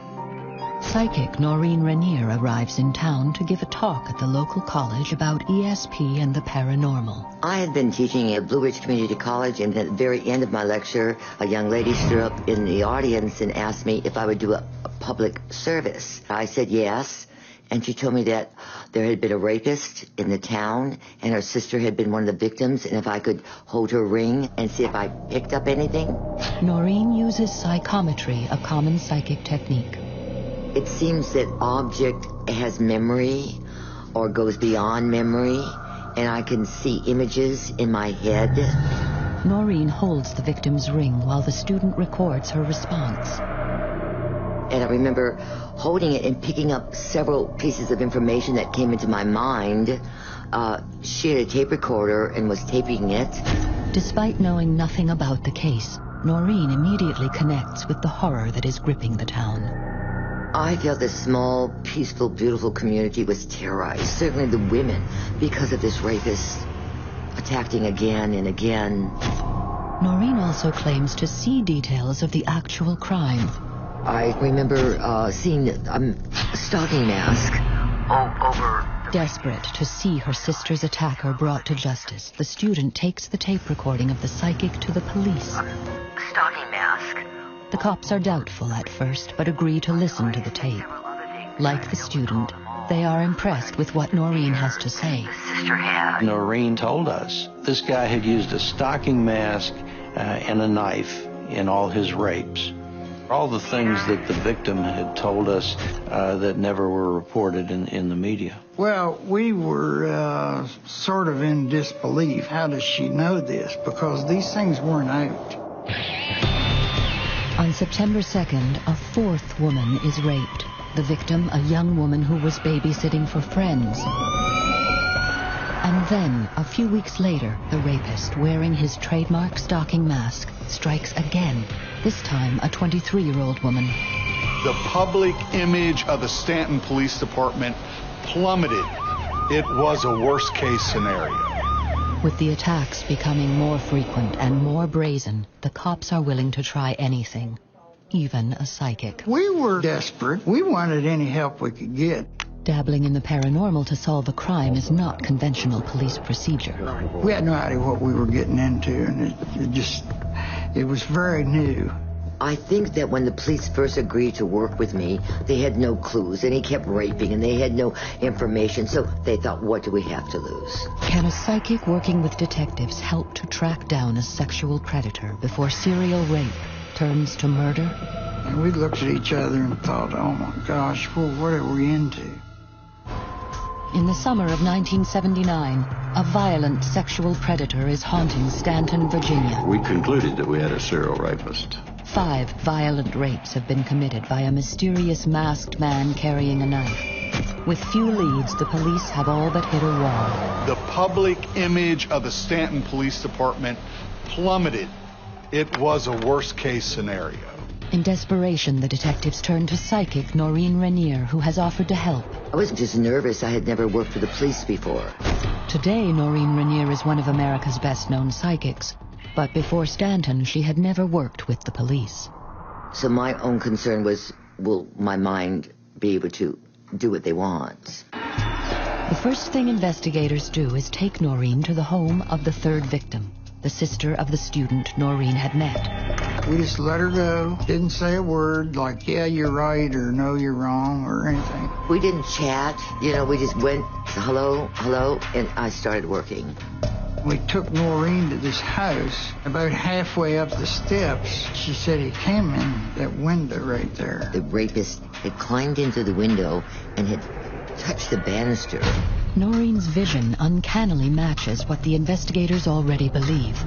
We found a ladder laying in the yard, and we came to determine that the person went in a upstairs side window. These things had never gotten out. How could the psychic know something that hadn't been released to the public and the media? When he opened the window, in order to get in, he just had to sort of jump to the banister. That banister had given police the one hard piece of physical evidence they have. They'd gotten a real good palm print where he had to grab the banister. Walking through the home, Noreen's paranormal visions of the attack come thick and fast. He was already waiting for her when she got home. They said, show us. She pointed to a room and said he was waiting back in that room for the victim to come home. That was true also. Before she got to the bedroom, she said, there's some violent activity up here. They looked at each other, but they didn't say anything. And then we walked in. She walked in the bedroom and sat down on the bed, and she started talking as if she were the victim. Noreen's description of the attack matches every detail of the victim's report. The rapist had come in the window. He had been hiding in wait. He had attacked her in her bedroom. Now, eerily, Noreen claims she has taken on the role of the victim and reveals something startling about the rapist. He's apologizing to me. And I was so shocked. But it just was like a little scene from a movie, just that one quick little picture.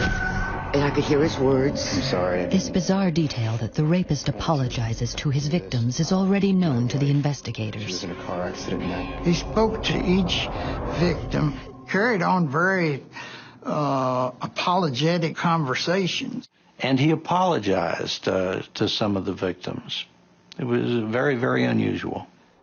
But the psychic claims to have one more detail about the rapist. I feel like his pants and shirt, they match. He's wearing a uniform. I could feel the material, and uniforms have a special heaviness to it. And I could tell that the pants and the shirt matched. We were in disbelief. How does she know this? Because these things weren't out. Noreen's first vision of the rapist suggests he's a laborer. But as she talks, she's also receiving other more cryptic psychic signals. What I'm seeing, it seems to be going around and around. The entire time, she would sit and talk, and she was drawing on the pad with a pencil, just drawing a perfect circle. Noreen is sure the circles she's drawing mean something, but exactly what she can't say. I remember first seeing him driving something. I remember knowing that whatever he drove went around and around. She said, I have no idea what this means, but it has something to do with his occupation. Without knowing anything, the psychic has accurately described the attacks and given the investigators a profile of the serial rapist. There's obviously some powers at work there. It must be. And I've pretty much concluded that in my mind based upon this particular case. Impressed with what they've learned so far, the detectives take Noreen to the home of the most recent victim. They never told me any information, never gave me any feedback. Taking me to a second victim's house, I knew that I must be onto something. There, she has a vision that would provide police with a vital clue. She claims to see where the rapist lives. See this theater marquade, and I knew he lived real close. I remember feeling the brick. Which was very interesting because there was an old theater right in the vicinity where all this was occurring. Most of these things occurred within a mile and a half, or just within 5 blocks. Noreen has told the cops where she believes the rapist lives, but she also knows how he can be identified. I wanted to go through his body to see if I could pick up any tattoos or scars. When I got to the knee, I could see the scar. First of all, it hurt. I remember the limping. Pretty deep scar on his leg that would cause him a slight limp. Very new to us. We had no idea. She was getting a pretty detailed picture of this attack. Can the psychic's cryptic clues help the police to track down a rapist who's already attacked 5 women? And we had the information, but we didn't know what to do with it. In the summer of 1979, a serial rapist is terrorizing the college town of Stanton, Virginia. The police were scrambling to get an arrest in the case. There was a crisis of public confidence. Desperate, the investigators have enlisted a psychic. She said she was picking up energy, and she was taking on the role of this victim. I feel theater. I knew we lived real close, and I remember feeling the brick. She said he lived in an apartment right across from the movie theater. Brick apartment, she even stated. We did concentrate on the brick apartment building across from the movie theater. We were in plane cars, and we had them positioned all around the city, and especially in that particular area. The community became absolutely racked with fear. There was a tremendous need to get this case solved. And it could have gone real bad for us. Armed with details provided by Noreen's extraordinary psychic visions, police stake out the movie house and other key locations in Stanton and lie in wait. We spent many sleepless nights on this case. We would stake out till 2 or 3 o'clock in the morning, then come back out about 7. Then, after 2 weeks of around-the-clock surveillance, on the evening of December 27th, a break. Stanton Police Department. A call came in that someone was peeking in the window. The call comes from a woman living less than a block away from the movie house. Ma'am, is the suspect still there? I understand, and I'll get an officer on the... We had one of our cars sitting right near the end of that driveway. Got a report of a person messing around the house, looking in the windows and this, that, and the other. And when he came out of the yard, it was a fenced yard he had to walk out of. When he came out of the yard, we stopped him and questioned him about his business in the area. And something else. He had a limp. Could this limp be linked to the scar the psychic predicted the rapist would have on his knee? Did you hold up for a minute? Wasn't his home. We didn't know anyone in the home. Told us he was looking for some boxes because he was moving. He told us, start telling us a number of things that just didn't make any sense. Got any weapons on you? Anything on you? I think we all looked at him and said, I think we have the right guy here. I don't think there was any question. Have the police got the right man? He does live by the theater. From around here? Yeah. Watch your head. The peeping Tom is taken into custody without a struggle. That man is 22-year-old James Bruce Robinson of Stanton. Police charge him with attempted burglary. But is he the man responsible for raping 5 women? We knew we had him pretty well there for an attempted B&E, but at that point we had no idea that he was the rapist. We did get his fingerprints, and I'd gotten a good palm print, so I took his palm prints, and we took those to the lab the next day. Then they remember one of Noreen's most detailed predictions. The rapist would have a big scar on his knee. It's very strange to ask him to pull his pant legs up. He had no idea why we asked him that. I was so excited when he pulled his pant leg up and showed me a great big scar there. So all of these things just started coming together. The psychic is right. But to nail Robinson, they need more.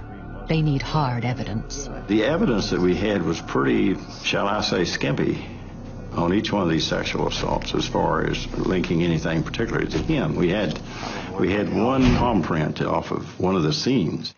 The investigators devise a plan. To persuade Robinson to confess, they take him to the scene of his crimes. It was a technique I used in many criminal investigations. Put him in a car and drive him to a neighborhood. We did a lot of running around in the car with him, asking him things as we drove by people's houses that he had visited. And he started out making confessions to trespasses and burglaries. That's how it started. Despite admitting to a string of burglaries, Robinson denies rape. But then, suddenly... Sir, the lab just called back. Your palm print matches your suspect. We got a call over the radio that the lab had called and matched that palm print. He knew exactly now that he's had it. Confronted with the evidence, James Robinson breaks down and confesses to the rapes. He gave the police details that only the true rapist could have known. There's little doubt that Noreen helped police put the serial rapist behind bars. Her remarkable insights were right on almost every count. She described how the perpetrator had entered the homes, how he had apologized to his victims. She told police the suspect lived close to a theater, that he limped, and he had a scar on his knee.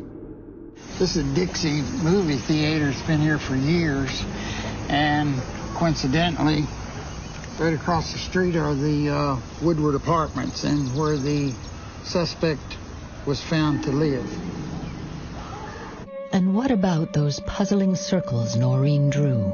The suspect drove cement mixer truck. He would leave the truck parked in front of the apartment or somewhere close, and he'd go in. I must admit I was very impressed by that he drives something that goes round and round, and it turned out to be a cement mixer truck. That was pretty cool. Noreen's vision of a man in uniform is also true. The night we picked him up, he had the shirt on. At the trial, the prosecution paint a chilling portrait of a man driven to rape and rape again. James Bruce Robinson pleads guilty and is sentenced to 5 concurrent 20-year sentences for the Stanton rapes. We were very impressed with Noreen and the information that she was able to give us. It gives you a little extra something to look for, you know, when you're out on the street. Everything that she gave came about. And then at the very end, when I left, as they were shaking my hands, they said, "When will we catch him?" And I thought for a second, and I said, "Before Christmas." And we got him on December 22nd. Called me later to thank me for my Christmas present.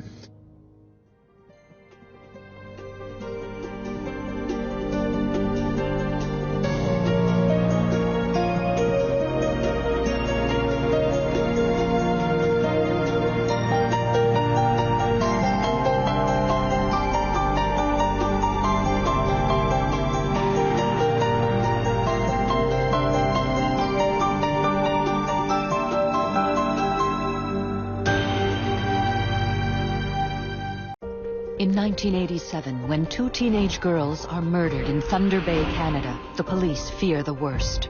I immediately thought that we had a serial killer working the area. Police think they've got their man, but a psychic says they're wrong. I felt terrible, but I had to tell him I'm having trouble recognizing the face I see. In the public's mind, it was going to be sort of a miracle if anybody was caught because so much time had elapsed. Then, 13 years later, a stone-cold case comes back to life. Was the psychic right all along? I knew I had seen that face so clearly.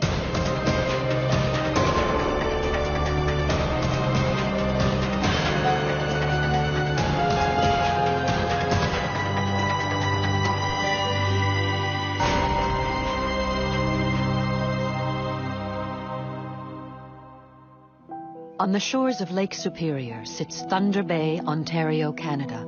In the 1600s, a fur trading post. Today, a struggling industrial town. On Sunday, May 10th, 1987, Mother's Day, an elderly couple out on their morning walk discover the body of a young woman laying in a gravel pit. First to arrive on the scene is Constable Jerry Moran of the Ontario Provincial Police.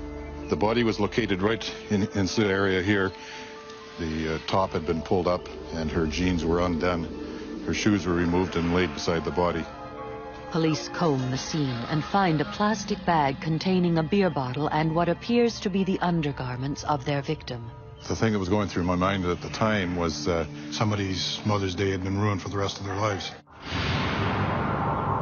But Detective Moran has a job to do and puts his personal feelings aside. You treat it very businesslike. You're detached.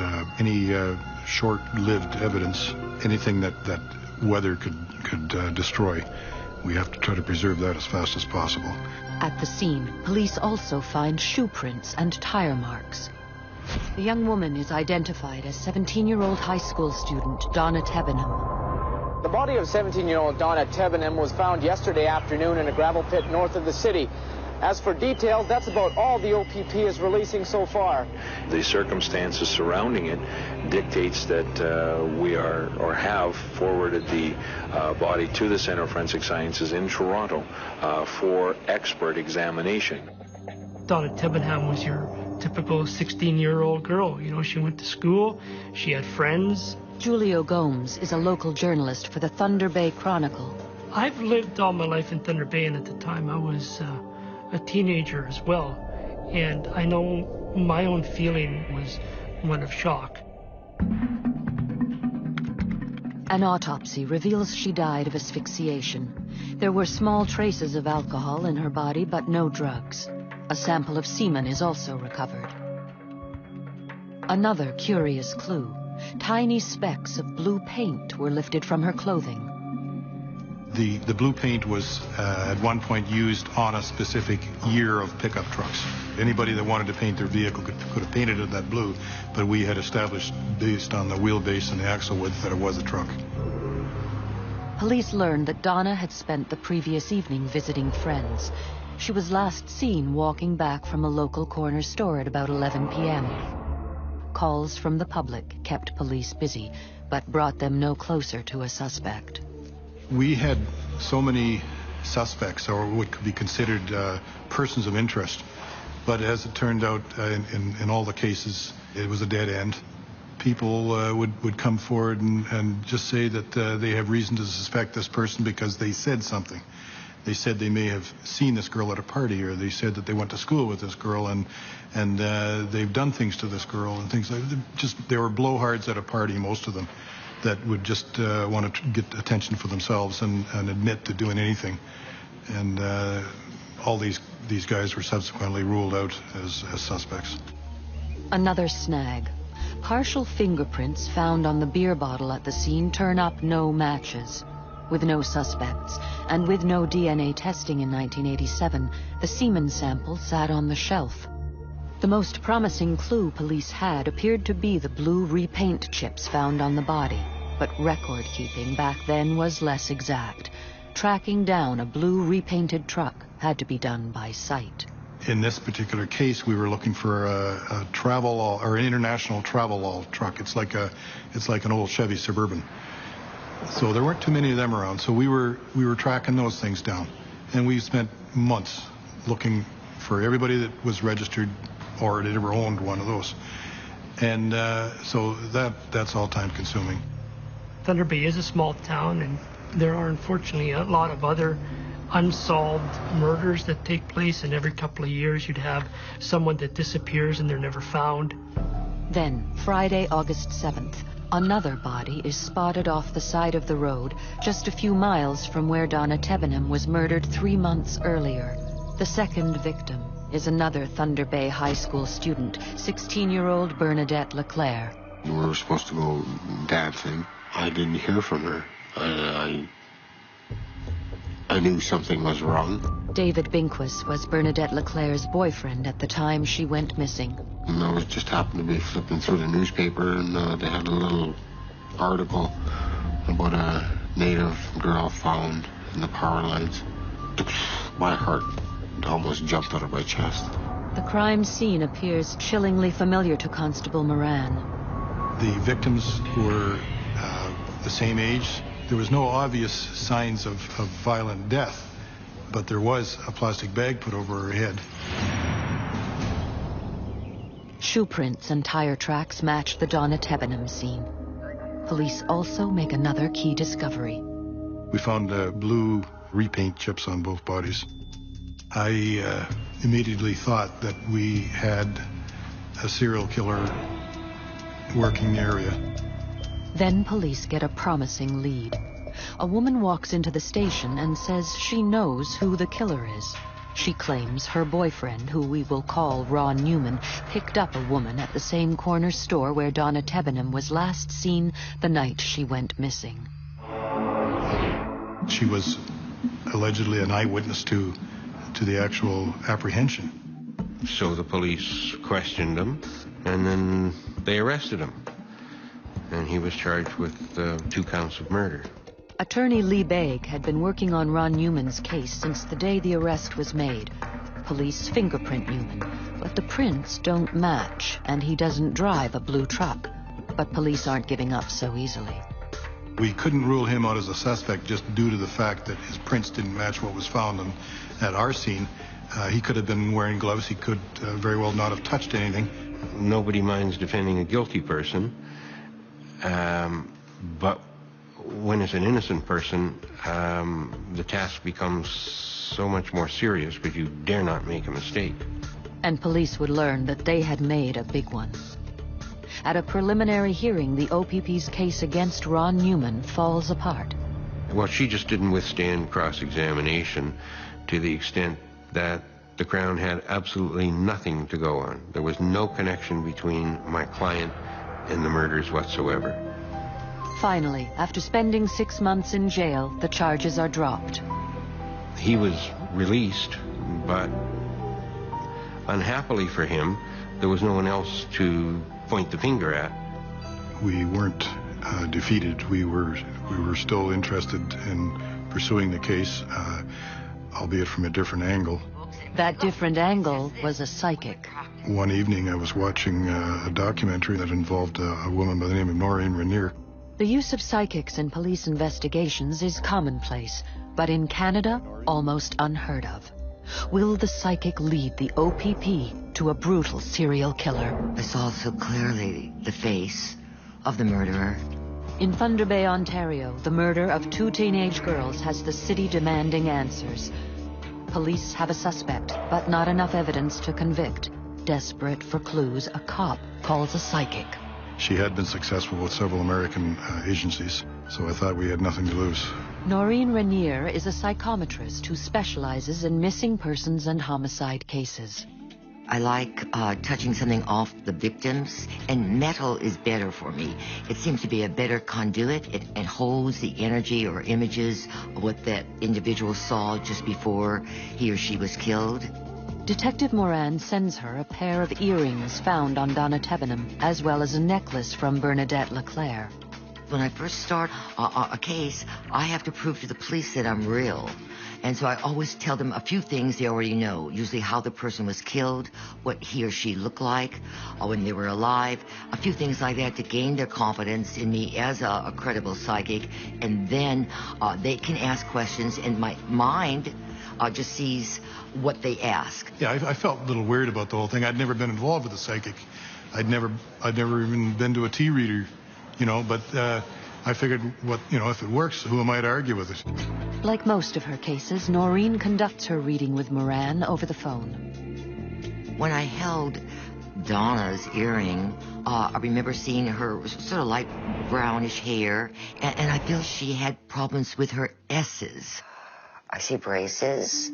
She described the victims very accurately, right down to the speech impediment on Tevenham and the character of Leclerc. I had Bernadette's necklace, so it wasn't that difficult to be able to describe her. I felt more fuller lips. I felt more feisty, confident, a little bit rebellious, again young. Then Noreen astounds Moran by describing the murder. Remember, I couldn't breathe. Screaming. I'm having trouble breathing. Didn't feel any knives or guns or wounds of that sort. Just not breathing. It started, being a little unusual that she would know some of this stuff. And I certainly wasn't given this information to her. Again, I closed my eyes, and I could feel, first of all, I felt a truck. And it was blue, it was low, and it had sort of a flat thing in the back of it. I was somewhat surprised because that's the color of the vehicle we were looking for, based on the paint chips found in both scenes. The eyes. I'm seeing the eyes now. On a face, when I close my eyes and I'm trying to describe the murderer, I don't see the whole face at one time. But the whole face is what the police need, so Noreen sets up a circle group hoping to get a clearer picture of the killer. I'm seeing an eye. A circle group is people with like minds. We're all hopefully trying to get the same answers. I was teaching at the time, ESP course, And some of my students had heard about the case that I was working on, and they wanted to become involved in it and help me see more. Large ears, more closer to the head. It was so clear. I saw it so clearly. I knew that if I had my artist draw it, that we would have a face for Constable Moran. She subsequently got a hold of a sergeant from an American police force that had worked with her before, and based on her description, he drew a composite sketch of what she thought our suspect should look like. Length. There was just a small space between the upper lip and the nose. I made a photostat copy of the sketch and sent it to Constable Moran and waited to hear what he had to say. When I got the Polaroid picture of the composite sketch, it didn't look like anybody in particular that we had looked at. Nothing. They didn't know who it was. I was devastated. I felt so like I was on, and he didn't know who my face was. I was just totally devastated. It looks like another dead end. But Moran is not willing to give up just yet. He sends the psychic a stack of photos, including the photo of Ron Newman. I didn't really recognize anyone in the lineup. I felt terrible, but I had to tell him. I'm having trouble recognizing the face I see. At that point, I was somewhat disappointed, but I knew that there was no point in pursuing something that wasn't there. But before the cop gives up on the psychic, he has one more question. Will we get him, and when will we arrest him? And I said, yes, he's going to be 32 years old. He's going to have a mustache. And I saw the initial R. I didn't know if it was first or last name, but I saw R. Moran is stumped by Noreen's clues. Ron Newman was 32 years old, and he had the letter R in his name. But the psychic sketch looks nothing like him. The description that she made, really, it was a stretch to make it fit Newman. The last conversation I had with Constable Moran was when he sent me the lineup of the faces. And that was the last time we spoke. At that point, the case didn't go very much further. I was taken from the case and put back on general duties because there was no other avenues of investigation to pursue. I questioned my ability.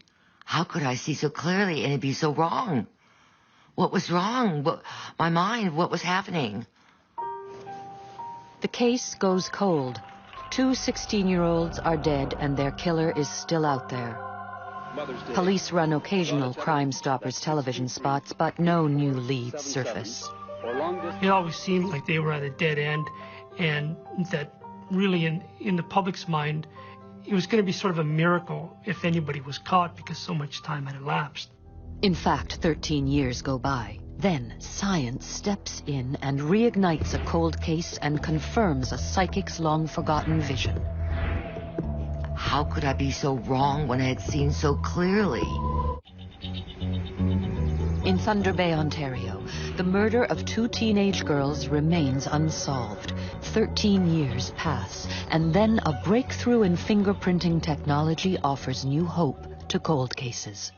In August of 2000, an automated fingerprint identification system known as APHIS was upgraded to search and retrieve both finger and palm prints of convicted felons.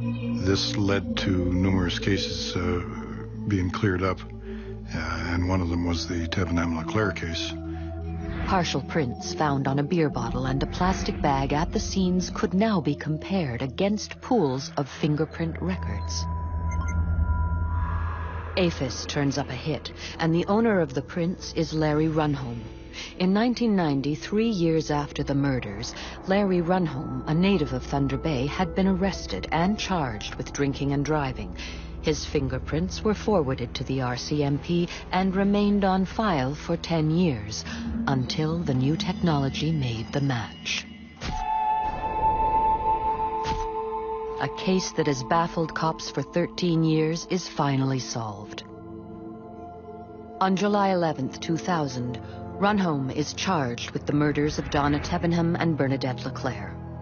It was a huge story when he was arrested because the community had almost forgotten about these deaths, and the few people that still remember it had almost given up any hope that anyone would ever be arrested and held to account for it. The arrest finally vindicated a psychic who 13 years earlier accurately described both girls, their dark hair, Donna's braces, and Bernadette's feisty personality. She even envisioned their deaths. I'm having trouble breathing. But it was her sketch of the killer that police turned a blind eye 2 years ago that now came back to haunt them. The profile provided by Noreen Rainier regarding a suspect turned out it was amazingly accurate. At the time of the murders, Mr. Runholm was only 19. We have a high school photograph, Mr. Runholm. The prominent nose, the full mouth, the length of the hair. Other puzzling clues offered by the psychic now seemed to make sense as well. I remember Constable Moran saying, "Will we get him, and when will we arrest him?" And I said, yes, he's going to be 32 years old. He's going to have a mustache. And I saw the initial R. I didn't know if it was first or last name, but I saw R. So I was overjoyed that my information was right. Sad that it didn't help in a timely manner. Runholm admits to intentionally killing both girls and avoids a jury trial by pleading guilty to second-degree murder. And Larry Runholm never took the stand, never explained anything. His lawyer said he has no memory of what happened, so he has nothing to offer. Runholm claims he can't remember what happened back in 1987 when the girls, both 16, were believed to have been raped and then suffocated 3 months apart. But Justice Stanley Carisco, in his sentencing address, says he saw no evidence of amnesia, and he says the families deserve an explanation for these sickening murders. You know, the guy is a vicious killer, sadistic, and the judge saw through him, and I'm very thankful for that. To this day, the police don't know exactly what happened the nights the two girls went missing. What they do know is that both girls were suffocated with a plastic bag. DNA testing of semen taken from both girls matched Larry Runholm, and blue paint chips found on both girls matched the paint and make of the truck he drove. Why did he do it? And how could he live with himself for the next 15 years, where ostensibly he was raising a family and leading a normal life? It's one of those just baffling things that you constantly think about and say, you know, what really happened? His plea of second-degree murder carries an automatic life sentence. The ruling of 20 years came as some satisfaction and closure for the families of the victims. Second-degree murder for two girls, I would have liked to have seen, 22, if not a little bit more. But I am pleased it's over. There was a certain amount of uncertainty that we had stepping in here today and just wondering where the judge was going to end up. So at 20 years, I think my sister was well served. Look at how many lives he's destroyed. I don't think he got what he deserves. But I know he'll get what he deserves where he's going. If the police had used the psychic's sketch in their investigation, would the murders have been solved sooner? An article published a few weeks after Runholm's arrest revealed that police did have him in their sights, but he was somehow overlooked. He had lived on a road with his parents, and his parents were away all summer at a tourist camp, which they ran. And so he had the run of the house, came and went as he pleased. His house was on the same route that myself and my partner did a door-to-door knock on. And as it happens that the one side of the road that my partner was on was the same house that Mr. Runholm lived in. And he wasn't home the two times we went there. But at that point, we had no reason to suspect Mr. Runholm of anything. He was just another name to be cleared. The police just using me is right. But they are not used to working with psychics, so they don't understand how we work and how they have to interpret our clues. It's not all factual the way in this reality. My goal, and still will be till it happens, is to train and teach the detectives how to do what I can do. In hindsight, the clues that Miss Rainier provided, although we were disappointed that we weren't able to successfully charge suspect number one, it did prove to be very accurate for suspect number two, although 13 years down the road. I'm glad I used the psychic because it sort of opens up a whole new avenue of investigation. We had nothing to lose by using her and everything to gain. How dare I had doubted my own psychic ability. So, yes, I was joyful and knowing that my ability was working and does work. And again, like faith, don't doubt, believe.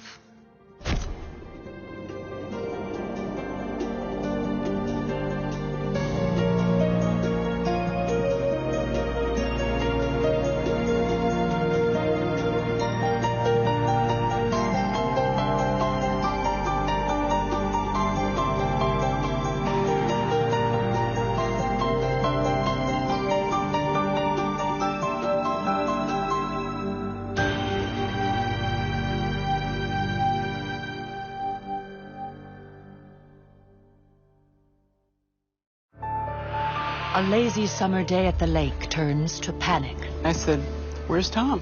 When a 5-year-old boy disappears. I wondered if he was dead. Police think he's drowned, but a local psychic says he's lost in the forest. I could see this little boy lying under a very large tree. Is the psychic right? Is Tommy Kennedy alive or dead?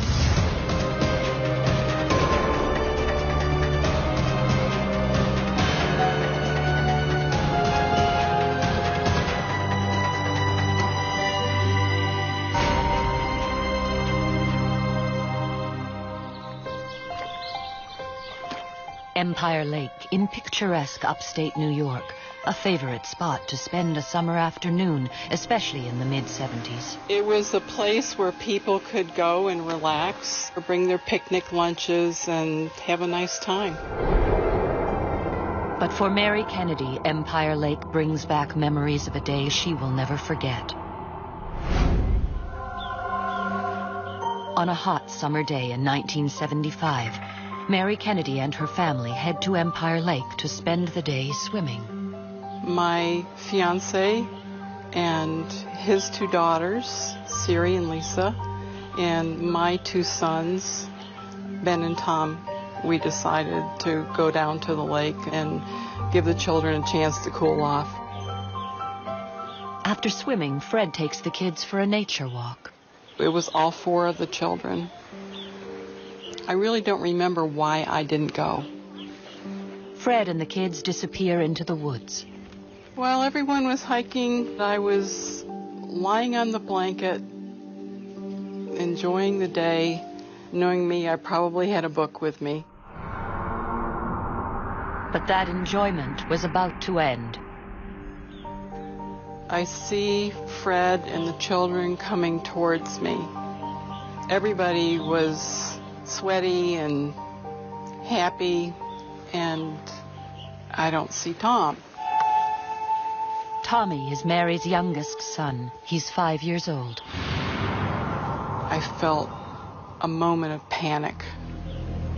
Fred comes up to me and I say, "Where's Tom?" And Fred says, "I sent him back to you." Fred says Tom wasn't wearing shoes, and he complained his feet were hurting. I sent him back to you just at the beginning of our trip. He was whiny and didn't seem to want to do the walk, and so I sent him back to you. He thought that Tom was more competent than he was. I would not have done that. Oh my God. Where's my child? Mom! Help me!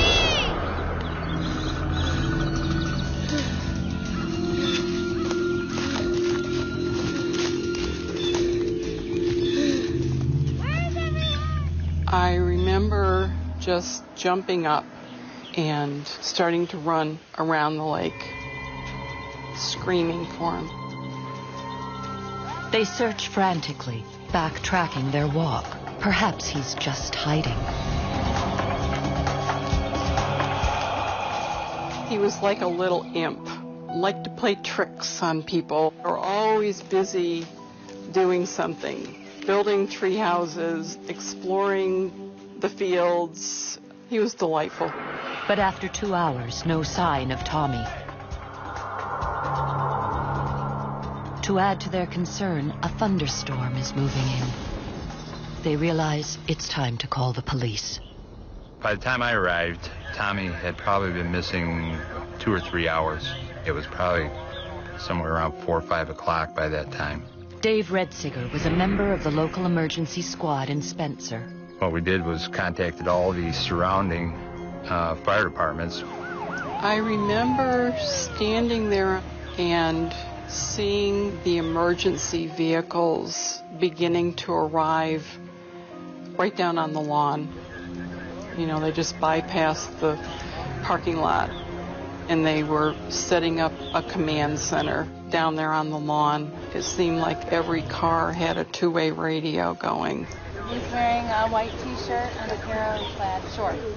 I remember just regular people beginning to arrive. People standing in groups and being briefed and being told where to go. Nobody seemed to see him around the campsite. Nobody's seen him around the swim area. So you kind of narrow it down to 2 areas, the woods or the lake. I look over and they're bringing boats in. And that only means one thing. A dive team goes into the water to search for Tommy. Near the camping area was heavily dead woods, a lot of stumps, things that, you know, if somebody got in there, they could very easily get entangled underneath the water and not be able to get back to the surface. And I was just horrified. I was absolutely horrified. And I just wouldn't look at them. Absolutely didn't want to look at them. The dive team searches the perimeter of the lake, but no sign of Tommy. The storm is getting worse. Once the weather started to get bad and the lightning started getting pretty nasty, we had to call off the water search. 4 hours had passed since 5-year-old Tom went missing. And by that time, it was pouring. It was just torrential. And I'm thinking about this little 5-year-old kid with a bathing suit on out there in the cold rain in the woods somewhere. And I'm just so scared for him. 8 miles away, in the town of Spencer, 25-year-old psychic Phil Jordan hears the news.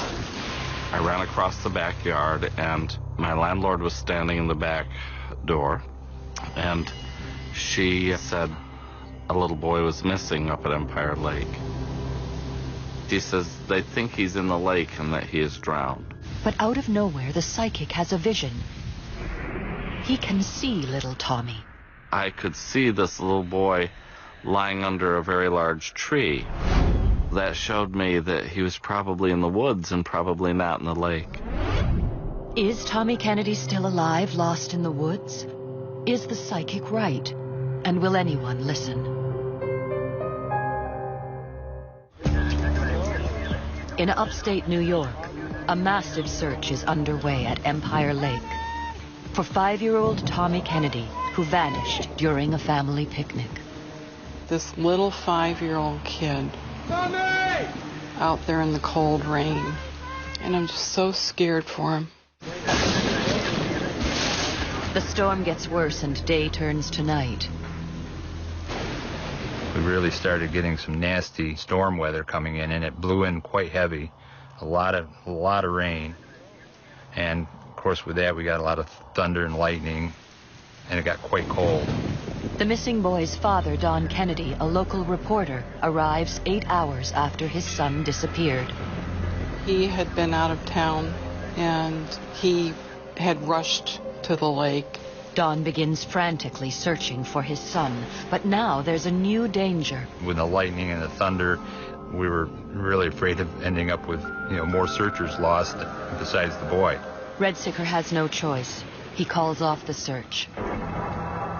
Intellectually I understood, but my little 5-year-old is out there still by himself. Tommy's parents are desperate. Don Kennedy remembers a piece he'd written about a local psychic. By coincidence, it's Phil Jordan. My 5-year-old child was lost. As far as I was concerned, bring in the National Guard. Bring in anyone who will help search for him and find him. I was not surprised that he called me. I felt that I might hear from some of the family.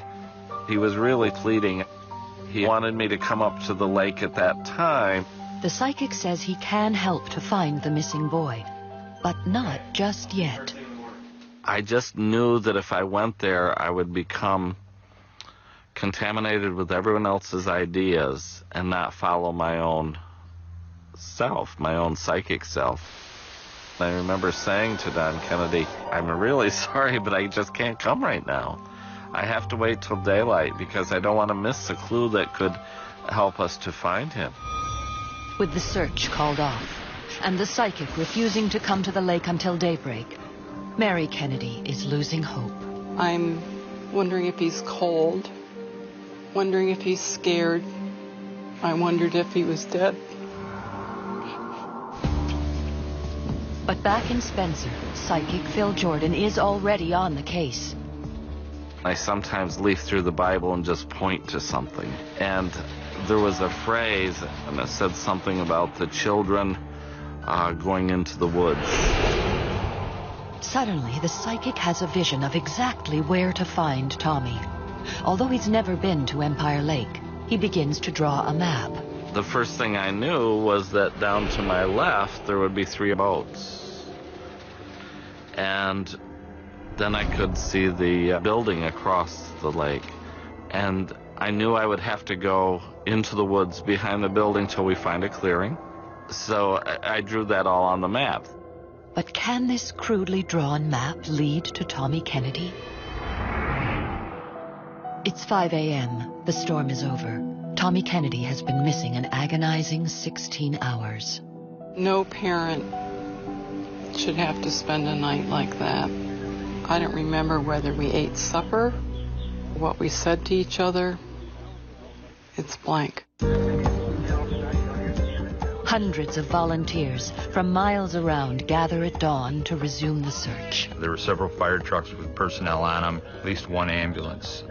We got the people together, told them what the boy's name was, and then had them search areas around the lake into the wooded areas, but we concentrated on the area immediately around the camping area and the bathing, swimming area. I was just tremendously grateful that all these people just showed up. Psychic Phil Jordan also arrives at the lake to help with the search. I met Dave Redsicker, who was a friend of mine, but was the investigator in charge. Even I says, well, I have this map. I was shocked. As simple as the map was, the things that he had drawn on the map were right there. The 3 boats were there, exactly as I had drawn. And across, you could see a large tent. And I said, that has to be the building. We'll go in behind the tent. But the searchers think he's wrong. And what he was describing was an area that we hadn't searched yet, because it was an area that we figured was the most remote area, or most unlikely area that this child would have gotten into. But the psychic is confident his map will lead to the lost boy. Before he begins his search, the psychic makes an unusual request. He asked me for an article of clothing that belonged to Tom. So I asked Phil Jordan if one of his little sneakers would be okay. And Phil said, absolutely. His mom made sure I had that sneaker, and I tucked that into my belt, and I focused on Tommy Kennedy and finding him. 250 rescuers searched the south side of Empire Lake, the area closest to the spot where Tommy was last seen. Meanwhile, Phil Jordan and 2 volunteers, armed only with a psychic map and a little boy's shoe, head in the opposite direction. There was myself and these 2 men that I didn't know. I just wished them good luck, and they headed out into the woods. 25-year-old Phil Jordan has never tested his psychic powers in a life-and-death situation before, and he's never been to Empire Lake. But he has faith in his map. I know we're going to find him, and we will find him within an hour. Tommy! Every little ways I would stop, and I'd say to myself, okay, we have to keep going straight. Now we have to turn left. Tommy! Now we have to go up here. We have to go a little bit to the right. And I remember talking to myself through the whole thing so I could block out any of the ideas that others had. Tommy! It was rugged terrain. There was a hiking path, but it was uphill. A lot of woods, a lot of trees falling across the path, and treacherous going. Is it possible that a 5-year-old without shoes could have strayed so far? The psychic is now deep in the woods, 2 miles from where Tommy Kennedy disappeared. And so far, the psychic has turned up nothing. And now, one of the 2 men with him is starting to have doubts. One of them kept saying, everything you're describing is in another direction. Yet hundreds of volunteers searching in the area where he should be can't find a trace of Tommy either. Nothing. It was as if Tom had just vanished. The psychic struggles to keep his vision. And that's when I would refer to the map and hold on to his sneaker and say, Tommy, I'm coming, I'm going to find you. But now even the psychic starts to doubt his map. I was all ready to say, well, maybe we should check that other area and come back here later today. And then Phil Jordan makes a startling discovery.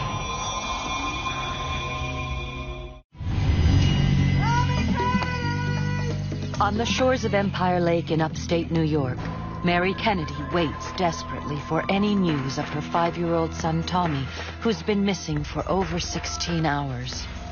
It was as if Tom had just vanished. Hundreds of searchers comb the area around the lake where the boy disappeared, but with no luck. Yet 2 miles away, psychic Phil Jordan, following his crude map, has stumbled across a child's footprint. It was right in front of me. I looked at that footprint and I thought, oh, we must be close, and I got goosebumps, you know.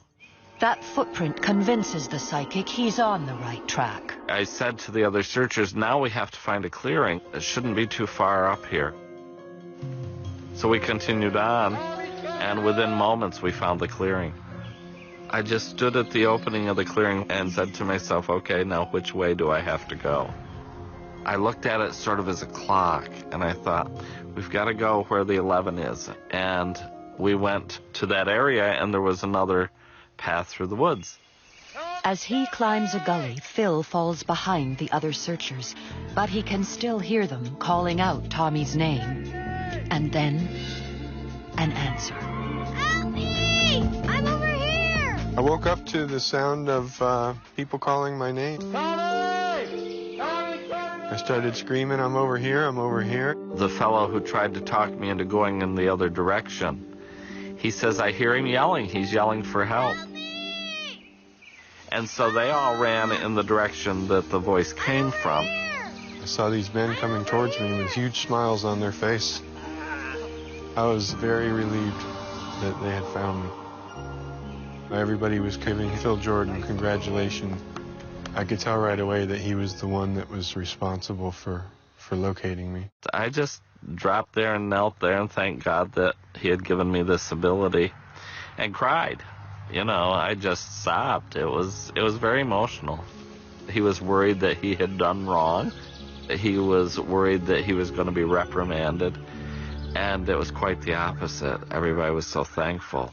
Tommy Kennedy had been missing more than 16 hours. One of the searchers reminds Phil about a prediction he had made. He says, 58 minutes. And I says, what does that mean? And he says, you told me we'd find him within an hour, and it was 58 minutes after we started. Tommy's rescuers carry him out to a nearby road. They had walkie-talkies, and they radioed for help, and soon the ambulance came to a road that was not far from where Tommy actually was. And the news that Tommy is safe is radioed back to the lake. Someone comes up to me and tells me that Tom has been found. It's like heaven opened up. I was just so grateful. And almost instantly, there he is. After almost 2 days of anguish, mother and son are reunited. He says, I was camping, Mom. I slept next to a stick. It's a miracle. It's a miracle that he's found, and it's a miracle that he's okay. Phil Jordan's visions had been right from the beginning. Tommy Kennedy hadn't gone near the lake. Instead, he had wandered deep into the forest. I immediately started crying and whining as I was walking back, and I'm sure that contributed to me getting lost. I probably wasn't paying attention to the marks on the path. I just started running in circles, and within a very short period of time, the clouds rolled in. And that first lightning bolt came down. Then I was terrified, and I started running and running and running. Wet, scared, and exhausted, he remembered what his mother had taught him. I taught my children standard safety, which is you don't go near the water when there's lightning. Find a sheltered place. I came upon a sort of a clearing, and I found a nice large stick to fend off any attacking animals. Phil had marked just such a clearing on his map. I was completely exhausted by that time, so I didn't have any trouble at all falling asleep. How could a psychic with a crudely drawn map succeed where 250 rescuers failed? If it hadn't been for Phil, and his map and his abilities, we either wouldn't have found him for a long time, or we may not have found him at all. I'm certain that Phil Jordan saved Tom's life. Word that Phil Jordan had found a lost boy using his psychic abilities is big news. Even the local sheriff, who is not in the habit of using the paranormal, recognizes his achievement. And he says, I would like you to become deputized so that if we have other cases, you can work more freely with law enforcement. So help me God. At that time, Phil was the only deputized psychic that I was aware of in New York State. Phil Jordan's amazing accomplishment at Empire Lake paved the way for psychics all over America to team up with police in solving difficult cases. It was truly an honor to be deputized because at that time in history, psychics were just beginning to be used a little bit in police work. It's now 32 years since psychic Phil Jordan found little Tommy Kennedy lost in the woods. They haven't seen each other since. Until today. Good to see you. Well, Phil still has the shoe that helped him to find Tommy so long ago. I put it in my belt, and I'd say, okay, Tommy, tell me where you are. Do you remember that day? I do. I remember running through the woods. I remember the lightning. I remember finding a stick to sleep with. thing I remember. Wild bear. Exactly. Yeah, like my 5-year-old with a stick is going to do something to a bear. That's right. But well, you were using your head. Yeah. That's the best way you knew how. Right. Yeah. And the next thing I remember is hearing you guys. I heard you calling for me and waking up. It was that day that I proved my ability to myself. And from then on, no one's ever convinced me that I can't do what I do. Without him, they might have been looking for my bones,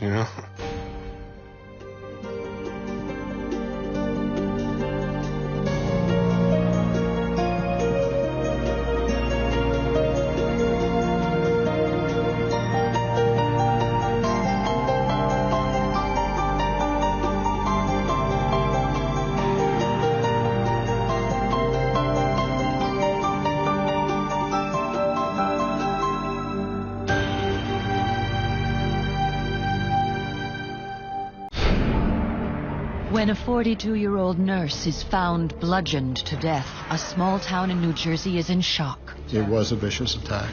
Her hands were bound with an extension cord. A minimum of 21 hits in the head. I didn't have my mother to raise me anymore. Police suspect her boyfriend, but a psychic says the killer is someone else. I saw a man, saw a hammer, a tied-up woman in her bed. Can a psychic's vision solve the mystery of who killed Betty Cornish? The killer lives upstairs.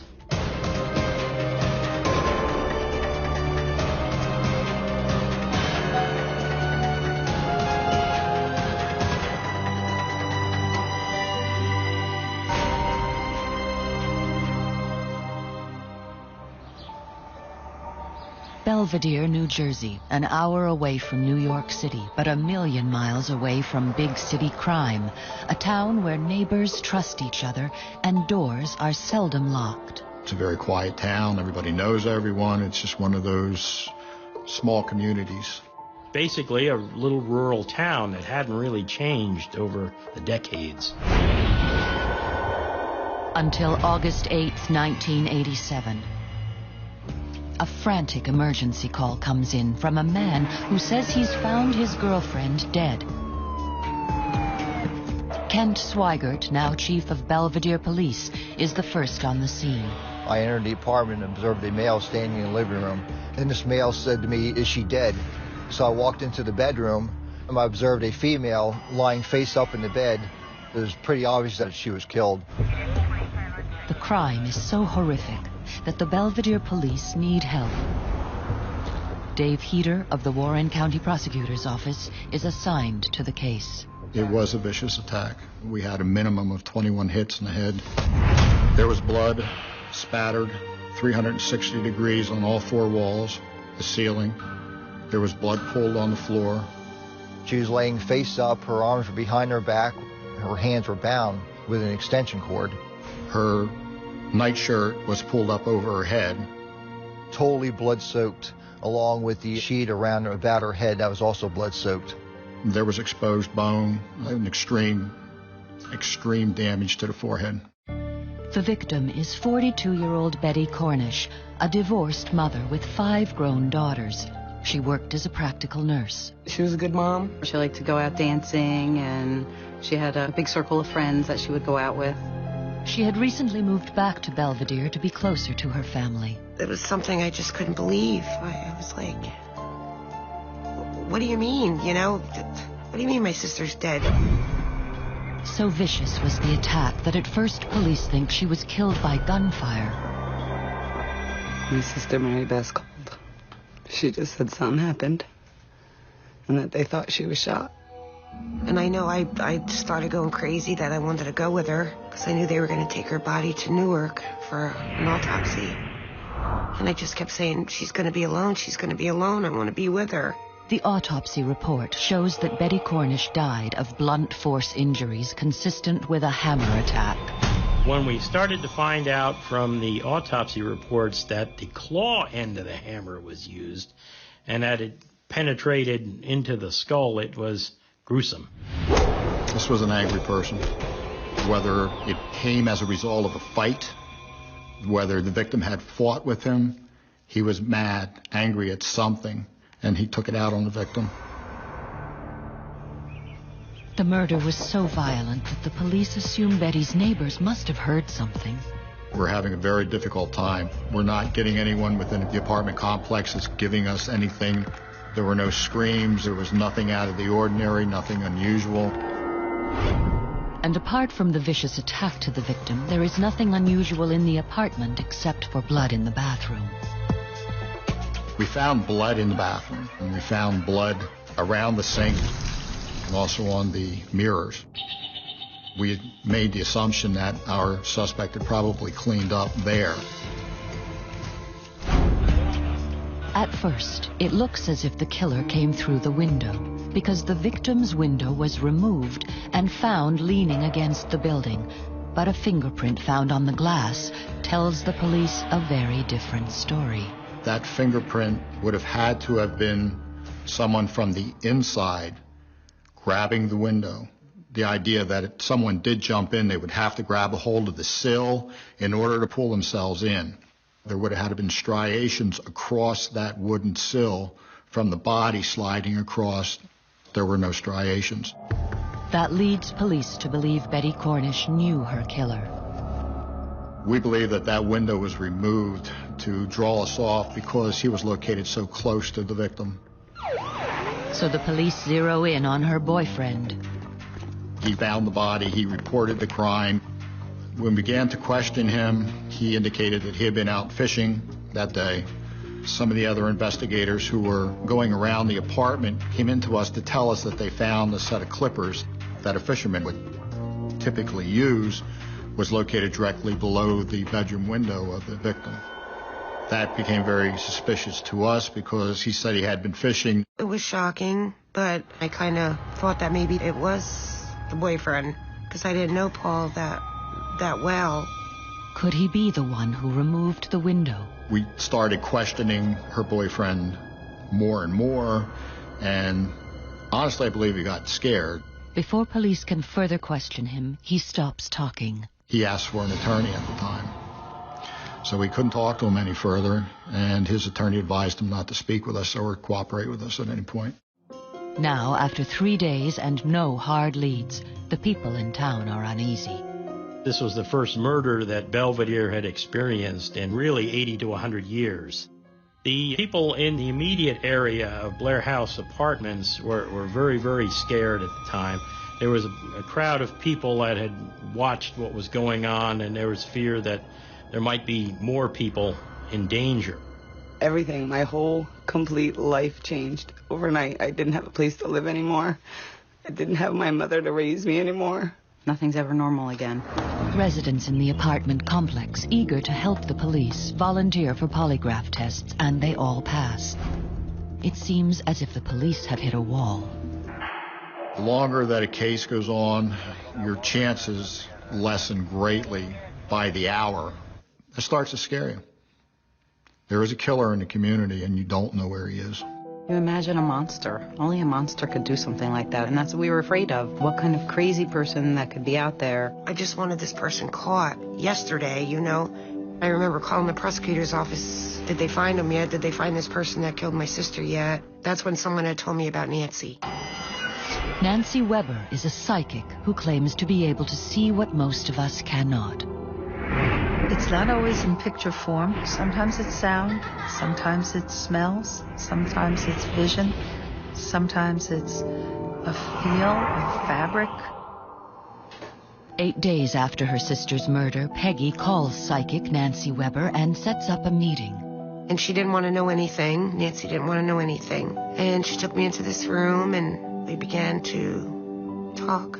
I felt this horrible, heartbreaking misery. Without any knowledge of the case, the psychic claims to tune in to Peggy's loss. Somehow that connected inside me with she had sustained a great and tragic loss of a family member. She had a sister who was murdered. And then she says something amazing. I said to her that the chief suspect is a boyfriend. She said, yes. I said, he is not the killer. But can the psychic see who the real killer is? I saw a hammer. I saw a tied-up woman in her bed. I saw her brutally murdered, and I thought, that's the killer. In Belvedere, New Jersey, it's been 8 days since 42-year-old Betty Cornish was found bludgeoned to death in her bed. There is a killer in the community, and you don't know where he is. Her boyfriend, who found the body, isn't talking, and the police have few hard leads. I just wanted this person caught yesterday, you know. Desperate to find the killer, the victim's sister asks a psychic for help. And the psychic has a vision of the murder, a vision so horrific, she feels she can only share it with the police. I asked her to please contact the police involved. I said, let them speak with me, not you. I received a call from Peggy Goebel. She told me that she had been talking to a woman who was a psychic. I'm skeptical, you know, when a psychic calls up or says that they have psychic ability. I want to hear who it is and what they have to say before I'm going to put a lot of faith into that individual. But in this case, it's Nancy Weber. So I said, okay, now I'm listening. The detective and the psychic have worked together before on other cases. I would be more than happy to bring her to the scene and get her thoughts, her feelings on what occurred here, because we're now beginning to get into a week into this case and we're getting nowhere. No sooner do the detective and the psychic arrive at the scene than Nancy has a vision that will turn the investigation upside down. I looked upstairs, and I saw a shadow, and I thought, that's the killer. He was going upstairs. He lives there. I pointed upstairs and said, the killer lives upstairs. I said, his first name's John, and last initial R. She gave me the name John, and she gave me the initials JR. The man upstairs is 30-year-old John Reese, a farm laborer who lives with his girlfriend and her 2 children.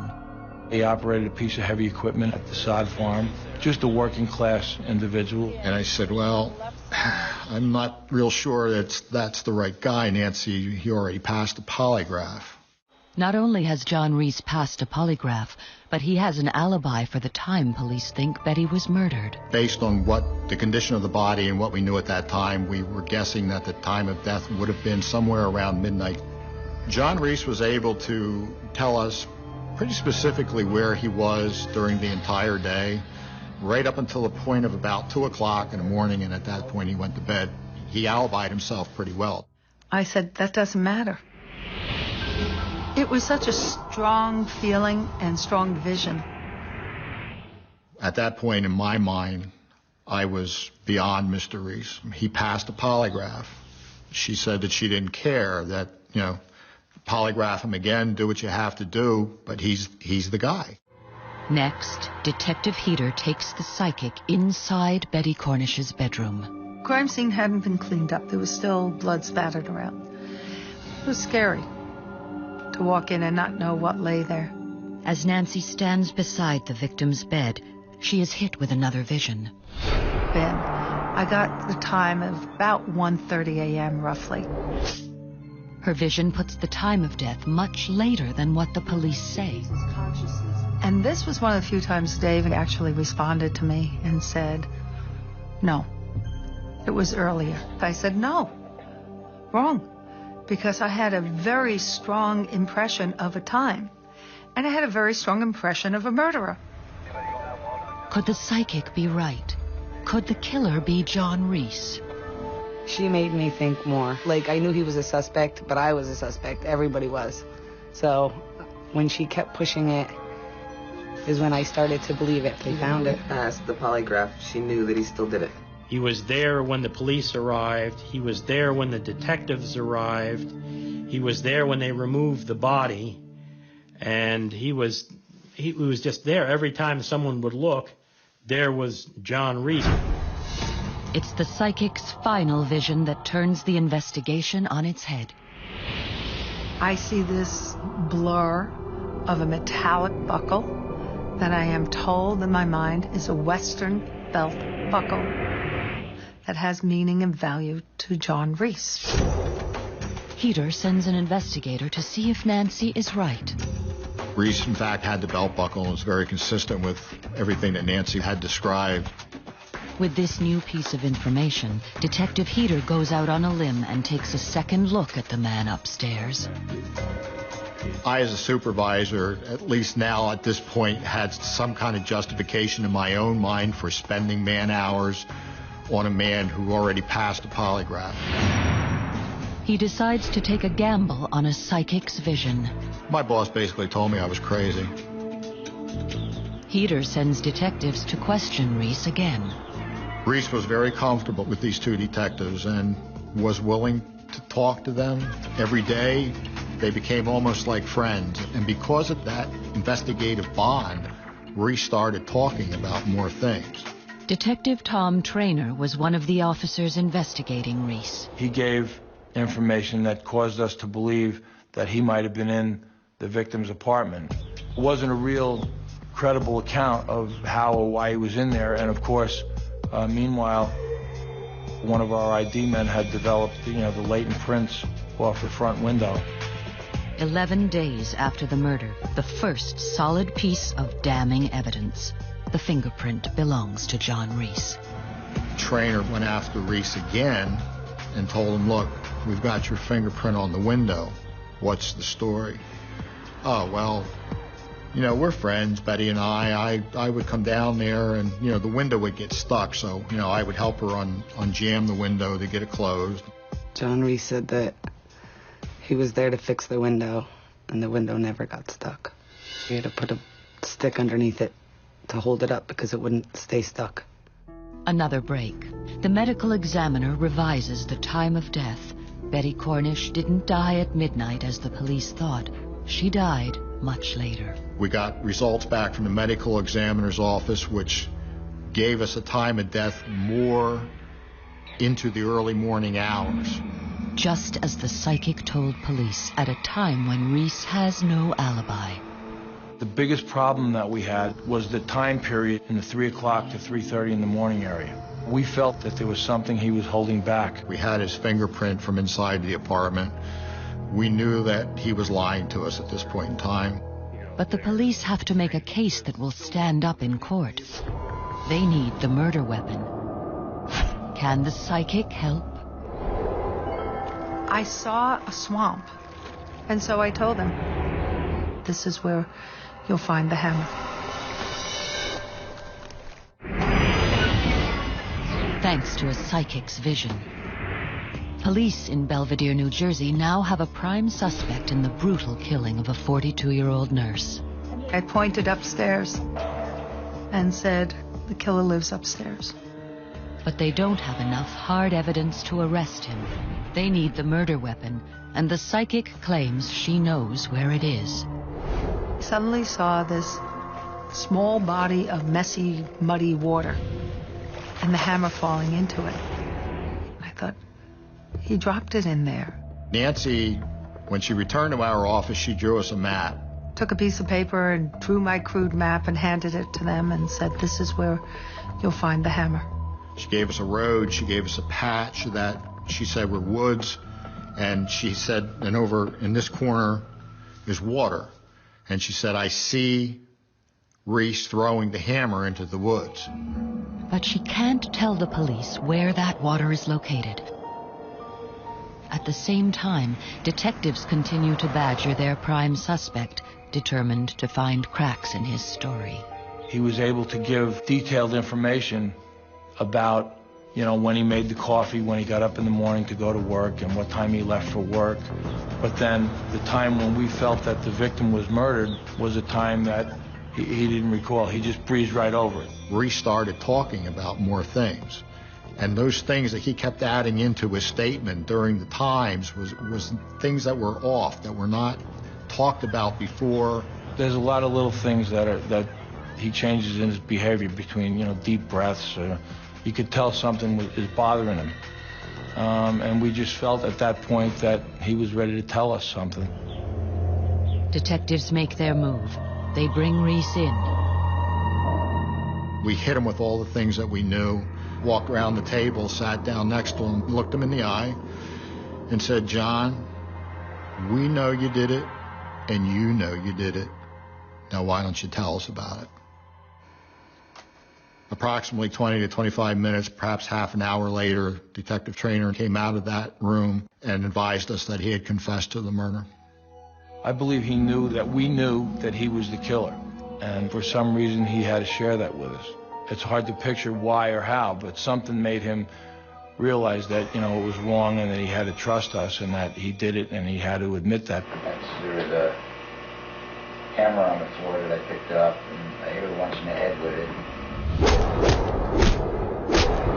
hit her 2, 3, 4 times with the hammer. Large amount of blood flowed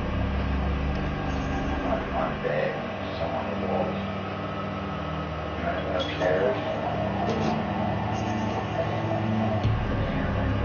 Bag, washed up my hand and everything, had another beer and went to bed.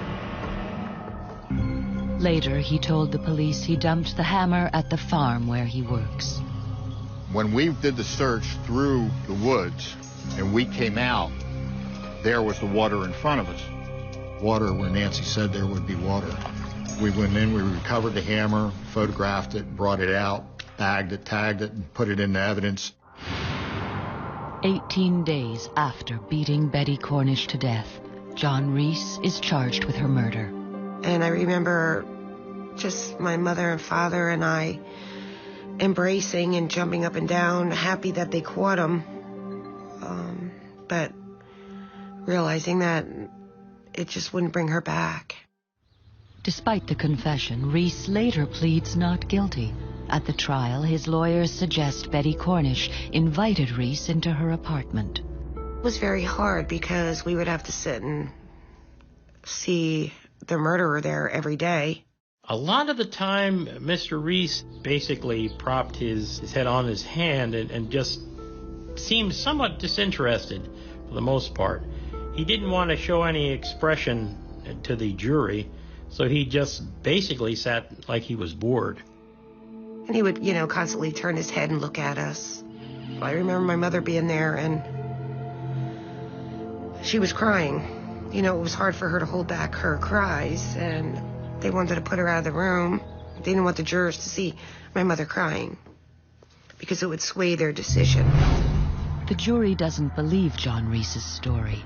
What they do believe is that sometime around 3 a.m., Reese came downstairs and snuck into Betty Cornish's apartment, bound her wrists with an extension cord, sexually assaulted her, and beat her to death, striking her at least 21 times with a hammer.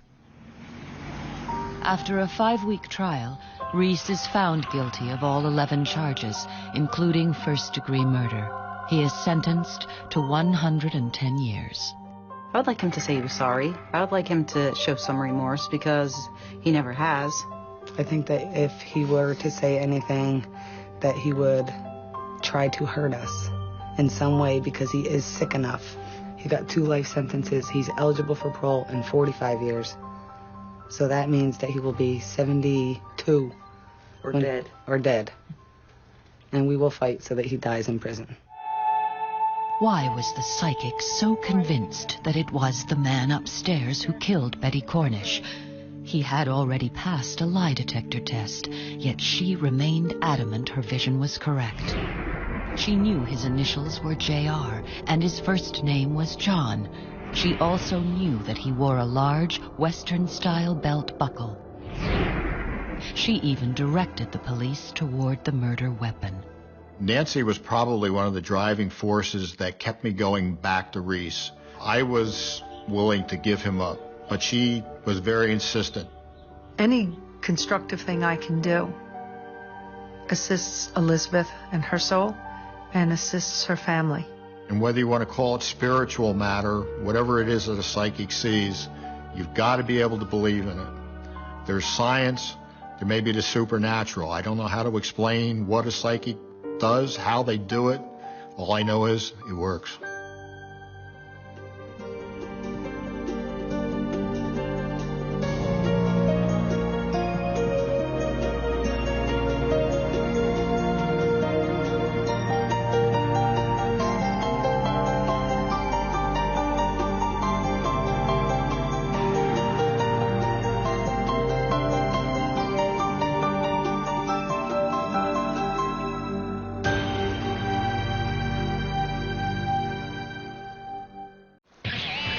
When a woman's body washes up on a Florida beach, no one is more shocked than the police.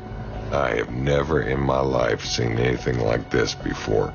The Navy thinks her husband's best friend is the killer, but a psychic disagrees.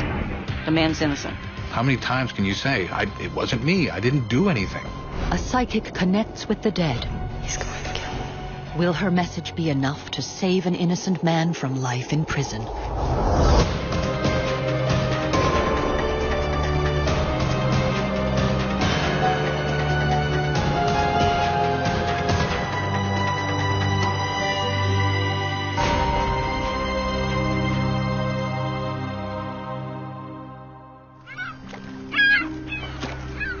On the northeast coast of Florida, Jacksonville is home to the Mayport Naval Station, the third largest U.S. naval base in the world. We live in a large military town, and we had 2 aircraft carriers, and you could tell when they were out to sea, that was 10,000 people gone from your population. On the morning of March 26, 1988, 2 fishermen make a grisly discovery. They find a body washed up on the Intercoastal Waterway. They thought it was a dolphin. They thought it was a fish that had washed up on the beach. Dave Archer is a detective with the Atlantic Beach Police. When he arrives at the scene, he immediately knows this is no simple drowning. I could tell it was that of a white female. Her hands were tied behind her back with a fishing stringer. And I thought, okay, that's odd. She's identified as 22-year-old Anita Lukander. She had been reported missing by her co-workers at the Navy base 9 days earlier. She was in my duty section, and she didn't show up for work. And in the Navy, you show up for work. Peter Johnstone was a co-worker and a close friend of the Lukanders. When he'd realized Anita was missing, and knowing her husband was away at sea, he and fellow workers began a citywide search. I mean, everybody, we all gotten worried. I mean, even the Navy had gotten hold of her husband, Bill, who was, I believe, down in Guantanamo Bay at the time. My chief brought me down to the chief's mess and actually spent about 4 hours with me talking and settling me down. And I won't forget that night. The autopsy suggests Anita's body had been in the water for 9 days. She was gagged with a white T-shirt. She had been strangled and her body had been mutilated. I said, do you think she was raped? And he said, I can't tell. I said, what do you mean you can't tell? He said, all that's been surgically removed. And I thought, what? The medical examiner also notes that her left ear had been cut off. I told my boss, I said, look, I am entirely out of my league on this one. I have never in my life seen anything like this before. Because of the shocking nature of the crime, they call in both state and federal law enforcement agencies, including the FBI. And Atlantic Beach at the time was a small town, a small police force. I don't think they were used to homicide investigations. And honestly, I don't think it was really taken seriously until Anita's body was found. When investigators initially searched the Lukander home, the front door was unlocked. There was no sign of forced entry. Just looked like a normal apartment. I'm thinking we got another missing military wife. You know, she's probably took off with somebody, or who knows. 3 days later, Anita's truck was found parked at a local bar just 4 miles from the house. When Bill Lukander arrives home from sea, he notices right away that something is wrong. Some of his guns are missing from his cabinet. Police immediately check pawn shops in the area, and one dealer says someone tried to sell him the stolen guns. A composite sketch of the suspect is made, but it leads nowhere and is filed away. We started out with everybody was a suspect. In fact, the insurance company called me and said, we're fixing to pay off on the Lukander case, but we want to know if the husband is a suspect, because if he is, we're not going to pay. And I told him, I said, lady, at this point, he's the only one that's not a suspect, and the reason he's not is because he was out of the country. A month later, a bizarre discovery. A mailman finds Anita's wallet. Sitting on top of it, a cold glass of water. No fingerprints are found on the wallet or the glass. We took that as like a sign saying, okay, you guys are getting cold. You're headed in the wrong direction. You need to go back the other way. The next day, Anita's purse is discovered blocks away from the Lucander home and on the same street as Bill's best friend, Peter Johnstone. Friends say that Johnstone spent a lot of time at the Lucander home, especially when his good friend Bill was away at sea. Well, when Bill was gone, yeah, I would hang out over there. It wasn't not hardly as much as I did when Bill was there. To investigators, Johnstone is beginning to look suspicious. Every time you turn around, bam, Peter Johnstone standing right there looking at you. How's it going, guys? Is there anything I could do for you? No, we're on an active homicide investigation right now. There's nothing you can do for us unless you did it. Peter takes 2 polygraph tests. The first is inconclusive. The second one he passes. I never felt concerned that they were investigating me. I never felt concerned with that. Always anything I could do to help. Peter remains a suspect, but with no new witnesses, no physical evidence, the police don't have enough to make a case. Everything was circumstantial. There was no smoking gun. There was no fingerprint to say, this is this and this is that. Just couldn't do it. 9 months after Anita was murdered, police are still no closer to catching her killer. We've pretty much hit a dead end. The Anita Lucander case goes cold. 7 years pass without a single lead, and Anita's brutal killer is still out there. Between 1988 and 1995, I was very frustrated, angry. I was still basically living and working with the same group of folks, and pretty much realized that, there was probably somebody in that group that had killed Anita. Then, in 1995, the Naval Criminal Investigation Services sets up a cold case unit, and the Anita Lucander case starts to warm up again. They go back to the original suspect list from 1989. At the top is Peter Johnstone, who is now married with 2 children and no longer in the Navy. 2 agents visit him in his home in Maryland. They just want to ask me a few questions, and the case had been brought back up. And just in a split second, it turned ugly, and they said, "You did it. We know you did it. You're the one, and you better tell us now." And once again, I was just flabbergasted. Investigators grill Johnstone for a full 3 days. Now, in a dramatic turnaround, they believe they have the evidence they need to nail him. He's taken into custody and held for 30 days, until the Florida Duval County Grand Jury indicts the former Navy squadron member for the murder of Anita Lucander. Mimi Hannon, an investigator for the Public Defender's Office, is assigned the case. We had a man that probably didn't commit this homicide, and it was our job to prove that. For the defense, 7 years after the murder, it was going to be tough going. So breaking with convention, they turned to a psychic for help. But could a psychic's cryptic clues help save Peter Johnstone from life in prison? It's been 7 years since Anita Lucander's mutilated body washed up on the Intracoastal Waterway in Jacksonville, Florida. Her co-worker, former Navy Petty Officer Peter Johnstone, is charged with murdering his best friend's wife. How many times can you say, it wasn't me, I didn't do anything? There was no physical evidence really linking Peter to the crime. The only thing that linked him to Anita Lucander was his friendship with her, his business acquaintanceship with her, and his friendship with her husband. Ann Finnell and Pat McGinnis are Peter Johnstone's public defense lawyers. Perhaps Peter Johnstone was an easy person to focus in on because he was cooperative with them. The most damning evidence the Navy had was a supposed verbal confession given by Peter Johnstone during their 3-day interrogation of him in Maryland. After I was arrested, I spent 30 days in Maryland jail awaiting paperwork from Florida because I was arrested under a fugitive from justice for murder. And when I got to Florida is when I met my attorney, Pat McGinnis, and they said that I had confessed. And what are you talking about? I didn't confess to anything. I kept telling them no for 2.5 days.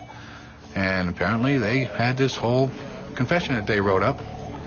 Nothing I wrote up, nothing I signed, nothing I said, nothing. The false confession that Peter ultimately gave was, basically, if I'd have done this, here's what I would have done. Naval investigators contend that Peter Johnstone made advances to Anita, which she rejected. Angry, he strangles her, panics, and steals the guns from the cabinet to make it look like a burglary. He then dumps the guns and Anita Lucander's body off the bridge into the intercoastal waterway. Most people don't believe that anyone would ever confess to something they didn't do. Those instances where interrogations last for long periods of time, the likelihood of a false confession is real. And in Peter Johnstone's case, this went on for 3 days. Now it's up to the defense team to build a case for Peter Johnstone's innocence. Investigator Mimi Hannon's task is to go back 7 years to the original 1988 investigation. Law enforcement in this case botched up an investigation tremendously. And it was a cold case, so you're going back and witnesses forget and people die and they move. And it's just really hard to reconstruct a real solid defense from something that happened so long ago. To bolster their case, Hannon makes an unusual suggestion. It occurred to me that law enforcement utilizes psychics. The government has utilized psychics. And back in the 90s, people weren't very forthcoming about using psychics to help them solve mysteries. When I first mentioned to Pat and Ann that I had a psychic friend and I would like to run the case by her and see if she had any feedback, they were very skeptical. Patrick almost did it, I felt, just to humor me. But I wasn't going to put my professional reputation on the line. I believed in Sharon's ability and was looking forward to using it. Sharon Johns is a psychic who lives in Gainesville, Georgia. She says her psychic ability comes from a higher being.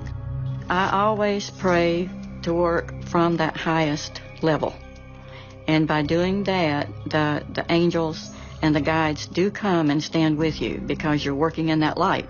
I ask for extremely accurate information for those that I read for this day. When I get information, it just comes in words, just kind of quick words, or in a video, or just in kind of symbols. Hannon and the psychic are friends, but they've never worked together until now. I do all of my work over the phone because I prefer to be in my space. If I'm sitting beside a person, I have to move away from them. And I'm just more comfortable to do phone work. I don't care if the person lives next door. I'll say, no, call me on the phone. Because that way, my energy is more clear. Sure, no when problem. Mimi calls Sharon Johns, she has no knowledge of the case and asks Mimi not to give her any. She wanted to know the victim's name and date of birth and Peter's name and date of birth. Peter and that's all I gave her. Immediately before she could even get his name out, I said, the man's innocent. She told me that Peter would be found innocent and that the jury would come back in with an acquittal in March. When I look at different aspects of what's going on, things just come immediately. With this case, it was just like a TV reel, just taking place. Then Sharon inexplicably hones in on a curious clue. I keep getting this about a composite somewhere. And you really need to see if somebody can find it. How could Sharon know about the 7-year-old long-lost composite, the sketch of the man who tried to sell the stolen guns? And why does she think it's so significant? The composite had not been found yet. We had so many volumes of discovery to go through that we intentionally had to start searching through the discovery boxes. And we eventually did find it. It was there, just as she said. I came back to the office the next morning, and Pat wanted to know what the psychic said. And his eyes got big as saucers. There were views she had about the case and expressed that we were quite frankly puzzled as to how she could have arrived at those without a more intimate knowledge of the case than she had. We had Pat's attention. He was going to take her more seriously than he had. Sharon Johns was suggestive that this was, in fact, the person who was Anita Lucander's killer. And the composite picture doesn't look anything like Peter Johnstone. When I first saw the police sketch of the composite, I I don't think it looked like me at all. One, I think the person had hair. And I'd like to show you some pictures of me back then. I haven't lost much hair since, in 20 years. And not to mention, I'm not wearing my glasses now, but back then I always wore glasses. So, without bumping into a wall, didn't look a lot like me at all. As we began to work on the case and went further and further into things, then I saw more and more. Patrick had asked me to ask Sharon a series of questions. He wanted them tape recorded so that it would be the exact words of Sharon Johns. During my conversation, her voice started to go from her own voice to the voice of somebody else. As well as seeing visions, Sharon claims she is a channeler. It's a phenomena that allows spirits to communicate with the living. It was really sort of a surprise to me, too, in that I wasn't really, what you're saying, preparing for this. The voice was very high-pitched. It sounded like a little girl's voice. He's going to kill me. I don't know where Sharon went, but I was talking to somebody else. Can a psychic channeling the voice of a dead woman help change the course of justice? A sailor accused of killing his best friend's wife is about to go on trial. You did it. We know you did it. You gotta be kidding me. When a psychic is asked to help on the case, she says he's innocent. It's like I saw the whole thing just unfold, like a video. And now, in one of her sessions, she claims to channel the voice of the murder victim, Anita Lucander. She started talking in first person about the crime, and she walked me through the crime as it happened. When I'm really into a trance channel, I am moved completely out of the way, to the point that I don't have any idea of what is being said. Mimi tells me that it was a high-pitched little voice. She sounded like a little child. The voice sounded scared and frightened and had expressed that to me, that she was held for days, and he would leave her there alone for hours at a time, bound. And she knew that he was going to kill her. And I'll never forget the last words this voice said was, "And then it was done." And I took that to mean, and then he killed me. I'd never been a part of something like that before. So at that point, I went over to jail, and I pulled Peter out. And I said, Peter, what's did Anita sound like? And he said, you couldn't mistake her voice. She sounded just like a little girl. It's like she is the one that showed me herself in that shack that she was in. And by her coming through and actually speaking was amazing, in that the people that were listening to it heard it, but the recording didn't record it. There was nothing on it but static, and there was a lot of distortion on the tape. If the psychic's revelations are accurate, Anita was held captive for several days before being tossed into the waterway. And if this is true, the prosecution's contention that her body had been in the water 9 days must be false. When we looked at the autopsy results and the photographs, both Mr. McGinnis and I were very suspicious of the body having been in the water for that full 9-day period. And the reason being is that in the intercoastal waterway, even in March, there's a lot of crab activity. To prove their theory, the defense team order a crab test at the same location where Anita's body was found. In the experiment, raw chicken is used in place of human flesh and is placed at the bottom of the river for 9 days. While that body is on the bottom especially, it would be attacked by crabs and other animals that are in the water as well. This body had none of that kind of activity. If crabs didn't ravage Anita's body, it could only mean that she was not in the waterway for the full 9 days. This contradicts the Navy's contention that Peter killed Anita and dumped her body that same night. It makes the so-called confession meaningless and amazingly vindicates the word of a psychic. February 18th, 1997. Almost 9 years after Anita Lucander's brutal murder, Peter Johnstone goes on trial. Peter was definitely fearful facing trial because he was looking at a life sentence. He had been behind bars for almost 20 months by the time it had gone to trial. But just as the trial gets underway, the psychic makes an unusual request. Mimi called me and she says, is there anything else that we need to do? We're going to trial. I said, just be sure that you've got that composite. I said, it's very important. I don't know why, but you've got to take it. We had no idea where she was going with that and what the significance would be. Anne Fennell enters the composite sketch into evidence, and it will prove to be pivotal. Trials don't always end up like you want them to end up. It is an incredible nerve-wracking experience, much more so than if you're going to trial with someone who you either know or think is guilty. After a 3-week trial, the jury begins their deliberations. Just 2 hours in, the jury requests to see the composite sketch of the man who pawned the guns once again. And we found out there was one holdout in that jury room who wanted to take a closer look at Peter Johnstone. 1 hour later, the jury reaches a verdict. My heart was, coming out of my chest, and you're just sitting there, and the judge takes a piece of paper, and he reads it, and I'm like, okay. And then he folds it back up, and he hands it back. It was a real nail-biter for a few minutes until the jury was seated and the clerk read the verdict. With the jury found the defendant not guilty. A not guilty verdict in the death of his best friend's wife, Anita Lucander, who was raped, strangled, and mutilated in 1988. On March 17, 1997, just as the psychic predicted, Peter Johnstone walked out of the Jacksonville courtroom a free man. How did the psychic know so much?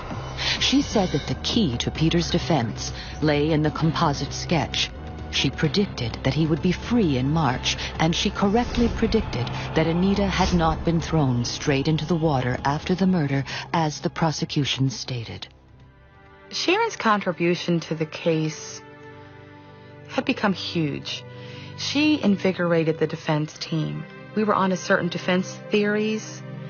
That was what Sharon was seeing too. It got him looking at other avenues and justifying what she had said. It was great. So I think good chance she saved my life.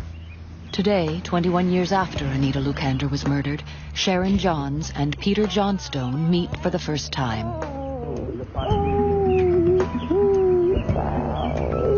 You look good. You look good. It has. Oh. It's so, you're welcome. You're welcome. Oh. Doing this work is a big responsibility. I have simply just learned to trust. And what I see, I give. I can't give them any more than what I see or what I hear. To date, the cold-blooded killer of Anita Lucander has never been brought to justice.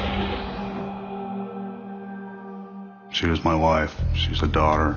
She was a sister, an aunt, and there's only really one person that knows what happened to Anita, and that person needs to come forward and put this to rest. And if he's not man enough to do that, personally, I hope his life's a living hell.